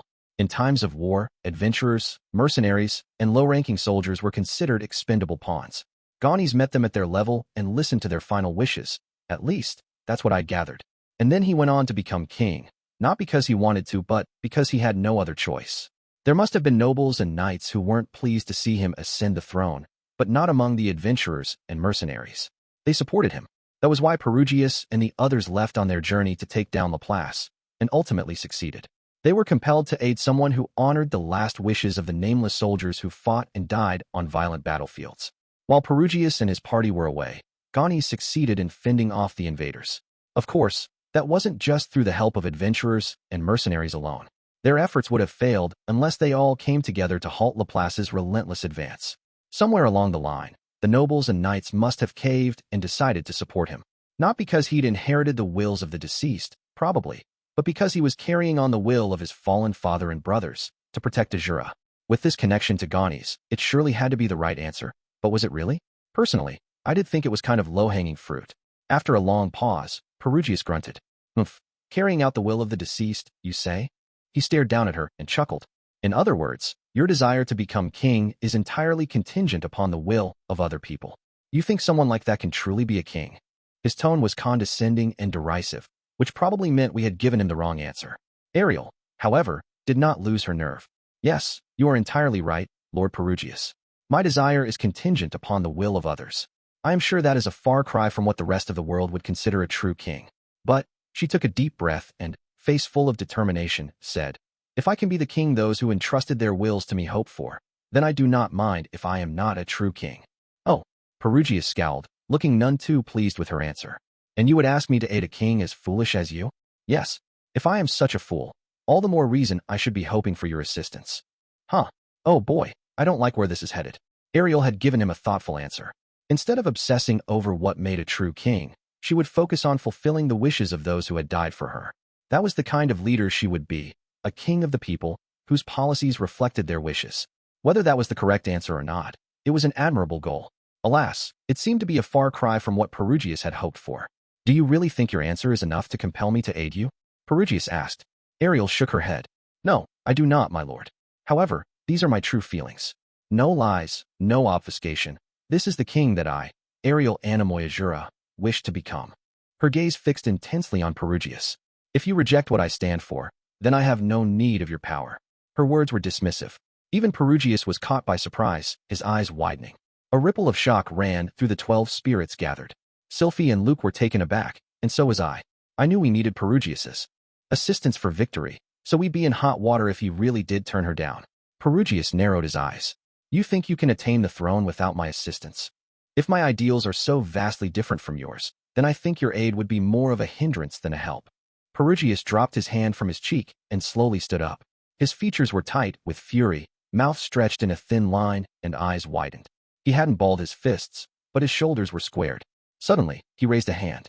Momentarily, I imagined all 12 the spirits lunging at Ariel. But that wasn't what happened. Well spoken, Ariel Anamoy Asura. Perugius's voice boomed. You have made your conviction clear. I had tightened my grip on my staff, concentrating magic at the tip, intending to defend Ariel if I had to. Perugius's words gave me pause. I, Armored Dragon King Perugius Dola, hereby swear upon the name of my deceased friend Ganis Freen Asura, that I will aid you in your quest. His voice grew even louder. I will prepare a teleportation circle for you.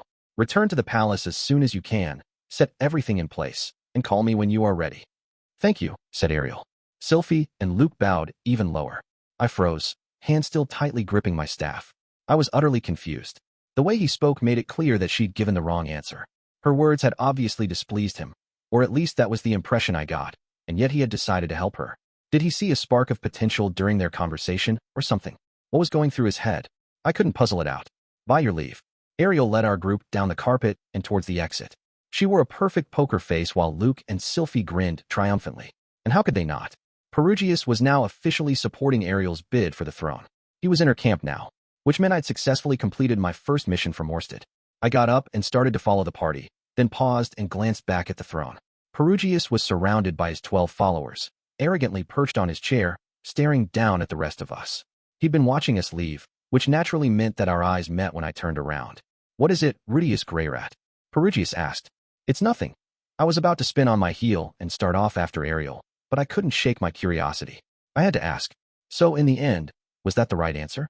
Is that really what makes a true king? Perugius sighed and said, it was not the answer I desired, no. Then why did you agree to help her? He grinned. There was a time in the past when all of us thought that Ganis was the definition of a true king. He was flexible but cautious, generous but sensitive. He embraced his inadequacies, knowing all humans had them, and it was that very thing which made him adequate. On top of that, he looked at people as people, capitalized on their strengths, and helped them grow. He, more than any other I knew, was the most qualified to lead the humans in their war-ravaged world. Perugius certainly seemed to remember Ganis fondly. The man he spoke of sounded different from the man I'd read about, but he had seen Ganis for himself. Surely his account was more believable than any dusty old tome, though he might be seeing the past through rose-tinted glasses. Ariel Anemoy Asura doesn't bear the faintest resemblance to Gani's. However, observing how she conducted herself, I suddenly remembered something. Was this not the ideal king that Gani's had spoken of? Gani's spoke of an ideal king? I asked. Yes. He considered himself far from the ideal. He was always vocal about what he considered the ideal king, from his younger days hanging around pubs, to his time in campsites on the battlefield, and even after he became king. Perugius paused, fixing his gaze on me. He said, an ideal king is one other people are willing to sacrifice their lives for. Oh, now I get it. So that's why? Ariel had told him that a great king had the determination to carry on the will of others. A dozen or more retainers had already lost their lives for her. They died protecting her. They did that despite not knowing if she could truly ascend the throne or not. In fact, they knew the chances of it were slim. They knew their sacrifice might never be rewarded. It was all because they thought she was someone worth staking their life on. So while she wasn't the ideal king that Perugius had hoped for, she was what Gani's had considered the ideal king. There were as many ideals out there as there were people. I see, I said. I understand now.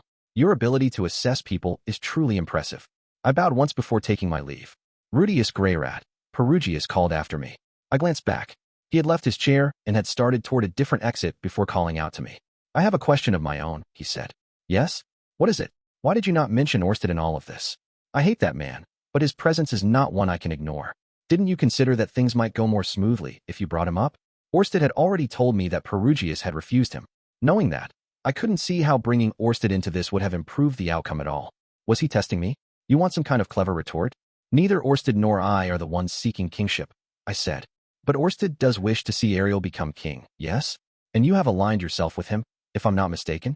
In which case, should you not have capitalized on his influence to further your aims? Even if that sped things along, Princess Ariel would still be the one taking the throne, and she needs your help to do it. No matter how much help we provide, we are still outsiders. Unnecessarily using Orsted's name to force compliance will only breed enmity. That was a pretty badass answer, if I do say so myself. Yep, as far as I was concerned, those getting involved here needed to chip in of their own volition. Once Ariel was king, she would have to run the country on her own. While I couldn't speak for Orsted, not knowing his plans, I had no demands to make of Ariel after this was over. Since I had no stakes in this, I shouldn't get too deeply involved. That's a weak way of thinking, Perugius spat, before leaving the room. His 12 servants remained behind, and I could barely breathe under the weight of all their gazes. I hurried toward the door, unable to bear it. Holy crap, that was embarrassing. I guess that means half-hearted answers are a no-go with him. After leaving the audience chamber, I headed straight for Ariel's room. I didn't knock, instead busting the door open as I said, sorry for lagging Beihai. The first thing I saw was a pair of porcelain white shoulders. Sylphiette had already peeled off Ariel's fancy clothing and was in the midst of loosening her corset. Rudy, how dare you? Sylphiette barked at me. No need to fuss, said Ariel. Lord Rudeus has served our cause well. There is no need for him to seek permission to enter my quarters. If he considers a peek at my body a sufficient reward for his services, then that is a small price to pay. What? Sylphiette gaped. But Princess Ariel. Oh, I see I wasn't being considerate enough. Ariel paused. Lord Rudeus, my apologies, but I would appreciate it if you would step out. I was already out of the door by the time she said that, and only caught what she was saying as I closed it behind me. I had no idea where she got her false impressions from, but I wasn't shamelessly walking in to sneak a peek while she was undressing. Although she does have a nice body, the same could be said of Eris, but hers was a product of intense training, while Ariel's figure was something she was naturally born with and didn't have to struggle to achieve. She had her genes to thank. If we were speaking of balance between top and bottom, though, Sylphiette was no less impressive. Her chest and bottom were both tiny and flat. It was perfect symmetry. I love that about her. Roxy, meanwhile, was a goddess, so she couldn't really be compared to anyone else. Next time, I'll be sure to knock, I mumbled to myself. Besides, not knocking in the past had led to me walking in on a pervert embracing his statue. That should have been enough of a lesson for me. I must be a slow learner. Wait, hold up a second here. Luke was in the room with them though, right? So he was allowed to look? Well, it wasn't surprising. Ariel probably felt more comfortable with him than anyone else. All right, Rudy, you can come in now, Sylphiette said, peeking from the door. When I tried to step inside, she pushed her lip out in a pout. Did you see her? You know, I noticed she wears white underwear. Sylphie's cheeks swelled with air as she scowled. I knew that she was also wearing white panties, because I'd peeked when she was changing last night. I poked at her puffed-up cheeks and pushed my way inside. A few steps later, I felt Sylphiette pinch my butt. Oh dear, Miss Sylphiette. What is it, Mr. Rudeus? Let's save our fawning for when we get home, shall we? Humph. This time she smacked my butt before marching to the corner of the room where she forcefully plopped herself on a chair. Her cheeks glowed red, which made her all the more adorable. Anyway, Ariel sat in a chair, having finished changing. She looked like a princess even in her casual wear. Was it because her clothes were expensive, or the fact a real princess was wearing them? It didn't really matter either way. I apologize for walking in on you a moment ago when you were busy changing, I said. Not at all. So what did you think? Think about what? I asked. My body. Does she really have to ask me that? I just know Sylphie is going to be furious with me later. No, this was probably a test. Great, everyone wants to test me today. I better not pick the wrong answer this time. It was amazing, or so I would like to say, but personally, I prefer Sylphie's instead. Is that truly how you feel? Then I must apologize for showing you something so unsightly. Ariel snickered. Sylphie's face flushed even brighter as she grumbled. I can't believe you'd say that. Luke merely shrugged. Since we had successfully convinced Perugius to aid us, everyone was in good spirits. Please, have a seat, said Ariel. As soon as I settled across from her, her face turned solemn. Guess I should get serious too. Thanks to your efforts, Lord Rudeus, we can now move on to the next phase of our plan. I shook my head. No, I haven't done anything. No need to be humble. I only managed to find the answer because you took us to that library. But she had found that answer on her own, and she was the one who swayed Perugius with it. Granted, maybe I could take some credit for the outcome since Derek wasn't here to convince Perugius on her behalf, and in my future self's timeline, she'd never succeeded in earning Perugius's trust on her own. Guess there's no harm in patting myself on the back for this one. Still, Orsted was responsible for more than half of the plan. Now then, let's speak of what comes next. Lord Perugius advised us to return to the palace as soon as possible and set things up. I plan to heed his words and do just that. What do you mean by set things up? Exactly what the words imply. Yeah, see? The problem is I don't know what they imply. I paused. Hold up. I should probably try to think for myself before I ask for an explanation. To sum things up, Perugius wasn't going to hit the road with us and walk the whole way to Asura Kingdom. Thus, he wanted to send Ariel ahead so she could set the stage for his entrance. This stage could be, for example, a party attended by dozens of nobles. Once we had that going, we could hail his entrance with his 12 spirits by ringing some fancy gongs. The nobles would all gape in surprise, gasping, "Irk, it's Perugius," before promptly prostrating themselves. Or something like that, anyway. Then, there's no real reason to rush, is there? Should we not spend a bit more time preparing? I asked. We cannot afford to. I have received word that my father has grown deathly ill. Despite delivering what should have been shocking news, Ariel's expression revealed no emotion. Ah, so that's it. Ariel has already heard about that. I wondered whether she had gotten that information through normal channels, or if the man-god had divulged the news to Luke, who then relayed it to her. I suspected the latter. But wait a minute. Couldn't it be possible that Ariel got that information directly from the man-god? Which would mean she could possibly be one of his apostles. If so, that will throw a big wrench in our plans. It was terrifying to think about. I would have to consult Orsted about the possibility of her being an apostle. Judging by the look on your face, I take it you already knew, Ariel guessed. Huh. Since you're a servant of the dragon god, I suppose I shouldn't be surprised you didn't bat an eye. I cleared my throat. Well, Master Luke's request was so sudden, and you seemed pretty driven to move ahead with your plans. I suspected something was up. Satisfied with my answer, she nodded. Phew, I am sure you must have your own matters to attend to. In which case, 14 or 15 days should be sufficient for you to wrap things up and prepare for our journey, yes? She plans to set out in 2 weeks, huh? About 22 or 23 days had already passed since I first received Orsted's orders. That meant almost a month had passed since this all began. His estimation of when news of the king's health would arrive had proven to be accurate. Fortunately, if we can enjoin Lord Perugius to prepare some teleportation circles for us, our journey will not take long. We should have some time to work with. Still, knowing my father is ill, I should like to return as soon as possible, lest it be too late. I would like to arrive before my brothers have a chance to secure their foothold. Judging from her words, the king's illness was terminal. That would mean the crowning of a new king. If we dallied too long, Ariel would lose her chance to even compete for the throne. There was just one thing that worried me. Orsted had mentioned a thorn in Asura Kingdom we would have to deal with. High Minister Darius Silvaganius. According to Orsted, we needed to find Tristina, since she was his Achilles heel. We could remove him from office as long as we had her on our side. It was tempting to think that he would no longer be a factor now that we'd secured Perugius's cooperation. But Orsted wouldn't have mentioned Darius if he wasn't an obstacle to our plans. With Perugius backing her, Ariel equaled the first prince and his faction in power and influence. Getting rid of Darius would put her ahead. If our victory was to be assured, I would have to take action again. Princess Ariel, speaking of teleportation circles, Wouldn't it be better to have one placed near the border to Asura kingdom than within the nation itself? I proposed. Oh, and why is that? If word gets out that someone as prominent as a princess was able to slip into the kingdom without passing through the border, they may begin to suspect something unsavory at work, especially since teleportation circles are forbidden. If you were discovered to have used them, it would spark unnecessary questions. I think it would be better to make our way from the border to the capital. That way, the people can also get a glimpse of you as we pass by. I see. That's a fair point. Sweet. Now all I have to do is come up with some excuse for us to make contact with this organization Triss is in. I haven't really thought about how I'm going to go about doing that, but most outlaw-type organizations like that are willing to negotiate as long as money is involved. I'm opposed to that idea, Luke said, cutting into our conversation. If His Majesty is truly ill, the first or second prince may have minions along the road to obstruct our return. Teleportation circles may be forbidden, but long as the ones we use aren't discovered, we can come up with excuses for how we got to the capital unnoticed. That's a reasonable argument, Ariel acknowledged. Continue. This time, we have Rudeus accompanying us. There should be no concerns when it comes to our strength in battle. Yet rumors say that the first prince has enlisted the services of a North Emperor. While the palace may hold its own dangers, I think we would be in even bigger jeopardy if we were caught on the open road by an experienced swordsman of the North God style. Fear filtered through his voice. True, we don't want to be targeted by that sort of opponent, Ariel agreed. Both she and Sylphiette seemed to prefer Luke's proposal over mine. The three of them had fled the kingdom and fought tooth and nail to get to this point, losing countless others in the process. It was only natural that they feared being attacked on the road. Still, now what? Should I make some excuse to go on ahead of them so I can make contact with Triss? No, it would defeat the purpose if something happened to Ariel and the others in the meantime.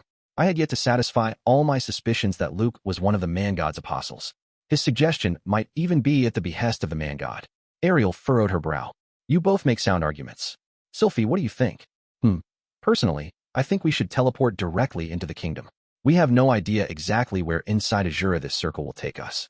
Plus, there can be no greater advantage than outwitting the first prince by not passing through the border checkpoint. Oh, so Sylphiette backs Luke's idea? Also, Sylphiette continued, we managed to slip out of the country without causing much of a stir. I see no reason why we shouldn't secretly sneak our way back in. It would take over a month to travel on foot from the border. Such time could be better spent on other things. As always, Sylphiette's reasoning was sound and well articulated. It was easy to see her point and difficult to disagree with it. Very well. I understand your point of view, said Ariel. In that case, we will proceed as planned and teleport inside Asura Kingdom. Ariel made up her mind while I was busy evaluating Sylphiette's persuasive skills. This was partly my own fault for not sharing more information with Sylphiette ahead of time. Oh boy, what do I do now? My options were either to work separately from the main group and get in touch with Triss, or find someone to do it in my stead. Ghislaine wasn't really cut out for that kind of stuff. Alina was currently pregnant, and for that same reason, I couldn't drag Cliff into this. Who else did I trust who also had a talent for negotiation? Seems like it'd be out of Zenoba's wheelhouse too, but maybe if I send him along with Ginger. No.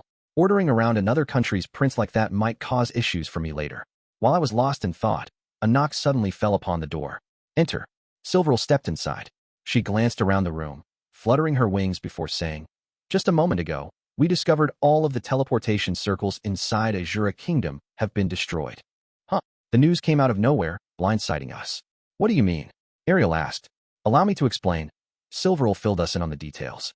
Following our audience session, Perugius commanded Silverl to immediately activate one of his magic circles. One in his floating fortress led directly to a specific location in Asura Kingdom. When she tried to do so, she found it wouldn't respond. Silverl sensed something was amiss and sent Aramanfi to investigate the circle on the other end, which was how they discovered it had been destroyed. He checked the other circles within Asura Kingdom, but each and every one of them had been destroyed as well. And so, we are no longer able to teleport inside Asura Kingdom. The closest teleportation circle now was near the nation's border. We would have to walk the rest of the way there. Someone had deliberately sabotaged the circles. There was no way it could be a coincidence. The only question was who. Was it the man-god, or Orsted? I could ask the latter tomorrow. Then I would know for sure. Still, the situation triggered something unexpected, suspicion toward me. Right after I suggested we not teleport into the kingdom, they were forced by circumstance to do just that, as if it were orchestrated. Luke eyed me warily, as if he was certain I knew something about this and simply wasn't sharing. Even Sylphiette looked nervously over at me. I was sure they both thought it was Orsted's doing. Ariel was the only one not shaken by the news. In that case, she said, I suppose we have no other option. We will follow Lord Rudeus's suggestion. Be but Princess Ariel. Luke started to protest, gaping in shock. Ariel cut him off and said, Luke, inform Elmois and Clean of the situation, and please help them with preparations. Sylphie, come with me. We need to pay our respects to the ladies and gentlemen of Renoa Kingdom. I will leave you to your own devices, Lord Rudeus. Be sure to say farewell to your family and friends for the time being. As you command, Luke said quietly, nodding. Despite the unease lingering in the air, we all parted ways. Chapter 9. Before traveling to Asura Kingdom. For the third time, I met Orsted at the cottage on the outskirts of Sharia. And that is how Ariel wound up convincing Lord Perugius to help her, and how we discovered we wouldn't be able to access the magic circles located within the Asuran border. Orsted grinned. It looks so sinister when he does that, but I guess it's probably just his normal smile. I see. You did well then. If the wrinkle in his brow was any indication, he was plotting something even as he complimented me. Nah, his face always looks like that. But I would advise you to never return to the library labyrinth again. That demon king holds grudges. Okay, I understand. Sadly, I wasn't spared a reprimand for my failure there. Orsted even scowled at me as he said it. No, actually, I think he was just exasperated with me. His expression seemed to say, how in the world did you end up causing so much trouble in a library, of all places? But it wasn't really my fault now, was it? I had no idea Luke was going to bawl like a baby over a book. I don't suppose there's any way they would accept an apology? I asked. That would be futile. Demon kings don't operate on common sense. From my scant interaction with this demon king, it seemed like they might actually be willing to hear me out, but Orsted didn't seem to think so. Admittedly, we'd made a bit of a mess. We wrecked a number of bookshelves as we escaped, even though we had no other choice. I wanted to express how sorry I was at least, but I was giving up on ever going back, as Orsted advised. Perhaps never showing my face there again was the best apology I could give. Nah, in the case of that demon king, the best thing I can do is probably write in my diary. Daily updates would be impossible, but I would try to do it as much as possible. Anyway, that aside, what do you think about this teleportation circle business? I asked. The group had all suspected my involvement for a moment. They came to their senses immediately after, but that was still enough to put a seed of doubt in their heads, to make them think I was hiding something. The man god's work, I am sure. Seems like his first attempt to thwart us failed. Orsted nodded to himself, confident in his explanation.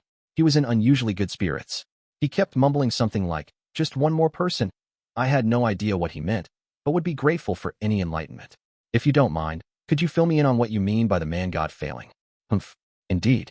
Orsted adjusted his posture and glared at me, eyes molten. If he scowled any harder, they might start glowing and shooting laser beams at me. Pew pew. Perugius confirmed that these teleportation circles of his are unusable, yes? Correct, bossman sir. Bossman sir. Orsted paused before continuing. There are not many of these circles within Asura's borders. Most were placed so that royals and nobles could escape if they ever found themselves backed into a corner. Among them, several are already non-functional, and those are the ones Perugius has made use of. Interesting. So they're like a secret escape route for the royal family. Thus, you have your answer, he said. I see. So that's my answer. Like hell it is. That's no answer at all. What do you mean by that? I demanded, falling on my knees and bowing my head. Please explain. I need something more concrete to work with here. Orsted scowled menacingly. Okay, not menacingly. That's just how his face always looks. Simply put, these teleportation circles are in places where your average civilian cannot happen upon them. Many are protected by soldiers. Someone who can go in and destroy them must be someone of respectable authority, either a noble or a high-ranking aristocrat. Okay, I get where you're going with this. And use your head a little. Yes, sir. Okay, let's go over this. The culprit, who was either a royal or high-ranking aristocrat with the authority to enter a restricted area, had suddenly cut off their own lifeline by destroying all the circles that acted as escape routes for them. Not to mention these were already non-functioning circles that Perugius might use to travel. The possibility that the man-god orchestrated all this seemed astronomically high. A normal citizen had no reason to destroy a magic circle. That meant one of his apostles was either a royal or someone in a position to manipulate the royal family. The most likely candidates for that role were First Prince Grabble or High Minister Darius. One of them is the man-god's apostle. Indeed, the spread of those circles across the kingdom implicates the involvement of High Minister Darius, since his private soldiers are scattered throughout the nation. Ooh, now I am starting to see the bigger picture. I had no idea he had a private army dispersed throughout Asura, but it makes sense. So we can be reasonably sure High Minister Darius is the man-god's apostle, then? Yes, there is a possibility it might be the first prince, but that changes nothing. We'll have to kill them both regardless. Well, the first prince is Ariel's enemy, so that makes sense. But does that justify us murdering a prince? Guess it doesn't matter. If Orsted says it needs doing, I'll have to do it. That means there is just one apostle left unaccounted for, said Orsted. Just one? That means you are certain Luke is an apostle now. There can be no doubt. What about Ariel? I asked. Is she a possibility? No, okay, come on. Enough with the vague answers. Exasperated, I said. And what do you base that on? There are certain people the man-god cannot manipulate. Okay, so, how can you tell that she's one of them? Intuition. Based on many years of experience, said Orsted. Intuition, huh? He'd paused briefly before he answered, which meant he was certain Ariel wasn't an apostle but couldn't tell me his real reasoning. I decided not to pry any further. There were more important questions on my mind. What happens if your intuition turns out to be wrong and she is an apostle? If that should happen, I will take responsibility and dispose of her myself. Dispose of, as in kill? That was harsh, especially considering how close we'd grown over the past few weeks, including the incident where I'd walked in on her while she was changing. But if Orsted was willing to stake that much on her not being the man-god's apostle, I should probably trust him. In that case, maybe I should share information about him with Ariel?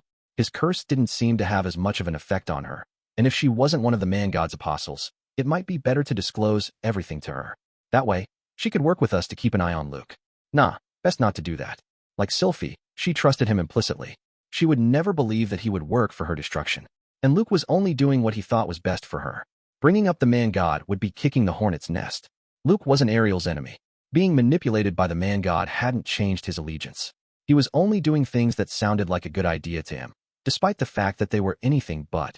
Right now, Orsted considered him a mere spy who observed my actions and reported them to the man-god. He wouldn't do anything to directly harm Ariel.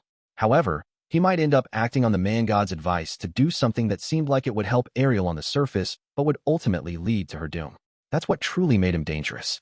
I could understand Orsted's instinctive desire to kill him. Sir Orsted, I said suddenly. What?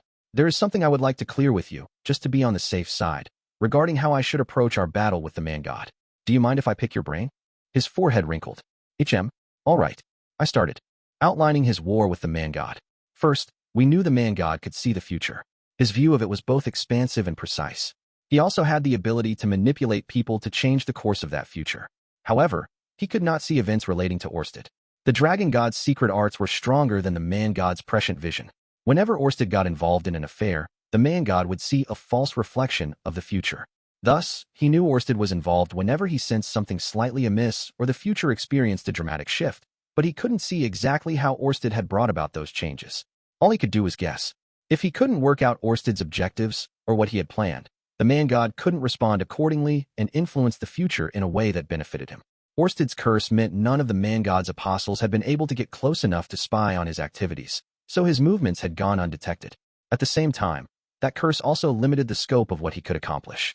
It was only now, after I had joined him, that he had more options at his disposal. As far as the man-god was concerned, I was currently an invisible pawn on the chessboard. But if I took concrete action, he could suss out what Orsted was planning.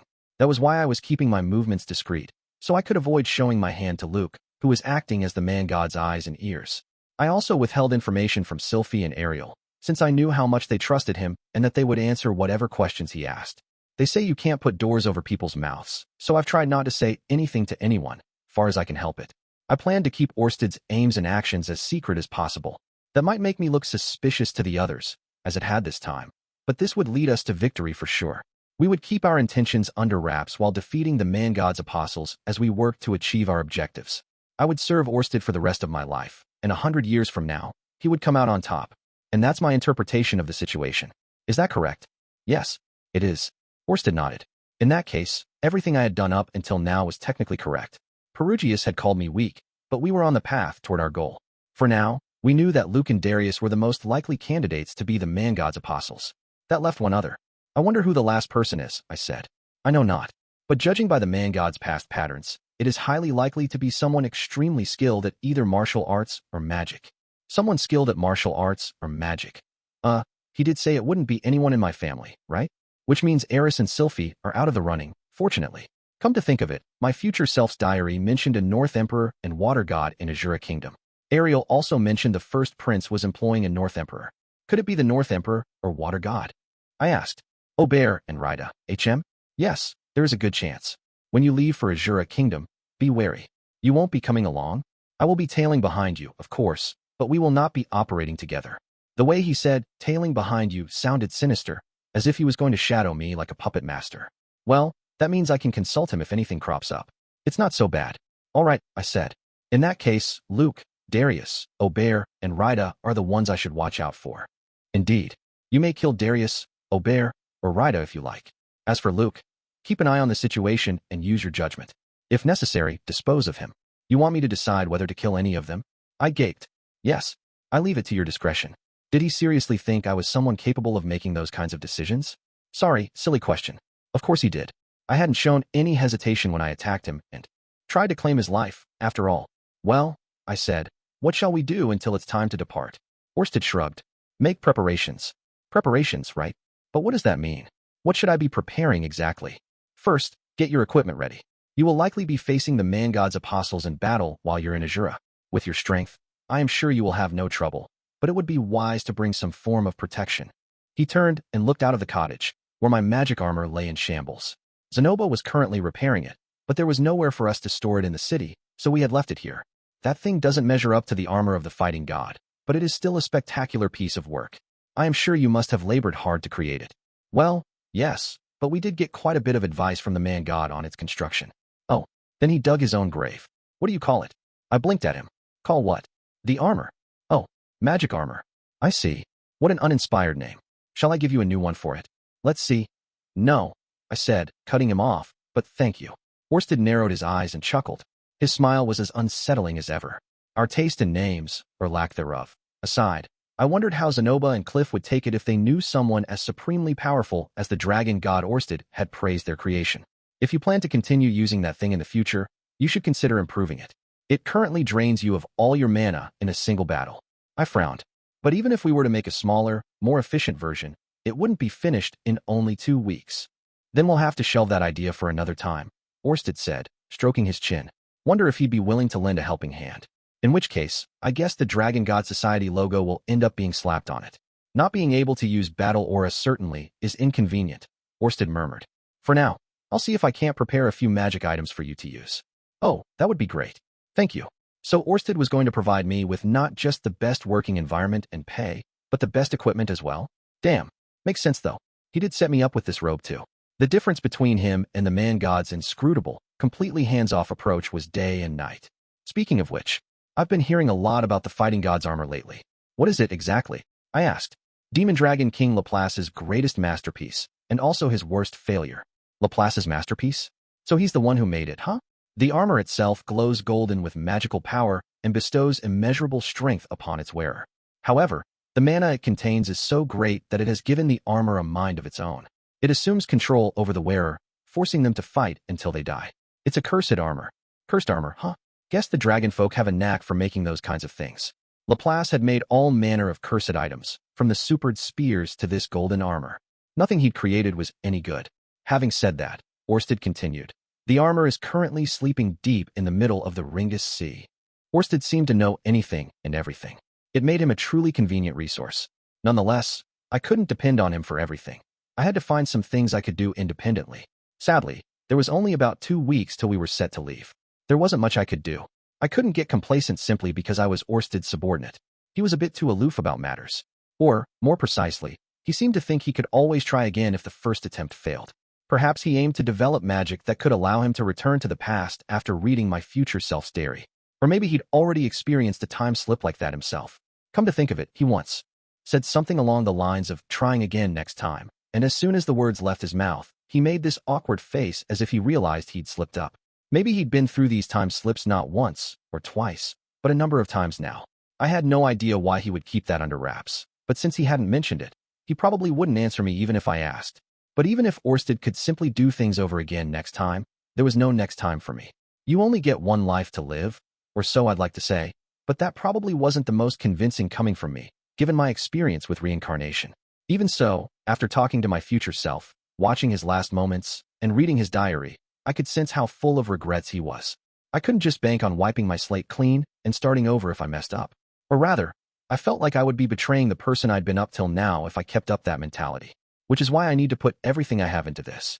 But how specifically? Of course, I could hone my fighting and magical skills, but I didn't think that more practice would suddenly make me that much stronger. Were that possible, I would happily work out a strict regimen to boost my abilities, but it wasn't. On top of that, anything new I achieved in only 2 weeks of preparation would be unreliable and half-baked. It was better to continue building on the abilities I already had. Aside from that, I decided to set aside time to run some mock battles. I'd felt like something was lacking for a while now. Practice and training were important, but nothing could replace testing the techniques I'd learned in battle. Sparring, as one might say if this was boxing. Or exhibition matches, if you preferred fighting game terminology. My sparring partner would be Eris. She was now a sword king and far better than me at melee combat, so she would put up a good fight. If anything, I was more worried that she wouldn't find me a challenge. At least I could use my Q Wagmire and Deep Mist spells to give her some new battle experience. As much as she boasted of her battle prowess, she was still vulnerable to traps that targeted her weaknesses. Also, I would ask Zenoba and Cliff to try repairing and improving my magic armor. It needed to be smaller and more fuel efficient, even if that meant reducing its capabilities. They probably couldn't get it done in 2 weeks, but it would serve me in the long run, so I wanted them to start on it now. With Orsted's help, we could surely finish the project over the next couple of years. It seemed he'd also provide any equipment we needed, so I was set on that front, at least. So that was how I planned to improve my training and gear. Now I just needed to think about what was left. With so little time left, I needed to plan carefully. So I decided to schedule my next 2 weeks. First, I would announce my upcoming long absence to the family. It wasn't a topic I wanted to broach, in part because I would likely wouldn't be around when Roxy went into labor, but I couldn't avoid telling them forever. Next, I needed to get in touch with Cliff. In addition to the improvements I wanted him to make on the magic armor, I had one other request for him. Namely, I wanted him to conduct experiments on Orsted's curse. Come to think of it, I wonder if Orsted knows what's going on with Zenith. By the way, sir, I started to say. What is it? I explained Zenith's condition to him, and brought up the book I discovered in the library Labyrinth that referred to a blessed child who could remove curses. That blessed child doesn't seem to be among the living now, I said. But do you know of any other way I might cure her? Orsted fell into silent contemplation. After a bit, he finally spoke, his voice gentler than usual. It's true that you may be able to return her to normalcy if you use this powerless blessed child's abilities. However, their skills are no substitute for an actual cure. If you try to force her mind back to what it was before, it may backfire and things might go in the opposite direction. So there's decent odds it'll only make her worse, huh? Then again, after everything she'd been through, it was a miracle she was even alive. If trying to meddle with her mental state meant possibly making it worse, it was probably wiser to just keep an eye on her for now. Instead, her condition wasn't a health concern at the moment. Guess I just gotta be patient and watch over her. Alright, well, with that out of the way, I will begin preparations to set out for Asura Kingdom, I said. I cleared up all the questions I had, so all that's left is doing the best I can in the time I've got. The following day, we had our family meeting as I planned. In fact, I feel like we've been having a lot of these family meetings lately. This time it was to announce my departure for Asura Kingdom. I told them I would be gone for about 3 to 4 months to help Ariel. The reaction to that was indifference. Okay, well, good luck with that. Oh, but before you go, I'd appreciate it if you could make some soil for the garden, said Aisha. She was more concerned about her dirt than my well-being. So Princess Ariel will be dropping out of the academy then, Norn muttered. Like Aisha, she didn't seem too worried about me either. I wonder if they'll have a farewell party. This is odd. Last time we did this whole song and dance, they seemed a bit more, I don't know, emotional. I want a tear-filled farewell again. I want to be able to hug my sobbing sisters and console them by doing my best Terminator impression and saying, I'll be back. Hey Aisha, I said. You know, I might not be coming home this time, huh?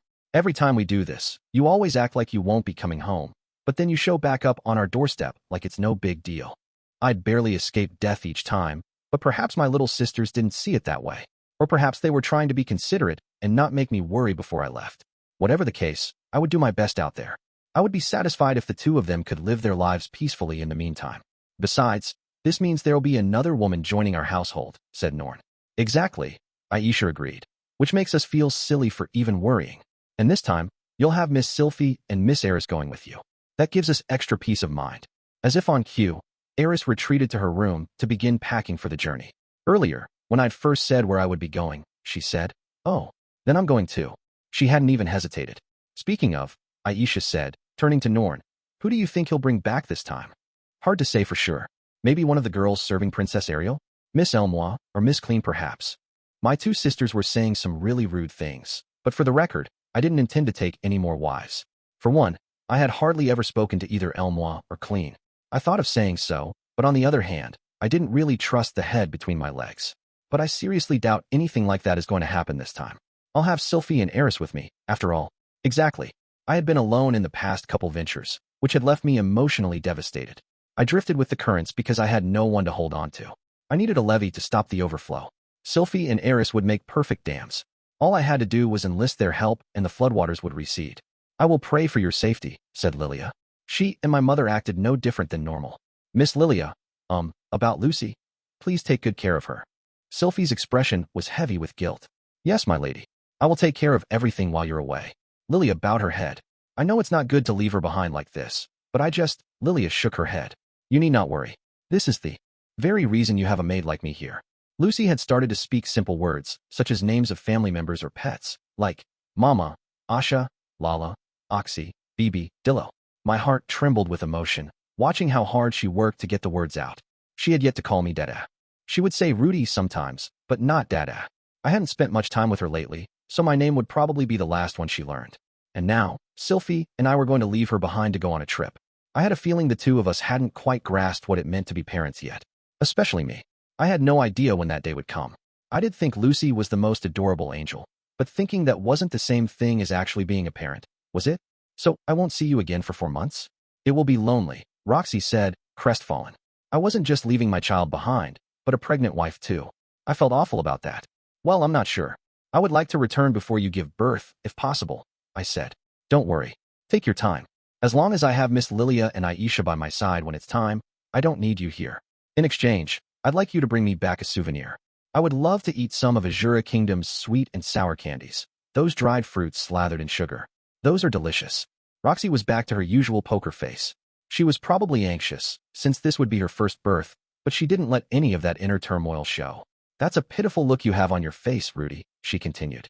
I have no idea what you're worried about, but in the Migurd tribe, it's natural for the men to go out hunting while the women stay at home to protect the house and children.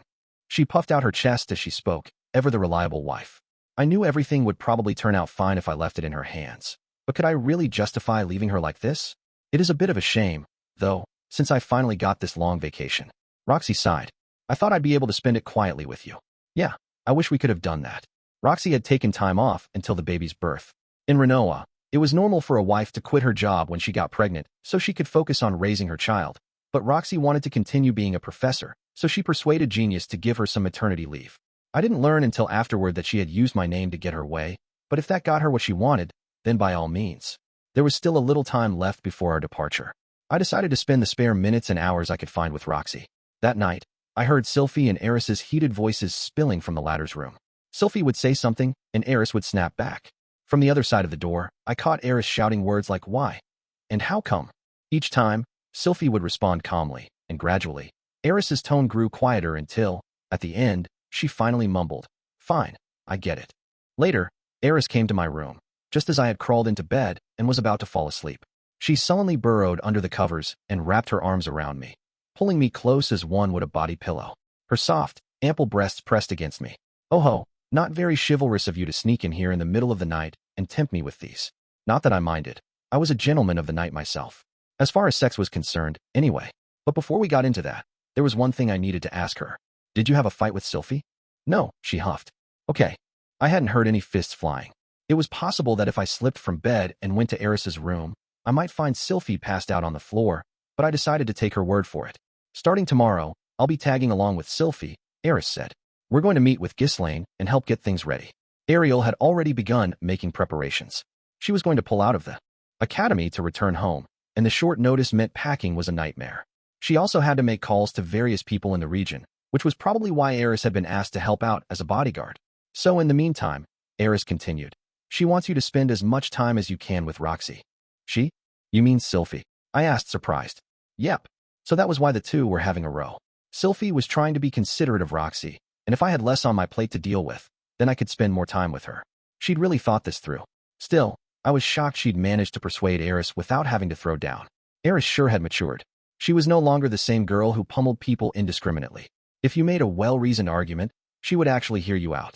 And that's why she said I could have you tonight, Eris said. Perhaps I spoke too soon. Apparently, Eris had set her own conditions. Even so, it was still impressive that she agreed to Sylphie's proposal. She had mellowed out. She had been so self-centered all those years ago. Now that was gone. Her raging passion had cooled, and her clenched fists would no longer find their way to faces. The berserker princess was dead, the wild monkey silenced, the mad wolf claimed by eternal sleep. The Eris who had bared her teeth at everyone was gone forever. Nah, this is probably an exception. It was just like Sylphiette to give up her turn with me as part of their agreement, setting aside her own desires. I would have to do my best to shower her with kindness while we were on our trip. Preoccupied with those thoughts, I wrapped my arms around Eris. Almost immediately, she began tearing my clothes off. You know, I said, it'd be awful timing if you found out you were pregnant on the trip, so maybe we should take today easy and we'll cross that bridge when we get to it. And she had her way with me that night, just like she always did. Family planning were clearly words that did not exist in her dictionary. The following day, Cliff happened to come by for a visit. Hey, Rudeus, if you're free tonight, want to go out to eat? It was a dinner invitation, and the only people going were Cliff, Zenoba, and I. I'd never had a boys' night out. Normally when we did this, Sylphiette, Elise, and a number of others would tag along. Maybe this time, the other lads planned on going somewhere too raunchy for the girls. Or maybe they wanted to discuss something that would be too awkward to bring up with women present. All right, I said. Whatever the case, I instantly agreed. I had no reason to turn him down, and more importantly, I had a favor I wanted to ask of him anyway. So this was perfect timing. The sun was beginning to set when I met Cliff and Zenoba at the agreed-upon spot. The restaurant they brought me to was more posh than the places we usually frequented. As we entered, I paused to check the sign out front, which read the Red Sea Eagle. This was a naming trend in the 3 magic nations. Places with eagle in the name were typically restaurants, while falcon was for bars and pubs, bat for brothels, and horse for inns. Granted, not every establishment followed this nomenclature. Some places would start out serving excellent alcohol, but then the proprietor improved their cooking skills and food became their mainstay. It was surprisingly common, in fact. So the naming trend was more like a general guideline. The Red Sea Eagle was exactly the kind of place Cliff would select, sophisticated and luxurious. The customers were mostly minor nobility or rich merchants. One of the staff guided us to a stylish room. According to them, this was the 3rd best room they had to offer. Had we known Lord Rudeus would be paying us a visit, we would have prepared one of the better rooms, they said.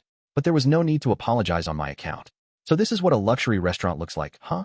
When Cliff said we would be going out to dinner, I figured we'd be getting some casual chow, but this place actually had dinner courses. The 4 of us took our seats at a square table. Now, then, Rudeus, do you know why we came here? Why we specially reserved a room to speak with you? Cliff asked, brow furrowed. He seemed sort of angry, and I had a feeling I knew why. Is today your birthday? I asked. My birthday has already passed, Cliff replied dryly, unamused by my joke. Hold on, is he 20 now? Or 21? He was baby-faced, so he looked 5 years younger than he actually was, but by this world's standards, he'd long reached adulthood. Some people already had 2 or 3 children by his age. We are here for something else, Cliff said. All right. I sat up straighter. Apparently, we were about to have a serious conversation. You see, knowing Cliff, it was probably about Orsted.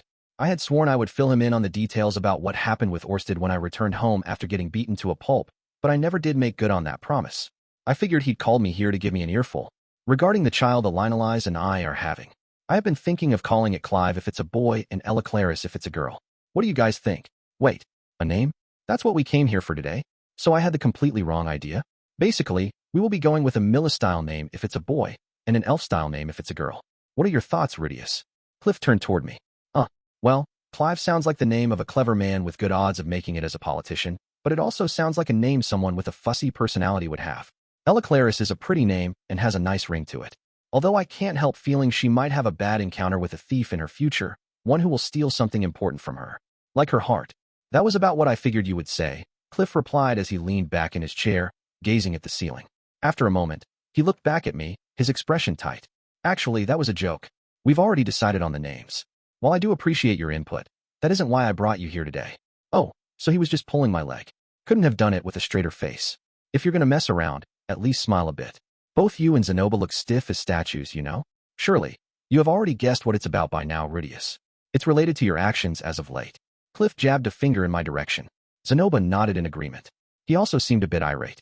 Master, no matter what you decide to do, I have every intention of following you to the bitter end.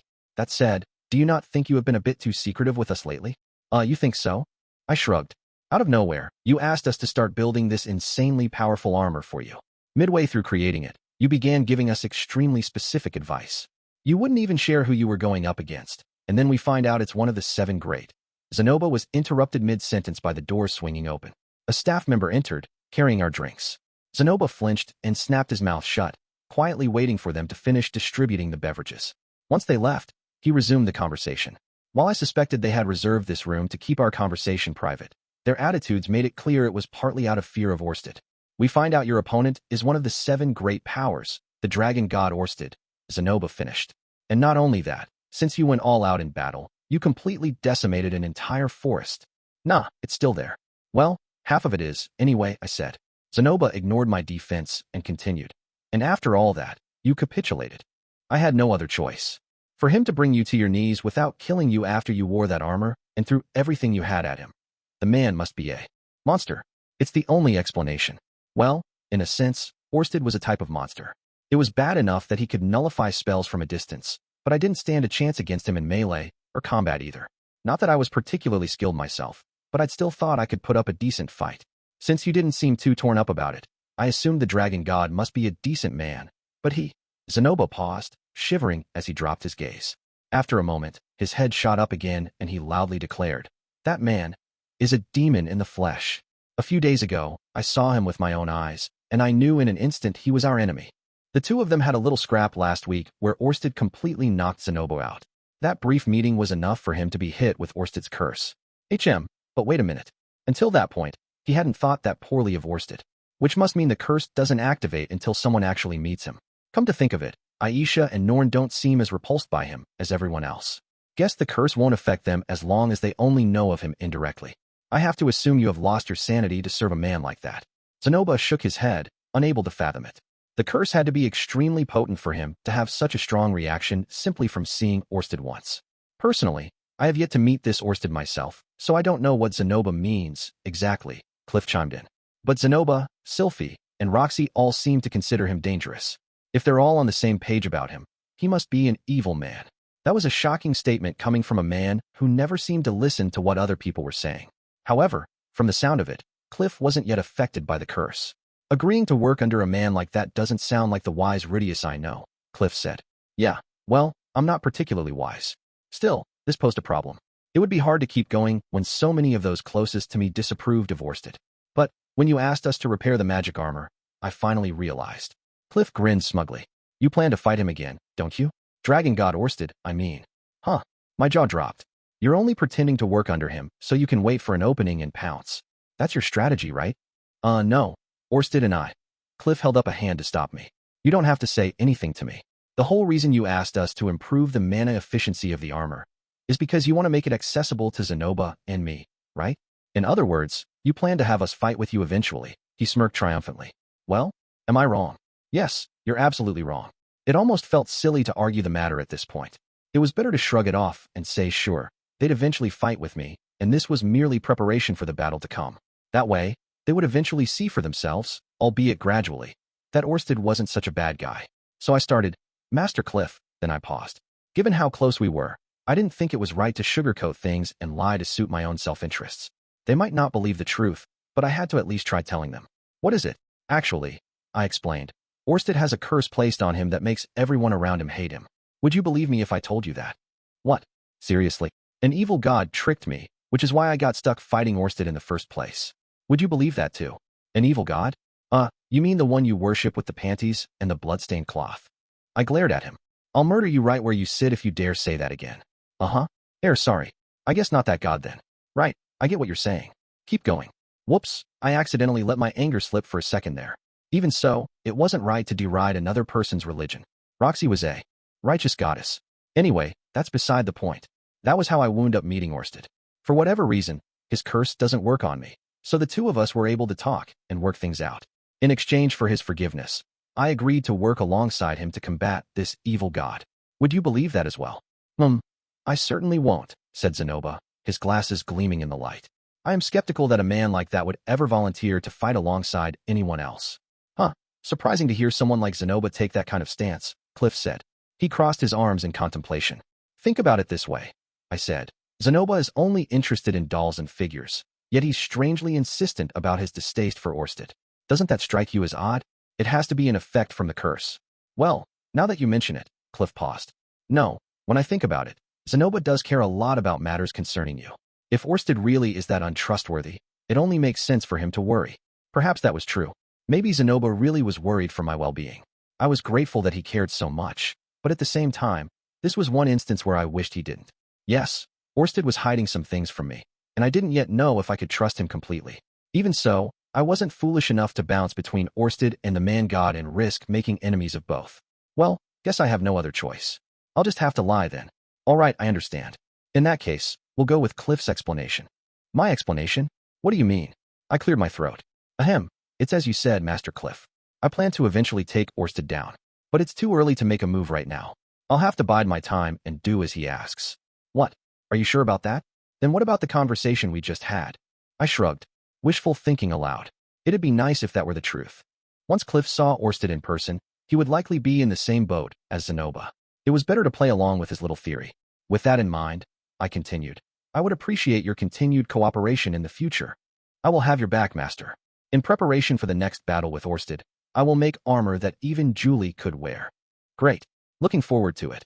I had no intention of making Julie fight, of course, but knowing he was motivated to go that far was enough. With that out of the way, there is something else I would like to ask of you, I said, turning to Cliff. Yeah. I had originally planned to ask him for help combating Orsted's curse, but now I would have to explain it in a way that aligned better with his theory. You see, Orsted is actually protected by a sort of barrier, I said. A barrier? Like a magical one? No, more like a curse. Cliff furrowed his brow. The curse makes it so that when you gaze upon Orsted, you automatically pull back, too intimidated to fight at full strength, I explained. Really? He has a curse like that? Yes, that is the whole reason I lost to him. I assume it must have been the same for you, Zenoba? I asked, turning to him. It did seem as though I had been defeated out of nowhere. I couldn't understand what had happened. Now that you mention it, I got the sense that my body wasn't moving the way it normally does. Yeah, that's just your imagination, but I'll keep that to myself. Cliff nodded. I see. Well, a curse like that would be bothersome indeed. Yes, extremely bothersome, I agreed. And for that very reason, I would like you to see if you can't do something about this curse of his. But all my research has been centered specifically on Alinalize. I have no idea if it would work for Orsted. Well, if it doesn't, then we'll just have to counter it some other way. But you can't work on your research on Alinalize's curse while she is pregnant, right? So I'd like you to test how much you can weaken the effects of other curses in the meantime. Cliff was trying to become a specialist in curses. While he hadn't managed to completely suppress Alinalize's curse, he had managed to significantly reduce its potency. I hoped that he could next look into weakening Orsted's curse, so he wouldn't strike fear into everyone who looked upon him, or at least not as much as he did now. But are you sure Orsted would agree to participate in such research? How are you going to trick him into it? Cliff asked skeptically. Orsted is like a wolf starving for prey.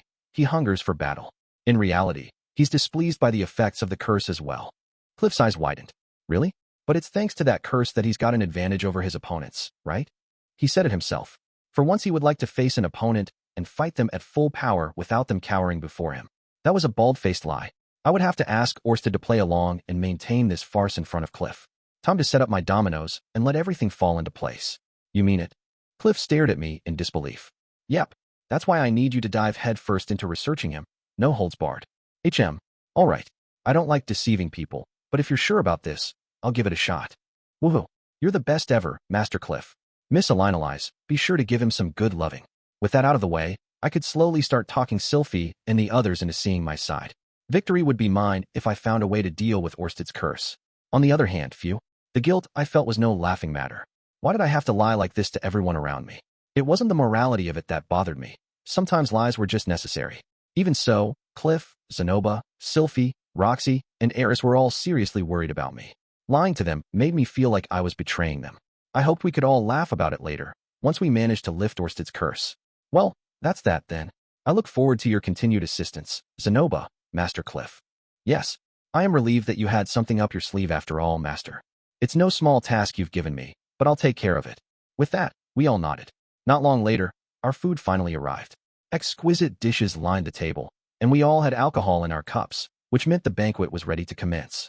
I lifted my brimming glass and said, all right, now that we've finished with the serious discussions, why don't we say cheers and dig in? Yes, that's a good idea. Zenoba mirrored my actions. What shall we raise our glasses to? Cliff lifted his own cup and said, well, there are no girls with us today, so I guess we can toast to male friendship. What do you think?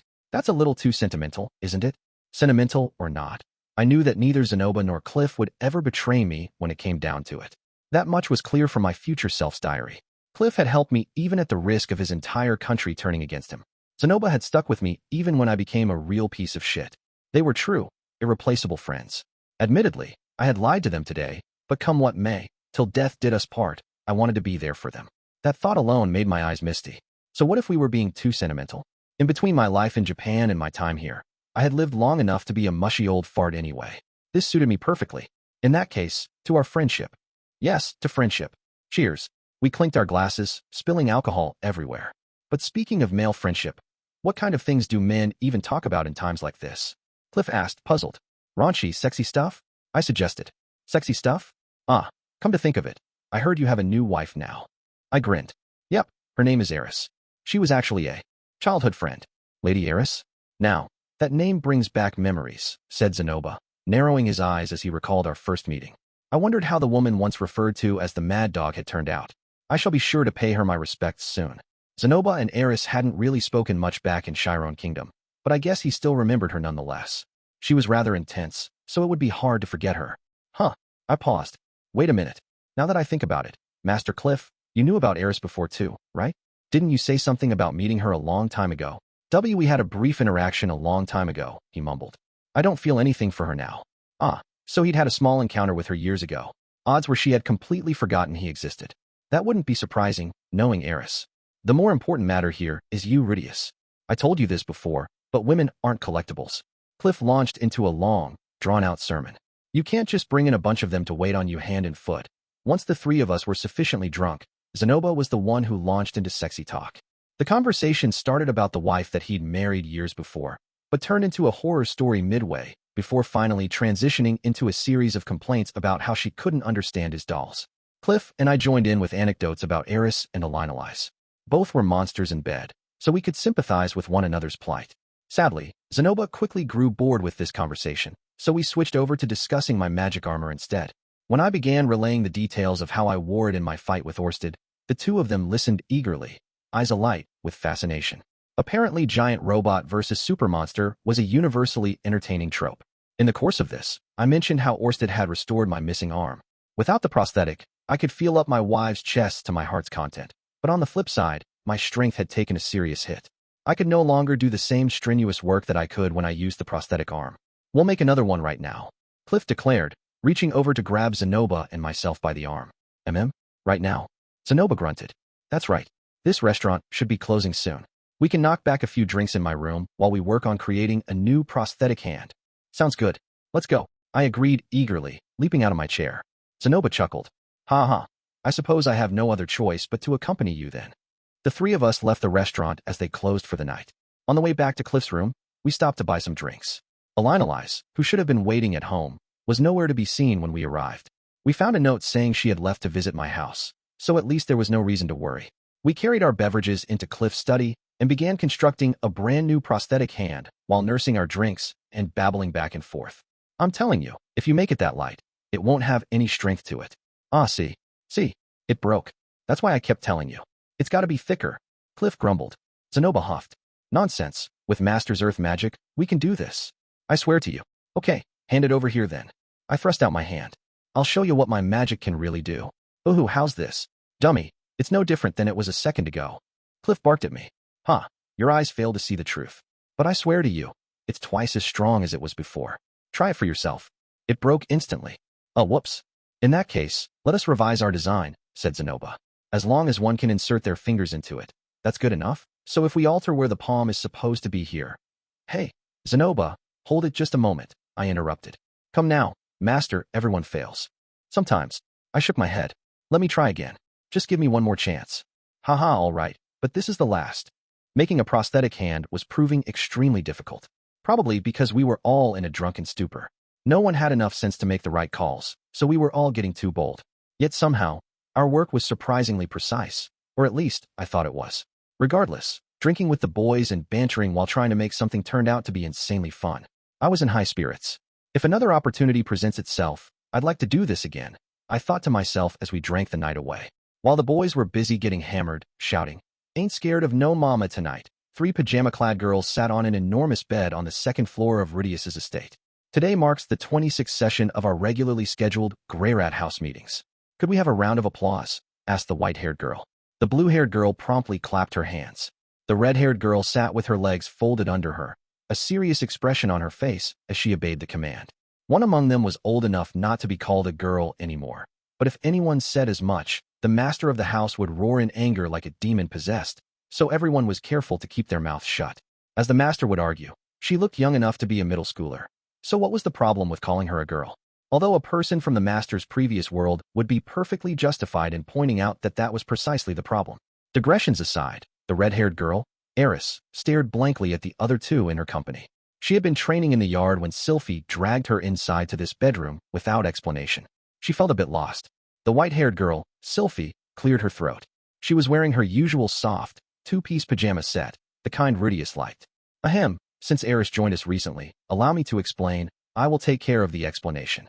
The blue-haired girl, Roxy, interrupted. She had on a nightgown with an adorable design on it. Anyone who didn't know better would think it was made for a child. These meetings are something Sylphiette came up with as a way for us to bond. We each have our own expectations and feelings of jealousy and possessiveness, but if we succumb to that and compete amongst ourselves, it will only hurt Rudy. As members of this household, our duty is to do all we can to make this a safe haven for him.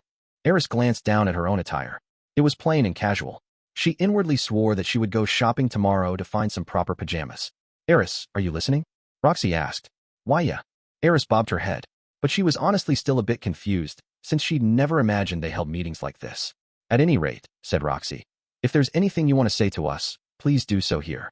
Let's try not to do any bickering in front of Rudy, especially since he's been so busy lately. We'd like to keep from adding to his burdens as much as we can. Got it. Eris nodded solemnly. No fighting inside the house. No causing trouble for Rudeus. Eris was born in the Asura kingdom, and although her father, Philip, took only one wife, many houses in the kingdom had multiple wives. It was especially common in high-ranking noble houses who were eager to produce as many offspring as possible, since their line risked dying out otherwise. Even Eris's beloved grandfather had taken multiple partners. Eris recalled something her grandfather told her long ago. You can tell the caliber of a nobleman by how well his many wives get along with one another. The better the three of them got along, the more positively it would reflect on Rudeus. With that out of the way, today's topic has to do with us. See, the two of us don't know you very well, Eris, and you don't know us very well either. That's why we'd like to take this opportunity to deepen our friendship. As Sylphiette spoke, she reached under the bed and pulled out a bottle of strong liquor that one could find just about anywhere. Roxy retrieved some cups and a tray of assorted snacks, and placed it in the middle of the bed.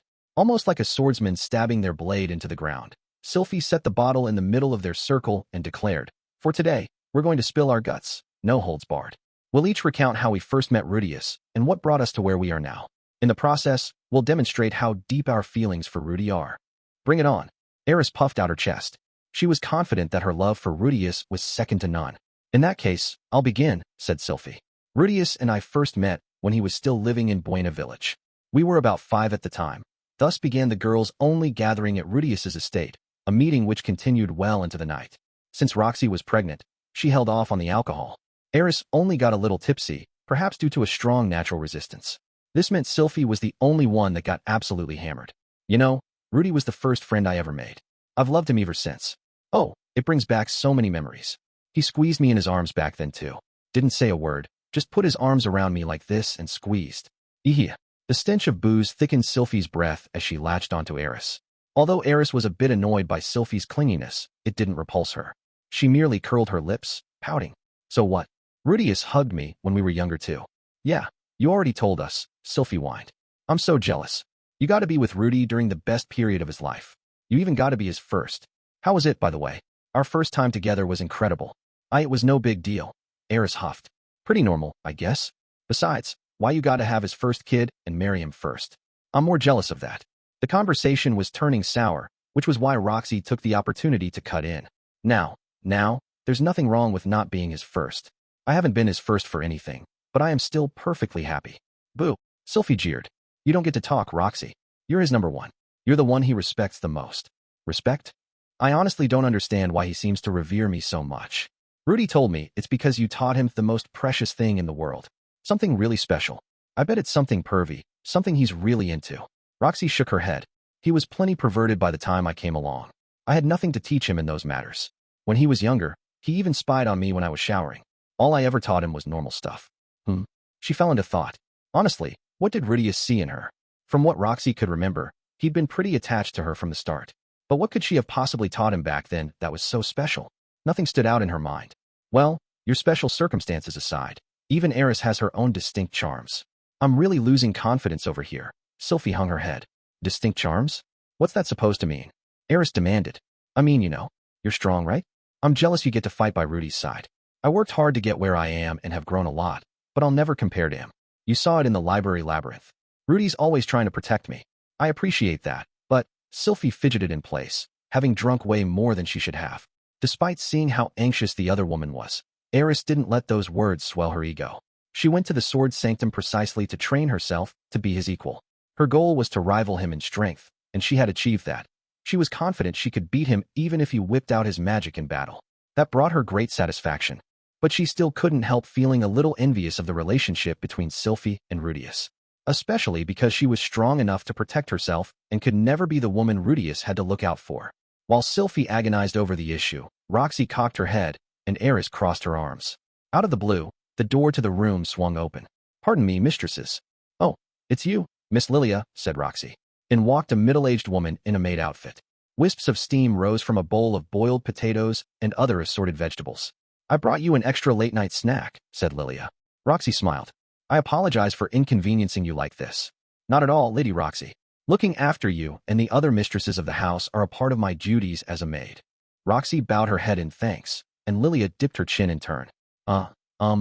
Well, I am most humbled and deeply, thankful. Eris stammered, and used to using such polite turns of phrase. Not at all, Lady Eris. You needn't thank me. Now that you are one of Rudeus's wives, that means I consider you my mistress as well. Eris was still struggling on how to interact with Lilia. Her family's estate in the Fitoa region had employed a number of maids, but Eris got the feeling she shouldn't treat Lilia the same way. She was the mother of Rudeus's younger sister, after all. In a way, she was like a wet nurse or second mother to him. The last thing Eris wanted was to make Rudeus's mother hate her. Also, you needn't use such polite language with me. I heard much of you when I lived in Buena Village. What did you hear? Well, Lilia hesitated. Eris already knew it was nothing good if it was something Lilia had heard way back when she was still a child. I heard that you were so violent no one could get you under control and that it would be difficult for you to ever live the life of a proper noble woman. Eris scowled, sticking out her bottom lip. Despite the development in her sword skills, she wasn't so different now. There was a period where she tried her best to fulfill the role given to her, but she'd thrown all that away. But now look at you. You have turned into a stunning young lady, the sword god, and even the lord of the Fitoa region would be proud to see the woman you are now. I guess, Eris dropped her gaze. But my dad and grandpa are already. I apologize.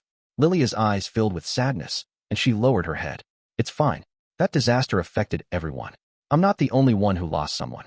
Rudeus's mom and dad were also. Silence fell. In that brief exchange, the atmosphere in the room had turned gloomy. Steam continued to rise from the hot food Lilia had brought in. Uncomfortable with the change of mood, Sylphie piped up, "See, come to think of it, Miss Lilia, you've been with Rudy since infancy, right?" After a pause, the maid answered, "Yes. I was hired to be his wet nurse, after all. That means you knew him before Roxy and I ever met him. What was he like back then? As an infant?" Lilia went quiet for a moment as she thought back. I must confess, I found him a bit disturbing at first. Huh? What? It's difficult to put into words.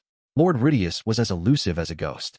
He'd disappear suddenly, and just when you thought you'd found him, he'd have this creepy grin on his face. Perhaps that's why.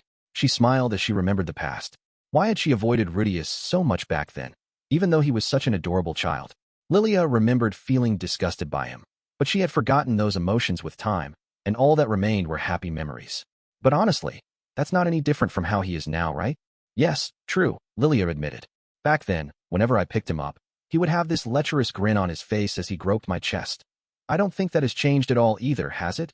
Sylphie asked. Now that you mention it. No, it hasn't. Rudeus had been a pervert from the moment he was born, apparently. Lilia's stories left an awkward air in the room, and yet, there was one girl among them who snorted triumphantly. If he liked Lilia's chest that much, then he should be plenty happy with mine, Eris declared. She did indeed have an impressive bosom. I was kind of worried, actually. Sylphie and Roxy are so tiny, I thought maybe my body wasn't his type. Our Rudy isn't the type to judge a girl by her curves, Sylphie said, a tremor in her voice. Now that I think about it, while we were traveling together, he did stare at girls' chests all the time. Eris mumbled to herself. What? Even while you were traveling? Sylphie stroked her chin. Although, now that I think about it, He did find every excuse he could to touch my chest right after we got married. On my days off, he'd spend the whole day doing that. He hasn't really touched mine that much. I wonder if he's just not interested in my chest. Roxy's shoulders sagged as she squeezed at her breasts. Sadly, there wasn't much to grab. Well, at any rate, I should excuse myself, said Lilia. Sylphie called after her. Miss Lilia, you should drink with us. It couldn't hurt to do so occasionally. Roxy nodded. Yes, now that you mention it, I don't remember you drinking much while we were in Buena Village either. As you well know, I can't have any right now, but since you're already here, why don't you join us? But I have to look after Mistress Zenith. Then bring her along too, said Sylphie. Eris nodded. Yeah, we're all adult women here. We can drink together. The one thing a drunkard didn't lack for was gusto, and these girls had that in spades right now. It took Sylphie no time at all to cajole Lilia into dragging Zenith into their drunken merrymaking. Elinalize was lonely that evening without Cliff. He had gone out earlier, insisting he had something to talk to Rudeus about, man to man. Not wanting to dampen his pride, Elinalize wished him farewell while lauding herself for being such a virtuous and forgiving wife. However, she quickly enough found herself bored with nothing to do. She and Cliff had been having sex regularly despite her swollen belly, but with him gone, there was no way for her to satisfy her carnal urges. In fact, since she was pregnant, they were no worse than normal. She figured she would be fine skipping a day, and so she left their abode to visit the Greyrat residence in order to check in on Sylphie and Roxy. She arrived to find a group of 5 ladies throwing their own drinking party. Oh, dear me, seems you girls are up to something fun. Ah, Grandma, Sylphie beamed. Your tummy sure has gotten big. Is my little brother in there? Or will I get a little sister? Oh wait, if Cliff is basically my father, then that makes Rudy. When Elinalize walked in, Sylphie was in the midst of feeling up Eris's boobs from behind. For her part, Eris ignored Sylphie. Eyes glued to the food she was silently shoving into her mouth as she nursed her drink. Zenith was sitting nearby, acting as Eris's personal drink refiller. Beside her, Lilia was chugging away from her own mug, with Roxy topping off her glass whenever it grew empty. Miss Roxy, said Lilia, why is it that my daughter can't earn Lord Rudeus's love as well? He does love her. Disappointed as she was that she couldn't join in because of her pregnancy, Roxy still humored Lilia with an earnest response. I wonder if that's really true. Well, admittedly, he does only see her as a younger sister, Roxy said. But doesn't a woman's true happiness come from being loved by a man? Well, I definitely am happy, but I don't think that's the only form of happiness one can have. Besides, Aisha is a talented girl. I am sure she will find a wonderful partner eventually. Lilia shot up straighter. Someone even better. Than Lord Rudeus? Well, it would be difficult to find a man better than Rudy. When you put it like that, I really hit it big, didn't I? Like buying up a prime spot of land for pocket change before everyone realizes its value and the price shoots up. Watching them, Elinalize remembered how single girls from the Adventurers Guild would gather to throw parties. Those lamenting how they couldn't snag a good man would regularly meet up to get drunk and make merry before ultimately getting told off by the bartender and ending up on the streets after closing hour, where they'd nod off till morning. Elinalize would eagerly join those girls from the Adventurers Guild when she could. She had nothing to fear. Unlike them, she never lacked for male partners. The only reason she participated was so she could enjoy some alcohol with a group of people. Rudeus would weep if he could see you girls like this. The only time a girl is supposed to get this inebriated is in her partner's company, when it's just the two of them, she said. Don't say stuff like that, Grandma, said Sylphie. Oh hey, you're always teaching Roxy how to do stuff in bed, right? Why won't you teach me anything, huh? How come? Oh, Sylphie, honestly, you are completely wasted. But as for why I have never taught you anything, it's because Rudeus will be more turned on by you if he thinks you're an innocent girl who doesn't know anything about sex. All the more reason for you to teach me all kind of stuff. I'm tired of letting Rudy do whatever he wants to me in bed. It's about time I made him squeal for a change. It took only a few seconds for Elinalize to abandon all good sense on seeing her granddaughter drunk as a skunk.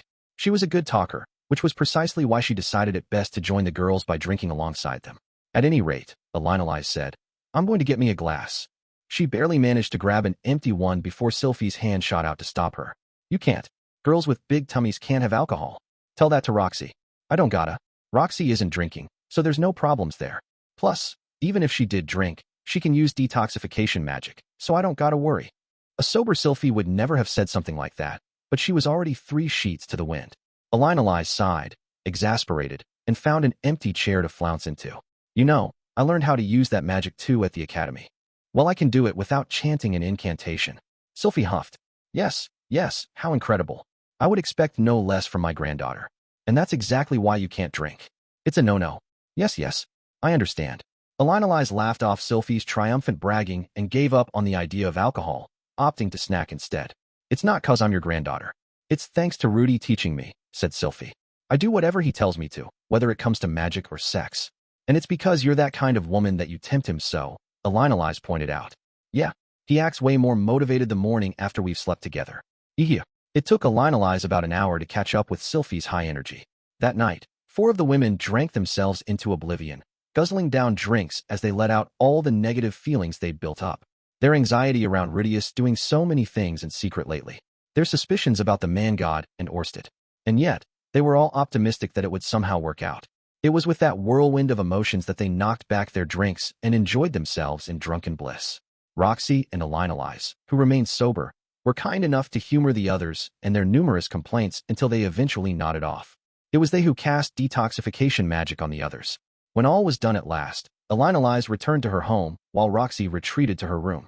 The latter made preparations for school tomorrow before slipping into bed. There was only one girl in the household who couldn't participate in their little party and sulkily slept the night away, but Roxy wouldn't even realize they'd left her out until the following morning. When my eyes cracked open, I found myself clinging to Zenoba. It should go without saying, but no homo. I only did this because I got totally smashed last night. That was some good alcohol we'd had. Honestly, I never got the point of drinking with a bunch of other men in my previous life, but it turned out that hanging with a bunch of guys I liked made the alcohol taste that much better. Ugh, but my head is killing me. Since my head was pounding something fierce, I cast healing and detoxification magic on myself. The throbbing immediately receded. It was like taking a super-strength aspirin that kicked in immediately, washing away both the pain and its source. I did the same for Zenoba and Cliff, even though they were still sleeping like a couple of logs. The former had his foot resting on Cliff's face, which was probably why Cliff seemed to be having such a bad time sleeping. Sorry, buddy, but healing and detoxification magic can't take away the source of the stench. While my magic did an excellent job of easing the pain of a hangover, it didn't help with the dehydration. I decided to get a drink of water before my headache returned, using earth magic to conjure a cup and then water magic to fill. I paused as I noticed something in the middle of the room. Whatever it was shaped like an arm, but numerous metal plates had been layered together, making it slightly larger and thicker than a normal arm, and unwieldy besides. What was this thing supposed to be again? I racked my brain, trying to recall the happenings of the previous night. In fact, where the heck am I anyway? I scanned the room, but I didn't recognize my surroundings. I was pretty sure that I had been here before, and I could tell it was Cliff's room at least, but other than that. Let's see, I think we drank a bunch at the restaurant. Oh, yeah, we got on the topic of remaking my prosthetic hand. Cliff said he had the materials here to draw magic circles for it, so that's why we came here to his place. That was where my recollection ended. Everything after that was murky. Judging by the evidence, we'd guzzled alcohol while working on making this new version of the prosthetic. Fuzzy as my brain was on the details, I did remember bits and pieces about our attempts not going to plan at all. I reached down and picked up the prosthetic, or gauntlet, rather, and inspected it. The thing was heavy, probably weighing about 10 kilograms, which meant I'd made it with my earth magic. I had even left a perfect slot in the palm where a magic stone could be embedded. It struggled to fit it on my hand while holding it, so I set it down and slipped my hand in. It fit like a glove. Earth, be thou my hand, I muttered. Mana started pooling in my arm, feeding into the gauntlet, and gradually, it became lighter and lighter. My sense of touch was less sensitive when wearing it, but I could easily pick up whatever I wanted, giving me fond nostalgia for the time I spent with my prosthetic. There was no mistaking it. This was the Zalef prosthesis, or the Zalef gauntlet. Rather, if we were going for a more accurate term, we actually finished it. Indeed, we had successfully created the Zalef gauntlet. After that, the 3 of us groggily sat around and enjoyed the breakfast Elinalize made. She had come home at some early hour this morning. We did it. Yeah. Let's be sure to inscribe a clean blueprint for it later. While we celebrated the completion of the gauntlet, we lacked the energy to show much enthusiasm. No amount of healing or detoxification magic could restore the hours of sleep lost to partying till the wee hours. Well, see you. Yep, let's drink again sometime. Indeed, it was a pleasure. We bid our quiet, reserved goodbyes, promising to do this again. My feet dragged as I made my way home. It was already almost noon, and the sun beat down on me. The summer heat was inescapable. This also meant the snow was long gone, and soon enough, the beast folk would enter mating season. Personally, I was eager to mate year-round, so the seasons didn't have much of an impact on me, but seeing how antsy everyone else was made me restless as well. Roxy's belly had begun to swell. I was looking forward to deciding on a name for our baby, but in just 2 weeks I would have to leave with Ariel for Asura Kingdom. I could instantly return home with teleportation magic, but we had no idea how many months we would be spending there.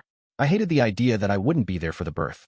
After all, by the time Roxy went into labor, she would have spent over 9 months with uncomfortable pregnancy symptoms. Also, she could give birth to my child. There was little I could do for her in return, but I needed to show how grateful I was through my actions, at least. Wonder if it'll be a boy or girl. Since Lucy was a girl, I kind of wanted a boy this time, but honestly, it didn't matter either way. Come to think of it, Eris mentioned she wants to have a boy. Back in Japan, there were tips and tricks for determining the sex of your baby, but what were they again? Like, if you did thing A then it would be easier to have a boy, and if you did thing B it would be easier to have a girl, or something like that. I recalled vinegar being used at some point too. I wonder if you can change a baby's sex through magic in this world. Well, it didn't matter either way. We would lovingly raise our baby regardless of their sex. Eris would likely also wind up pregnant in no time. My concern with her was whether or not she would settle down and behave while pregnant. On top of that, she seemed to be in a rush to have a baby. In the middle of intimacy, she would pause numerous times to ask, "Can I get pregnant this way? And are you sure this is right?" Part of it was because she naturally had a high libido, but maybe part of it was that she felt a step behind the other girls, since Sylphiette had already had Lucy and Roxy was currently pregnant. In Asura Kingdom, there was a strong sense that one couldn't openly declare themselves a man's wife until they had their child. I had no idea what Eris thought about that, but if she wanted to have a baby quickly so she could feel more secure, I would oblige her. Finally, I saw my house in the distance. Since I hadn't told the girls I would be staying out for the night, I figured they would probably be upset with me. Not that our household was strict about that kind of stuff. Perhaps it would be wise to make a concrete rule regarding curfew and staying out. Kidnappings were a common problem in this world, and there was no telling what the man-god might do. Lucy was growing up, so making a rule now would serve to protect her and our other future children. "I'm home," I declared as I walked in. "Oh, big brother, welcome home," Aisha said. I saw neither hair nor hide of the rest of my family. "Huh? Where's everyone? Did they all go out?" "They were up late into the night," Aisha explained. "They're still asleep." "What? They were partying it up? Without little Oelmi? Does that mean I was left out of all the fun?" In other words, while I was out knocking back drinks with the boys, the girls had a celebration of their own. I could only hope they hadn't spent the time bad-mouthing me. Can you believe them? They were so cold to me, Aisha groused. While I was sleeping, they got together to have drinks and chat. "Oh, so you weren't a part of the festivities?" "Nope. Leo and I slept together the whole night." Speaking of Leo, when I woke up this morning, I noticed the bed felt cold and wet. Leo apparently had an accident. I got onto him, and he looked all dejected. He may look like a big dog, but he's still just a little pup. Aisha sure seems to be enjoying her days here. "So, what did you do? Did you wash your bedding?" I asked. "Of course I did. Oh, and Miss Eris helped me out. She promised she wouldn't tell anyone since she used to wet the bed as well." I told her it wasn't me, but she wouldn't believe me, no matter what I said. "Please tell her the truth." "I swear, I have never once wet the bed since I was born." "I don't know. You sure about that?" I teased. "Ugh, not you two. You guys are cruel." We moved to the living room as we bantered. I wonder if Eris took part in this drinking party. It left me a little anxious, but it was good she seemed to be getting along with the other girls. "Oh, Rudeus, welcome home." As I was lost in thought, Eris came down the stairs. She was wearing light, flexible clothing and carrying a wooden sword, even though her real weapon still rested at her hips. "Good to be home," I said. "Going out for training now?" "Yep. I have to train even harder." I had no idea what they had discussed during their party, but she seemed to be in high spirits. Which reminds me, I have a favor to ask of her. "Eris." "What?" Perhaps it was thanks to the sun on the walk back, but my head was clearer than before and my body felt lighter too. All I needed was another glass of water and I'd be good to go. One big glass. And while I was in the mood, it was the perfect time to ask. "If you're going to do some training, how about having a mock battle with me? You know, like you and Rudeus used to do while we were traveling together." "Haven't done that in a long time." For a moment, she stared vacantly at me, but she soon recovered and flashed a grin. "Sounds good. I'll pound you into the ground like I used to." "Ulp. Well, I'll try my best to keep up." Since this was a mock battle, I hoped she'd at least hold enough back not to kill me. This is going to be okay, right? Right? I mean, she is a sword king now, so she can hold herself back, right? "Well, I'm going to head out to the garden first then," Eris declared, before hurrying off. With that promise made, I left to change clothes. Eris had become quite the badass since I last saw her, and I couldn't let myself look too pathetic in front of her. Time to get my game face on. The two of us stood apart, facing one another. "It's been a really long time since I sparred with you like this," said Eris. "Sure has. How many years had it been since we traveled with Rudeus?" "About 5, if my approximation was correct." "I won't lose to you anymore," Eris bellowed. "Don't worry. I don't have any illusions about being able to win. I used to defeat her after I received my Eye of Foresight, but by the end of our journey, the advantage that gave me was negligible at best. The two of us had gone on to live different lives after we parted. Eris had spent all of her time studying the sword, doing nothing but fighting. Having seen her face off with Orsted, I could already tell I didn't stand a chance of beating her. That said, you don't have much experience fighting a mage, do you? I asked. Nope. And I've never faced off with anyone skilled enough to use something like the Sword of Light. Mock battles like these will help us prepare to face off against opponents of a similar skill level. Eris huffed, grinning from ear to ear. What's with her? I didn't really compliment her that much. Did I say something funny? It really has been forever since we did this, too, she said. Yeah, I guess so. Eris wasn't just referring to the sparring. She was recalling when I was her tutor and used to logically analyze what we were doing as we trained. Well, with that out of the way, it's time to battle. Just like before when we were traveling. Yep, got it. She lifted her wooden sword, holding it high above her head, her favorite pose since childhood. However, things were different now. The moment she took that pose, the air around her settled. The tense, cocky aura about her disappeared in an instant. Panicked, I dropped into a fighting stance and gripped my staff, unleashing my eye of foresight. Whenever you are. Before I could get the word out, Eris's figure blurred. By the time I finished the sentence, a force struck my right shoulder. I dropped my staff before I could register what had happened and went sprawling. The next thing I knew, I was staring at the sky. There was a delay before the pain hit, shooting through my shoulder. Irk. I couldn't move my right arm at all, which made me suspect she'd shattered my shoulder blade. I managed to reach my left hand over and started chanting. Let this divine power be as satisfying nourishment, giving one who has lost their strength the strength to rise again. Healing. Slowly, the pain subsided. Eris appeared in my field of vision, still holding her sword above her head with a confused look on her face, as if to say, what now? Can I strike you again? Hold it. Stop. I give. I thrust my hand out to stay her, and she finally lowered her weapon. I took a breath and lifted myself off the ground. Eris, was that the Sword of Light just now? Yep. So that's the secret technique of the sword god style. I had seen it once before, and Orsted had even hit me with the technique, but seeing it once again reinforced how ungodly fast it was. I hadn't had time to blink, let alone react. So that's what it was, I mumbled. Amazing. I didn't see it coming. Right. I put everything I had into it. Eris nodded, pleased by my compliment. Guess I'll have to work hard and find a way to counter it. Eris huffed. It won't be that easy. Yeah, I don't expect I'll be able to do it today. Still, I couldn't look like a complete loser in front of her. I needed to make sure she could learn something from these mock battles. Well, to sum up the results of our battles. I lost miserably. Eris won 9 out of 10 of our matches. I frowned. I already knew Eris was strong.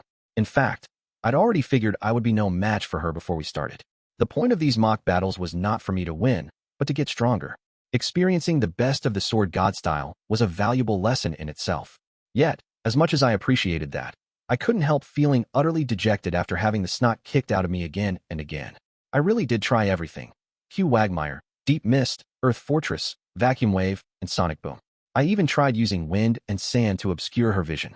I thought getting cornered would be her weakness, and it certainly was, but her Sword of Light was so fast it could overcome that. Even if we managed to strike each other at the same time, I still lost. I thought electric would be enough to knock us both out of the fight, but Eris kept a firm grip on her sword even as it shot through her, and kept charging at me. She didn't lack guts, for sure. Meanwhile, all it took was one hit, and I was out of the game. The ridiculous gap between her stamina and mine made me worry whether she'd feel disillusioned after all of this. I really am a loser, aren't I? I sighed. Why do you think that? I mean, look at you. You worked hard and became this powerful as a result, while this is all my efforts have amounted to. I feel like I can't look you in the eye, especially with how many hours of training you put in compared to me.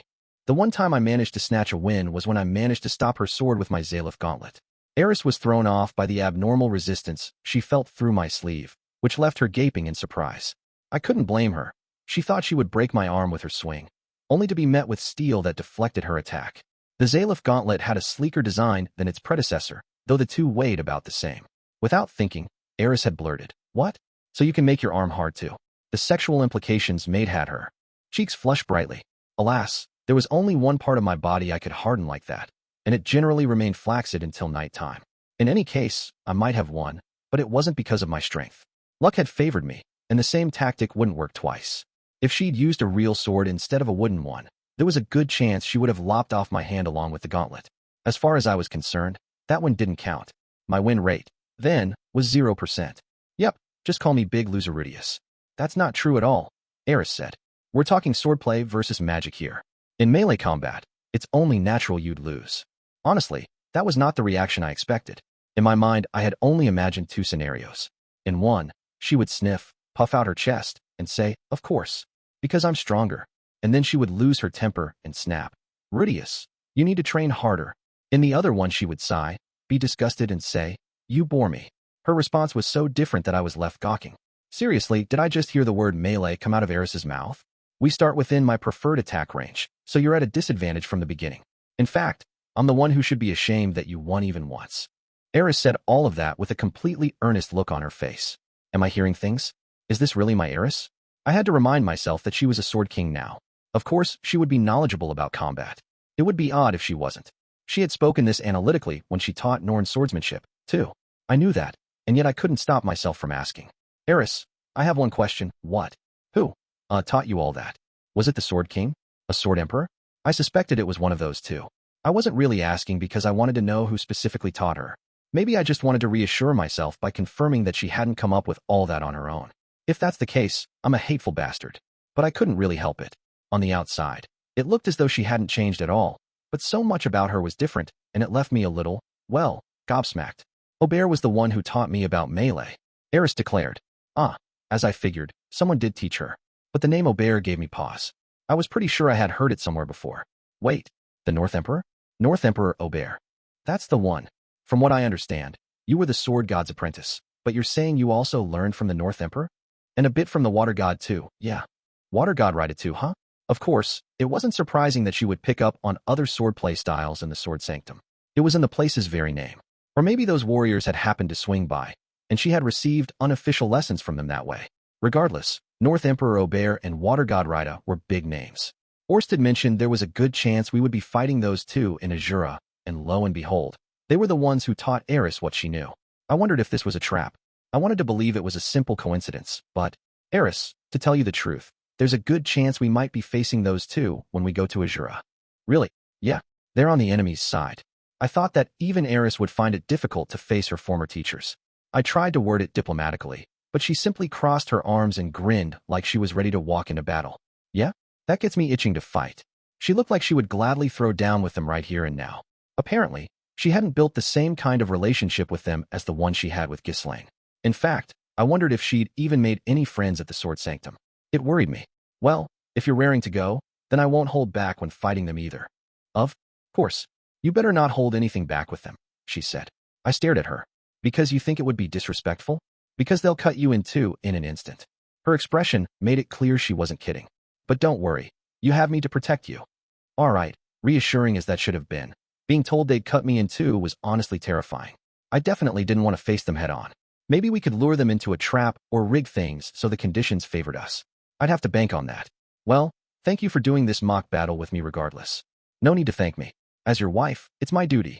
Oh goodness, you're going to make me blush. Well, then, as your husband, I'd better work hard so I can stand toe-to-toe with you, I said. You're fine as you are. You sure? Yeah, everyone has their own role to play. In fact, if I know you have my back in battle, it'll put me at ease. 5 years ago, Eris would never have said something like that. The skills she had picked up during the time she spent training were certainly the most notable thing, but she had matured mentally as well. I am really going to have to work hard, so she doesn't feel disillusioned by me. I continued sparring with Eris as I made preparations for our departure. That included making improvements to my magic armor, working on a way to combat Orsted's curse, as well as packing for the trip. I did all of this while trying to spend more time with Roxy. Of course, I wasn't with her all the time. I had several meetings with Orsted where we discussed what abilities North Emperor Aubert and Water God Rida might use, as well as how to counter them. We also worked out how to contact the band of thieves Triss was involved with. Just to be on the safe side, I brushed up on my geographical knowledge of Asura's capital, Ars, as well as the layout of the Silver Palace where the royals resided. I also introduced Cliff and Orsted so the former could begin studying Orsted's curse. I was pulling out all stops to do whatever I could, all while trying to set aside extra time to spend with Roxy. I wasn't stalking her, to be clear.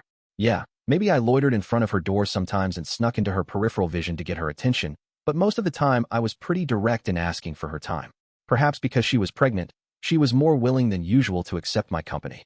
Not that she had ever refused it before, of course, but she was making a more concerted effort to approach me. It warmed my heart. She had always been a little aloof with me.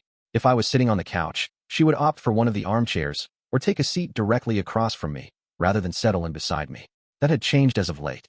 She would either cozy up beside me or plop herself in my lap. Can you believe that? In my lap. This was the same Roxy that hated being treated like a kid, but she was willingly perching herself on my legs.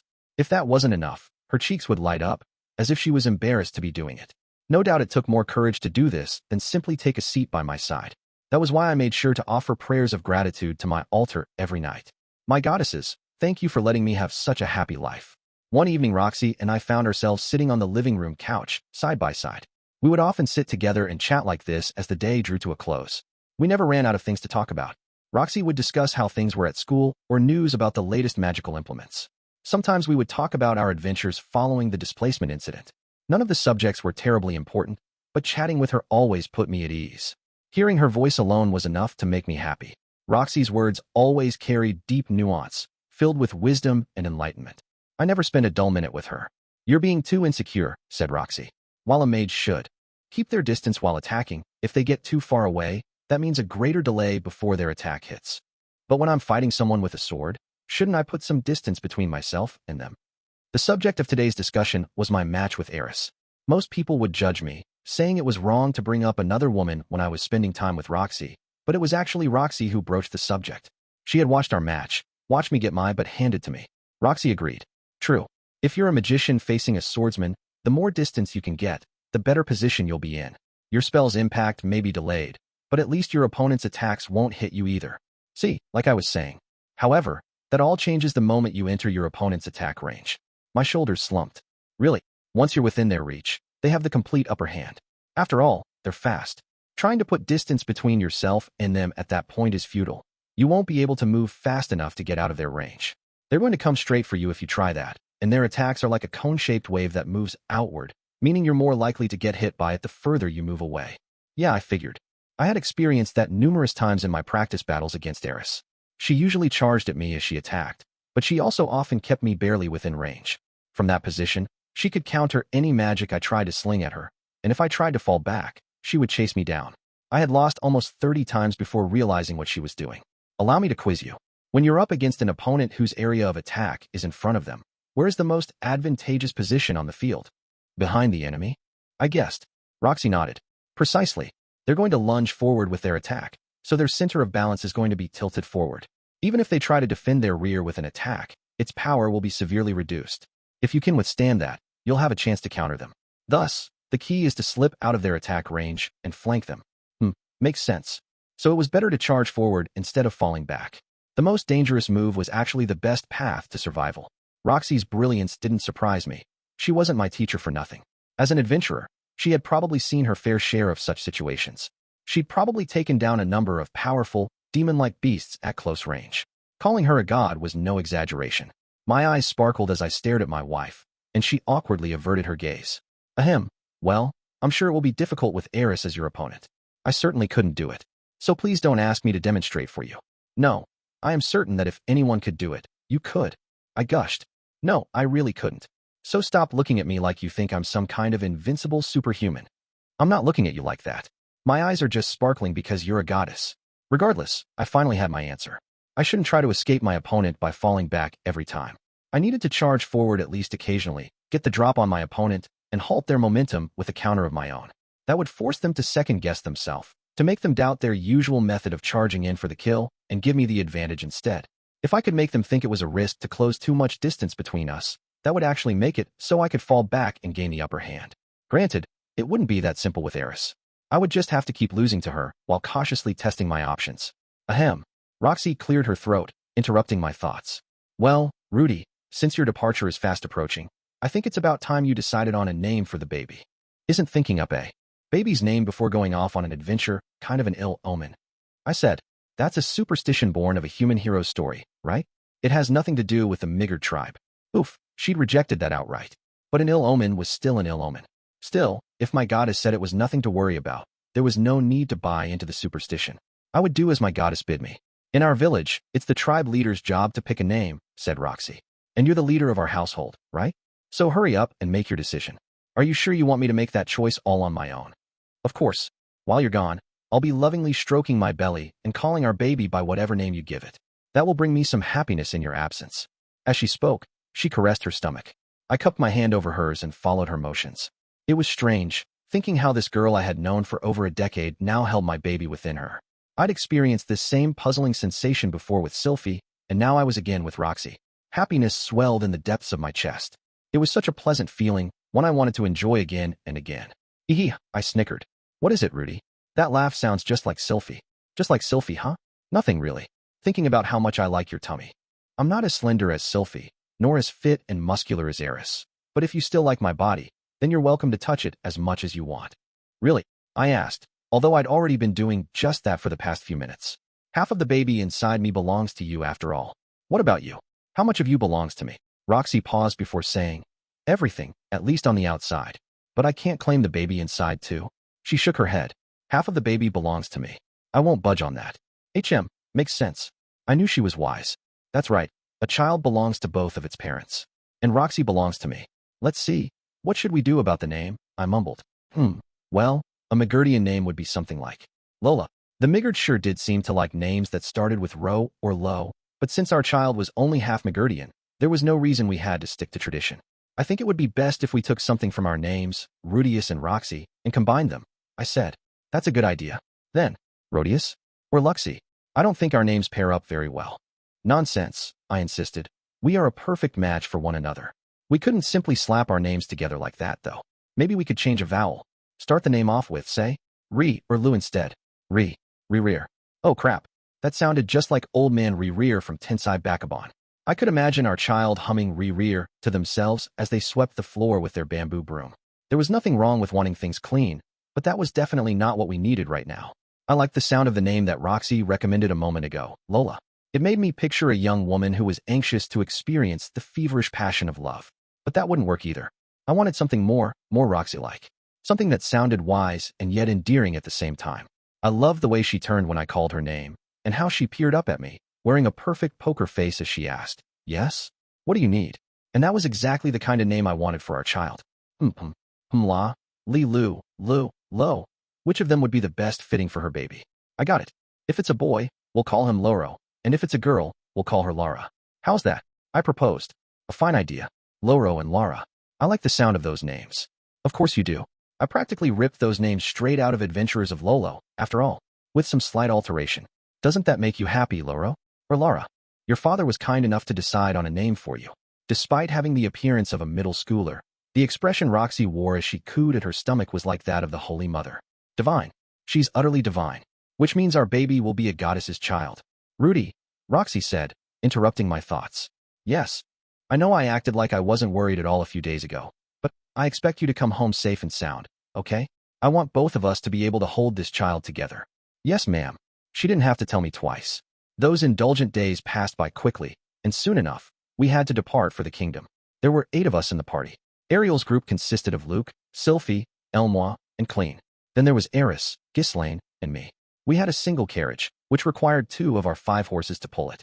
Ariel's trappings were rather modest for the second princess of a country as great as Asura. To the outside world, it would look like we were gearing up to sneak into the country. In reality, we planned to access a forbidden teleportation circle to transport ourselves in. Despite the secretive nature of our mission, there was a whole crowd at the entrance of the city waiting to see us off. This group included the vice principal, officers of the student council, the general manager of the Magicians Guild, the leader of the Magical Implement Workshop, and a handful of other heads of organizations, along with representatives for nobility and royalty from the 3 magic nations. They all swooped in one after the other to bid Ariel farewell. These guys don't understand the definition of covert, do they? Just because you're not throwing a party doesn't mean it's okay to gather in mass. Well, regardless, their presence here was proof that Ariel's efforts to make connections in Renoa had borne fruit. Perhaps a day would come when I would need to make use of those connections myself. Orsted was insanely powerful, but he didn't have very good relations with others. I was on my own on that front. I decided to mingle with the others and pay my respects to them. And thus, we set off for Asura Kingdom. Extra chapter. The Black Wolf Sword King Ghislaine de Doldia's mornings began before the sun came up. She would change into the day's clothes, chug a glass of water, do some basic stretches, then leave the inn where she was staying. She'd spend the next hour walking around the city. It was quiet in the early mornings, but that didn't mean no one was up and about. People clustered behind large company buildings, in front of the Adventurers Guild, and at the city's entrance, where they sleepily bustled about. Ghislaine approached the city entrance as a team of adventurers were returning from a mission. They were a large group numbering over 20, most likely a famous clan. Behind them, a brawny horse pulled a large wagon housing an enormous bovine creature. This beast was a likely sudden mutation that appeared on the outskirts of the city, and this famous clan had accepted the quest to take care of it. Their faces were heavy with exhaustion, which suggested the mission had taken them days to complete. Ghislaine watched them for a while, then finally lost interest and turned to leave. After her walk, she returned to the inn, where she practiced with her sword in the courtyard. It was a simple exercise. All she did was swing her weapon over and over. She had done the same monotonous routine daily without fail for over a decade. Sword god Galfalion had ordered her to do this ages ago. She did it while she was at Sword Sanctum. She did it when she became an adventurer. She did it even after Eris and Soros took her in and she became a bodyguard and instructor in swordplay.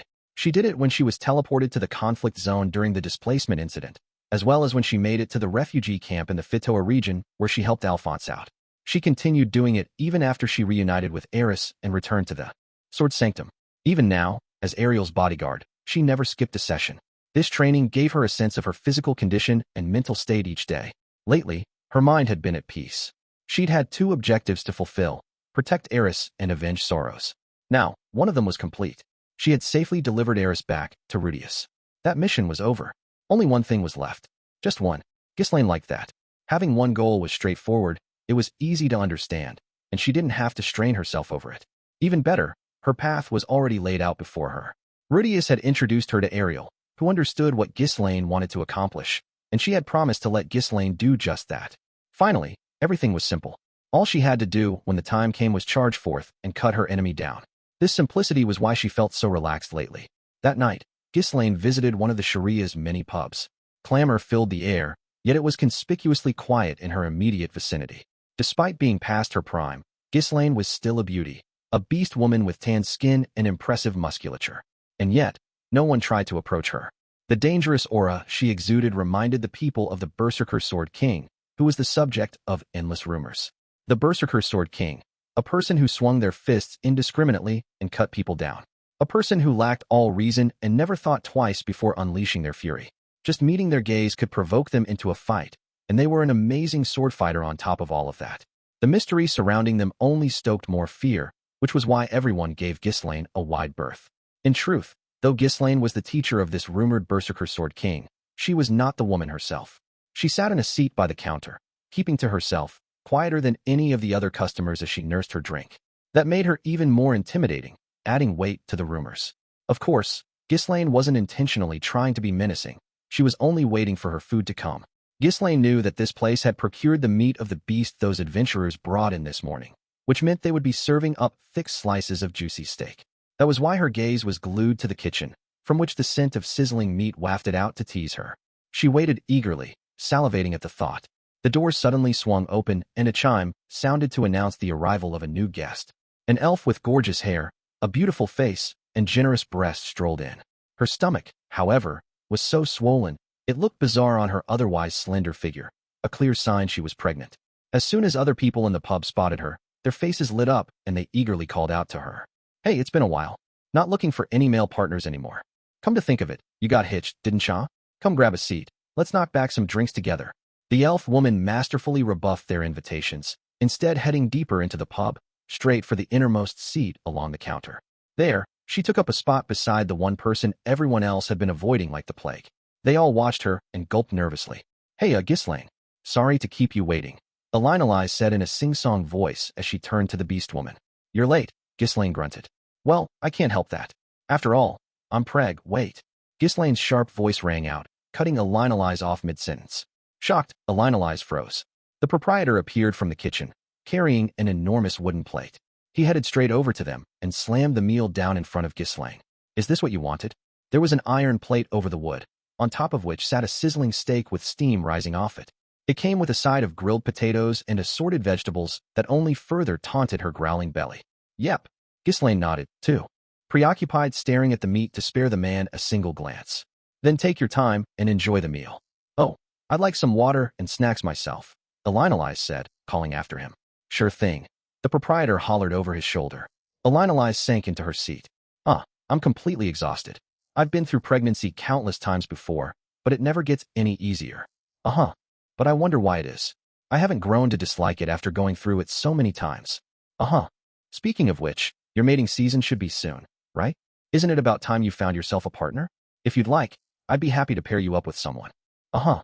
Ghislaine never so much as glanced at Elinalize. She simply waited with her knife and fork in hand, staring at the slab of steaming meat. Drool dripped down her chin. There is no need to wait on my account. Go ahead and eat, said Elinalize. You sure? Of course. It won't be any good if it gets cold. Meat is always good, even cold. Even as she said that, Ghislaine began devouring the thick steak. It was a little rare, but it was still cooked through, which was the perfect way to prepare a fresh piece of meat like this. Ghislaine sawed through it, stabbed into a chunk, and tucked it in her mouth. It was slathered in tangy sauce which eliminated the gaminess, giving it a savory smell and flavor. It was rare enough to be a little tender, but that was just right for Ghislaine. She tore into it, letting its natural juices fill her mouth. This was heaven. Ghislaine continued cutting her meat and devouring it, letting her cheeks fill with juice as she chewed. Once she swallowed, she was back to cutting another bite. She was silent the whole time, completely ignoring Elinalize's presence.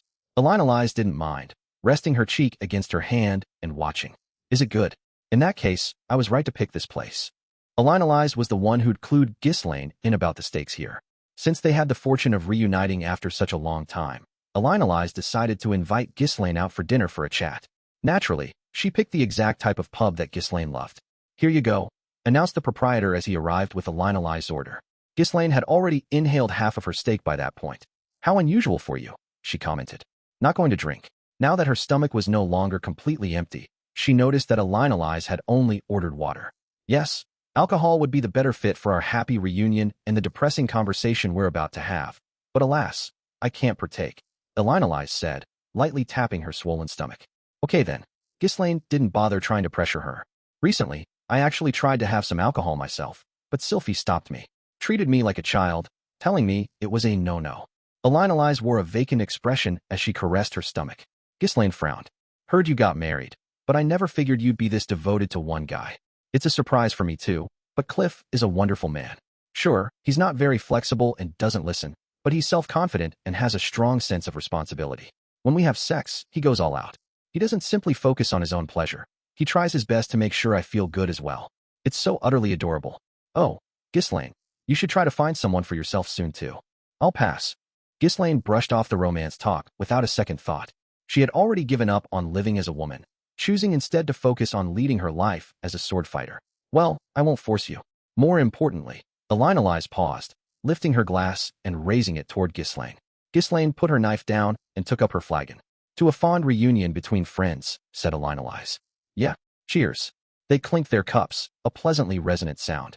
The two former members of the Black Wolf Fangs had finally come together again. It would have been better if Talhand and Geese were here to join us, Elinalize murmured. Paul and Zenith, too. In an instant, what was supposed to be a joyous meeting turned gloomy. But that was exactly why Elinalize had come here, to have that conversation. About Paul, it's a shame what happened. In a better world, I would have been the first one to go, not him. He lived fast and reckless, said Ghislaine. I figured he'd meet his end sooner rather than later. Yeah, I seem to remember you saying something like that a long time ago. Ghislaine shook her head. You're the one who said it. Oh, really? Yep. But the fact that he's gone isn't that surprising to me. Paul went out with a bang, though, said Elinalize.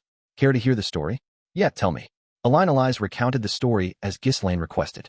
She started by explaining how Paul got separated from his family and searched desperately for them. How, despite his womanizing ways, he turned temptations away and insisted on remaining loyal to Zenith.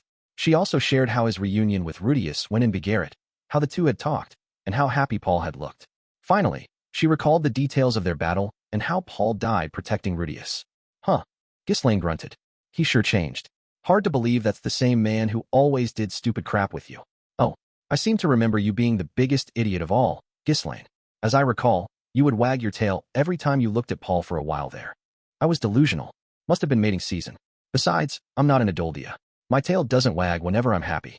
It was a figure of speech, Elinalize reassured her. Humph.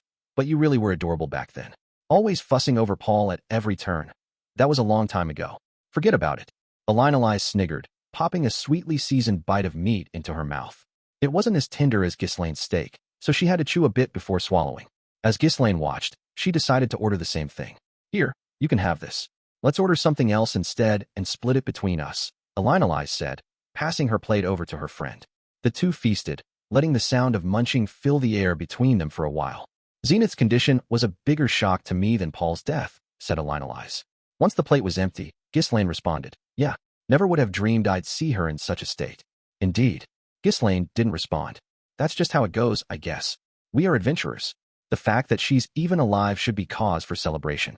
Besides, Rudeus is looking for a way to heal her. Who knows? Maybe she will return to her normal self eventually. Yeah. Well, she may be an old woman by the time that day comes. Ghislaine chuckled and drained her flagon. When that happens, hopefully we can drink together again. I hope so too. We'll have to call in Geese and Talhand when that day comes and have a huge party. What are those two up to, anyway? Well, after Talhand and I split up, the two continued catching up, chatting about various topics. Elinalise talked about what happened after they split from the group, what they did following the displacement incident, how she met Rudeus. They even revisited their past adventures, such as the time they went diving into some old ruins trying to find a legendary holy sword. Then there was the time that Geese gambled all their money away and they had to shake down some random people for funds. Another time, when Ghislaine entered her mating season, Paul jumped in to take advantage of the situation and Elinalise joined him, turning it into a sensual threesome. Most of their memories together were embarrassing, but they were precious, embedded deep within the two women's hearts. Elinalise's eyes were half crinkled shut as she jabbered away. Ghislaine had guzzled so much alcohol that she was totally smashed, her face vacant as she rested her chin on her hand.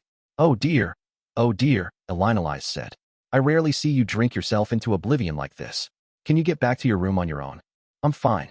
There are no wolves who'd bother coming after me anymore. Ghislaine shot a look over her shoulder. Even the more rugged adventurers were quick to avert their eyes. Maybe I should have taken up Lord Philip on his offer after all. Philip? Oh, you mean the one from the Fitoa region? Yeah, he asked me to become his mistress once. Oh dear. You missed a prime opportunity there. You could have been set for life if you'd agreed to that, Elinalise teased. Ghislaine smiled sadly. I couldn't have faced Eris if I had agreed. I'm shocked to hear you worry about such a thing. Elinalise tilted her head. Oh, Ghislaine's eyes were fixed on the wall, burning with fury. Lord Philip is already dead. He didn't survive the displacement incident. I gave him a proper burial and claimed the heads of the ones who killed him. Oh my, I didn't realize. That is a shame. Lady Eris is married to Rudeus now. Ghislaine lifted her head, a murderous glint in her eye as she stared up at the ceiling. All that's left is to avenge Lord Soros. She exuded such a menacing aura that several of the patrons decided to flee, sensing danger. Elinalise wasn't shaken by it. She knew Ghislaine was capable of turning vicious on the fly and cutting someone down, but she also knew that she wouldn't be the Beastwoman's target. So that's why you became Her Highness's bodyguard, Elinalise surmised. Yep. Elinalise sighed and followed Ghislaine's gaze to the ceiling. You sure have changed. You didn't used to be such a fiercely loyal knight. Ghislaine froze and dropped her gaze to her glass, catching her own reflection in the amber liquid within. The answer came to her at once. I'm a member of the Doldia tribe. That's why. She abruptly stood, her gait so confident that it was hard to believe she was sloshed. Where are you going? Elinalise called after her. Home. Oh dear. You're as hasty as ever. Elinalise shrugged and lifted herself from her seat. She pulled out a silver coin from her pocket and slapped it on the counter. Then she hurried after her friend, who had already left the building and was disappearing down the dark street. Ghislaine paused, ears twitching as she looked over her shoulder. While you're in Asura Kingdom, be sure to protect Rudeus and Sylphiette. Those two are my adorable grandchildren, you know? Yeah, will do. Ghislaine's tail perked up as she answered. With that, Elinalise turned the opposite direction, back to her humble home, where Cliff waited. Ghislaine stared after her. She grunted. Her list of things to do had suddenly increased. On the other hand, it wasn't something she had to do. Protecting those two was something she planned to do anyway. I've gotten wiser, she realized, pleased with herself. She was in high spirits as she headed back to her inn.